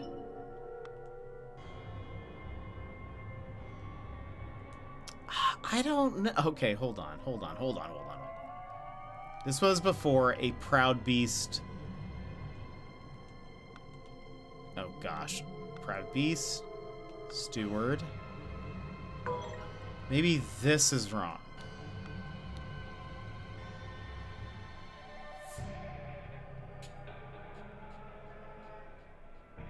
Oh, you know what? Hold on. Let me read these again. Lazarus Hurst. I think that may be what goes here. Lazarus Hurst? Okay, sorry. It took me a second to figure out what all this was, but yes. Okay. Logicking our way to the culprit. Yeah, we got a new client earlier this year, but their backyard needed a ton of attention. They finally gave us the go-ahead to do some landscaping overhaul, and that's what we've been doing. Dang! So have you been working long days? So, okay, here's what's happening, is they are pretending to be people. So David Goran and Walter Keane have stolen this person's outfit. I think Walter Keane is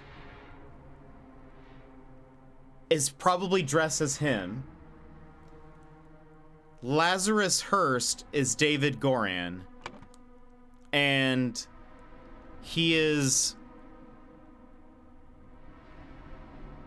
pretending to be, or David Goran is pretending to be Lazarus Hurst because Walter Keane was like, I got so injured. And yeah, but I've got this other guy who has really helped me out in my healing, and I think he should be admitted in. And so they're like infiltrating the place. But I actually, you know what? I'm going to say, I don't know if this can't be the real Walter Keane, because they wouldn't need it to steal someone's clothes, right? We haven't even gone upstairs. This clue has been added to the thinking panel. The ritual of blank. Okay, let's look at this. drink. Done when an accuser has challenged a defender. Both the drinkers must be barefoot. The substance is added depending to the severity of the accusation, including deadly poison. Add substance to one of the cups. Defender chooses first. Accuser chooses the remaining. Both partake in the cups. What is this? Ritual of Squabble. Only initiates can be defender and accuser. The sword must be borne by any dark hand. Required decorations of the hall. The Grim Reaper. The never-tiring teacher. The feeder of mouths. Ritual of Conflict. The accuser must deeply hate the defender. The sword must be borne by any initiate. Required decorations for the hall. The never-tiring teacher. The keeper of treasures. The mirror of the soul. What is this? Ritual of Dispute. Only stewards or higher can be defender and accuser. The scepter must be borne by a water snake master. Required decorations for the hall. The keeper of treasures. The never-tiring teacher. The Grim Reaper. Ritual of Discord. The houses of the accuser and defender stand behind their brothers. The scepter must be borne by a dark hand master. Required decorations. Speaker of the blind. Grim Reaper. Keeper of treasures. Okay. Oh, goodness. I just noticed the guy on the ground. The Griffin has spoken. A tray with a small vial of unknown substance and a red ruby ring. The Griffin has spoken. Ruby ring. We have a key, a Grim Reaper, and a book. A cup. What does that say? 2 cups on a stone altar. They contain some wine, but are almost empty. I have not played Inscription. I really hope to at some point. I've heard great things. The Griffin has spoken. Oops. Tankard. A silver tankard with some red wine. A ruby ring. Let us wait the results from the chamber below. A sword with a ring. The Griffin has spoken. A scepter. The man in the mask is not breathing. We have 31 of 31 things. All right, hold on. This is a Proud Beast steward. So, Proud Beast.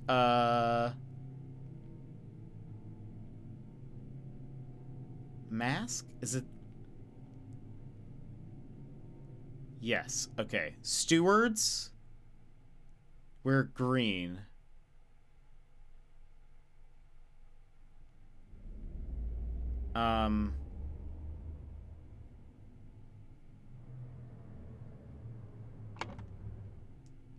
What ritual are they doing?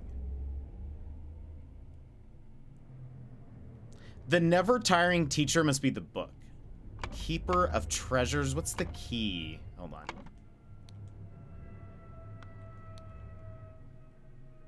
The Grim Reaper, the feeder of mouths. Keeper of treasures. So this is the ritual of conflict. No. Mirror of the soul. No. Keeper of treasures, Grim Reaper. Keeper of treasures, never-tiring teacher. Okay, this is the ritual of dispute. The scepter must be borne by a water snake master. So, hold on. White is master. This is a water snake. What's the last one we're missing? Dark hand. And this would be then a initiate. No. And I said initiate. Nope. Hold on, let's put that back. Master. Two or more are incorrect. It's right up your alley. It's hard to explain, but but this game and Inscription have similar vibes despite being vastly different. Interesting. I think I would like that then.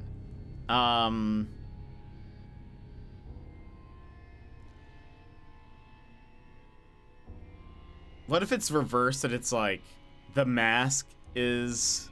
Wait, hold on. Didn't it explain that somewhere? No.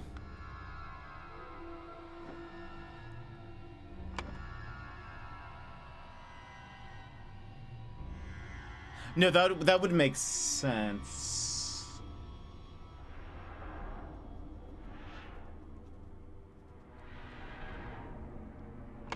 Hold on. Who's holding the scepter in the do we say this is the dispute? Only stewards or higher can be defender and accuser.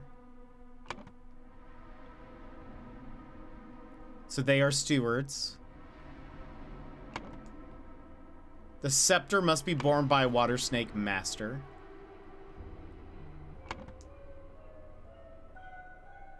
Okay.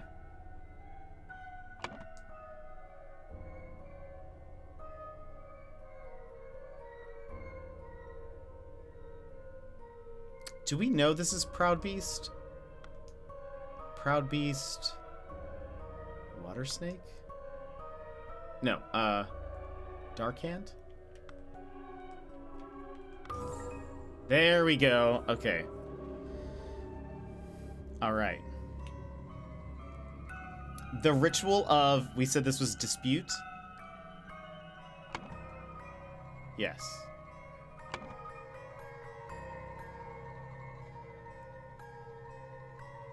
So now, do I put in their titles? This is a water snake initiate. This is... Hold on. The Griffin has spoken.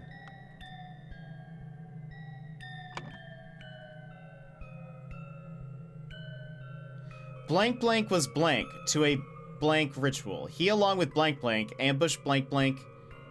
Oh, Dark Hand Initiate.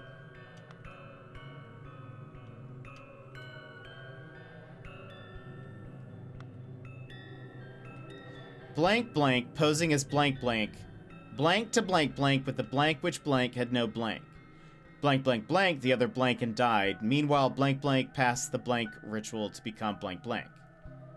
A Proud Beast Initiate.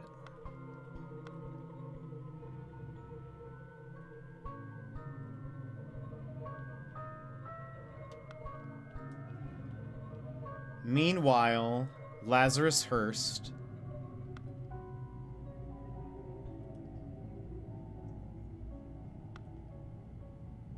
passed the Inception ritual.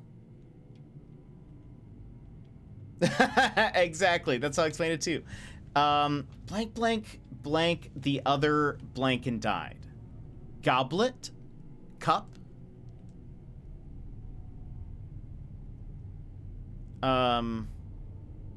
What? I wonder if it's water snake.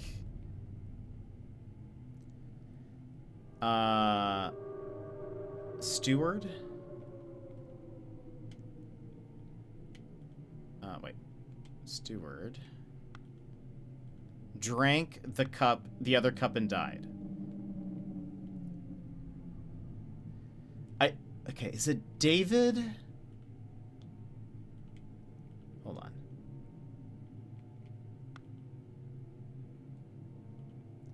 David Goran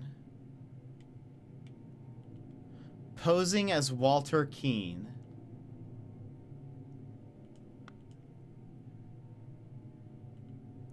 Challenge to... No.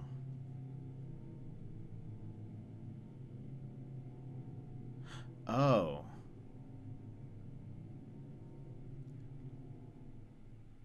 Which cup had no poison? Somebody signaled to somebody else which cup had no poison. They signaled him with a... Okay, so are there 3 people involved? He, along with so-and-so, ambushed the Dark Hand Initiate. David Goran... It might not be David Goran. Could be somebody else. Somebody was signaled? No, challenged.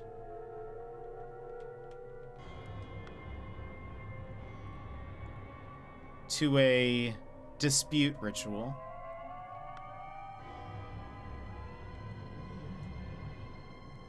Walter Keane was challenged to a dispute ritual because he brought along the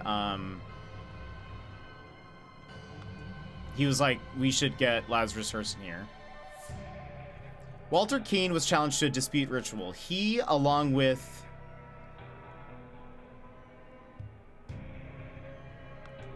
let's see if we try this. David Goran ambushed a Dark Hand Initiate. This might be wrong. All of this might be wrong. Where was Jeffrey Sinclair? Who mentioned Jeffrey Sinclair?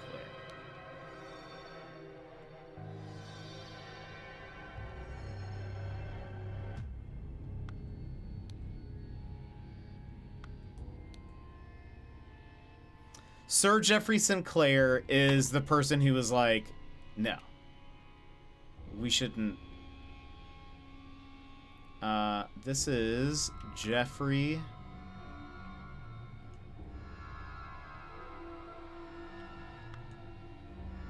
Sinclair.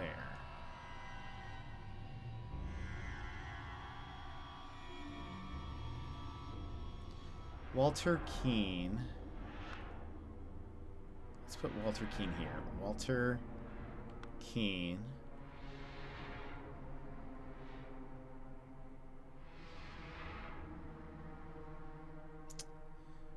For now, let's just put all of the titles and stuff in here, but I think we need to figure out who signaled to who something.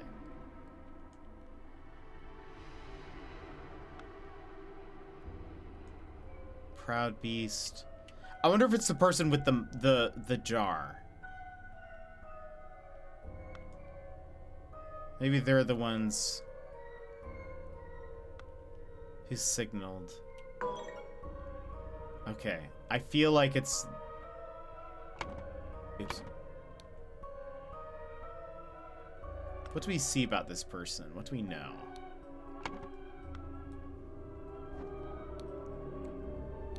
Ruby Ring.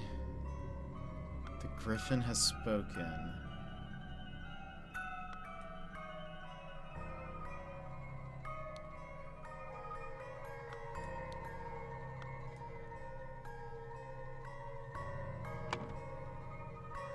Walter Keane was challenged to a dispute ritual. He, along with David Goran, ambushed Dark Hand Initiate. Then... let's put stuff away.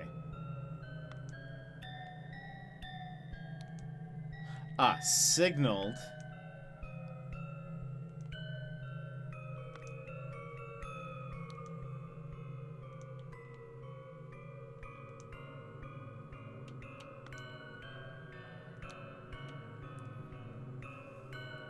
Signal to Walter.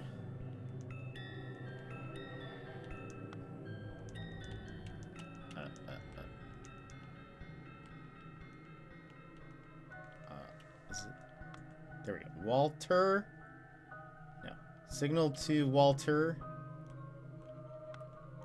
Keane with a tankard. That is this a silver tankard? Which cup had no poison? Or maybe it's like the sword or something.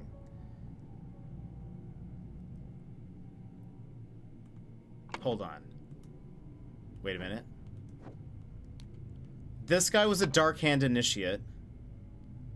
So this is the person who is... Oh. David. It is David Goran. Posing as a Dark Hand Initiate.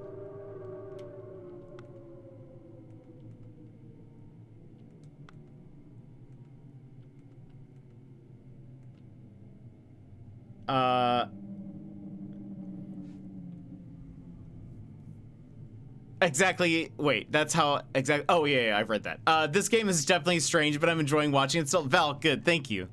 Okay, hold on. Walter Keene was challenged to a dispute ritual.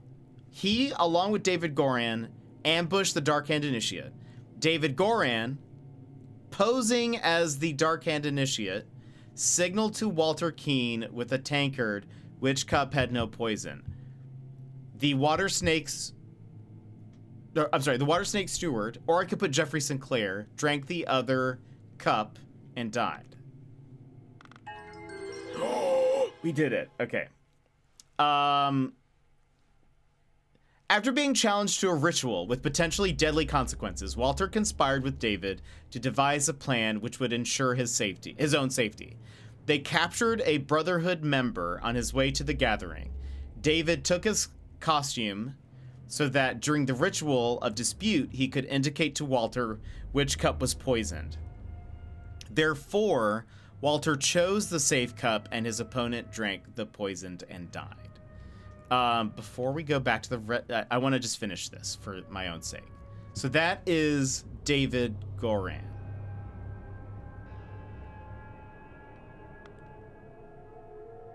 David Goran. Nice. Okay. Excellent. I just wanted everything to be done.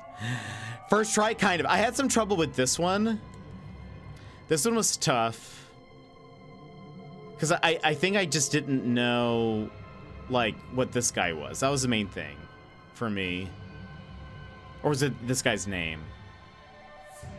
Anyway, it took me a second, and I got these two confused. Proud Beast and Dark Hand. I think had I really thought about the scenario more, I would have been able to get it on the first try, but I didn't. I want to continue, but it's getting late. So, dang. And I feel like they're getting like longer and longer. So I feel like we don't have... How many chapters are in this? Hold on, let me see if I can find out.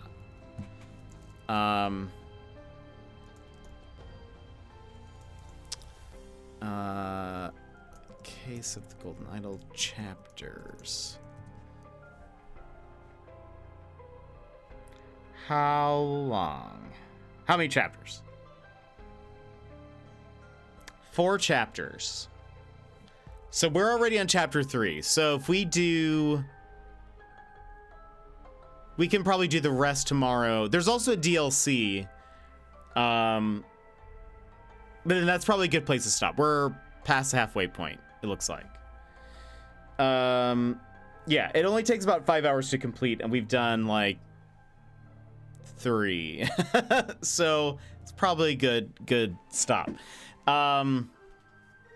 But friends, thank you so much for being here. And we'll have to figure out a time to do the DLC at some point. But thank you so much for being here and hanging with me today and watching me play Case of the Goldenidol. I'm loving it. I love these types of games because I get to think and get to, you know, I don't know, stretch my brain, I guess. But I love it. But friends, thank you so much for being here. Thanks for the stream. Absolutely, Tap. Always good to see you. Sassy. Dang.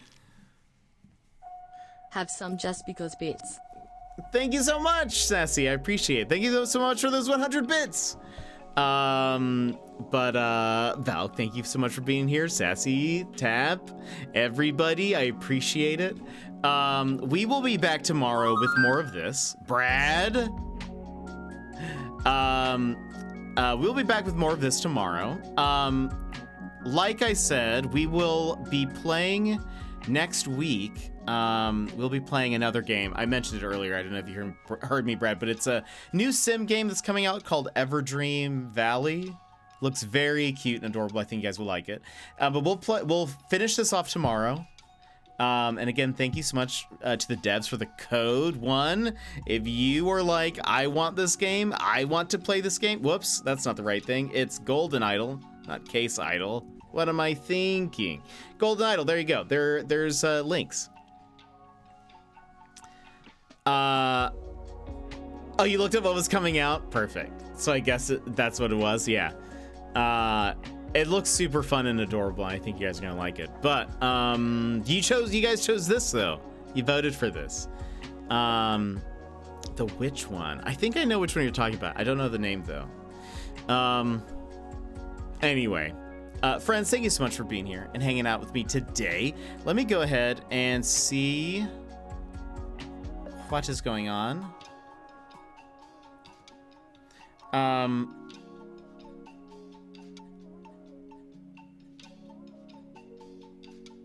And then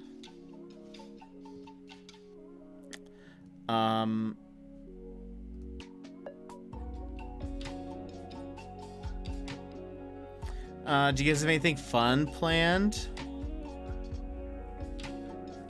today? Anything exciting that you're gonna do for the rest of the night? Sassy, I hope the rest of your day gets better.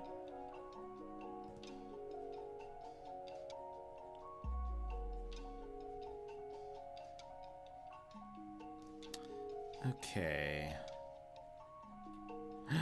It is? It's Muffin's birthday tomorrow? That's exciting. Are you gonna do anything fun?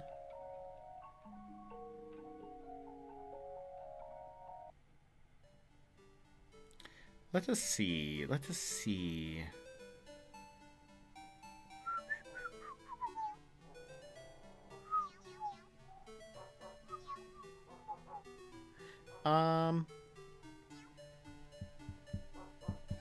She's making her own cake. Oh, that's perfect. Excellent. You don't have to worry about it. Do do do do do do do do do do do do.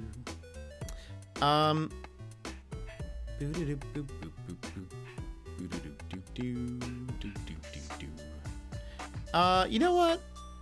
Let's go ahead. And so many people playing Tears of the Kingdom, and I can't raid them because, you know, I don't want to be spoiled.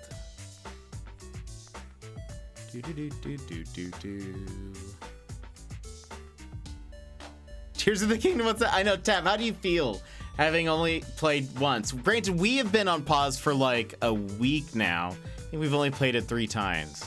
So I'm not like that far ahead. I'm fine, narrator. He wasn't. No. Yeah, I feel the same way. Luckily, though, I'm letting people go ahead of me, and you know they're catching up. But I can't. I mean, once a month, once a month tap. I'm actually not that bad. I'm missing it, but it's been that's a good point. You've had a very busy few days for sure. It sounds like.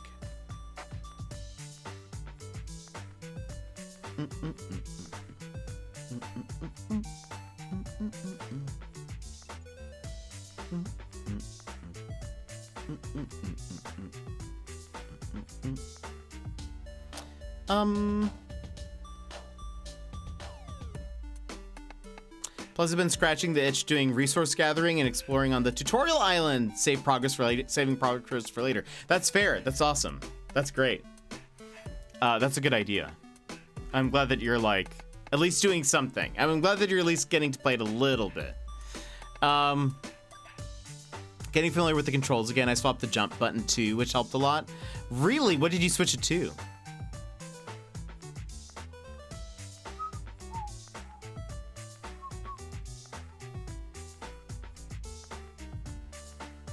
Swaps the jump and sprint button. Interesting. I could see that being helpful. The configuration just makes more sense in my head. I totally understand that. There's a few games like that where I kind of do similar things. All right. I think what we're gonna do, because basically everyone is playing games that I want to play at some point, and I don't want to be spoiled. So we're just gonna end, but thank you so much for being here and hanging out with us today. We will be back tomorrow with more Case of the Goldenidol, and I hope that you guys join us for that, because I want to see what happens. And we've been crushing it. We're doing a great job, and I like it. This has been a very fun game. But yeah, Tap, you have a great day. Everybody, you have all great days. Probably the best decision, so no spoilers. Exactly. And then Sassy, if you're confused, you can rewatch the beginning of the VOD. So hopefully, it will make more sense. But hopefully, it also just started to pick up on that. But before we go, let me just give a couple of thank yous real fast. Val, thank you so much for resubbing for the 19 months. So good to have you here. Not Good Game Gollum, but Good Game Gizmo. Thank you so much for the 21 months. Kawaii Trooper, thank you for the raid.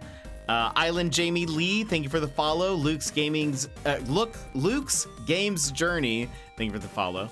And Sophie's World of Games, also thank you for the follow. And Sassy for the 100 bits again, thank you so much. Tomorrow's Friday and a 3-day weekend. Oh, right, because it's like Memorial Day or something. Or, yeah, I think that's right. But friends, that is it for us today. I hope you have an excellent, excellent day. And I will see you tomorrow. Bye-bye!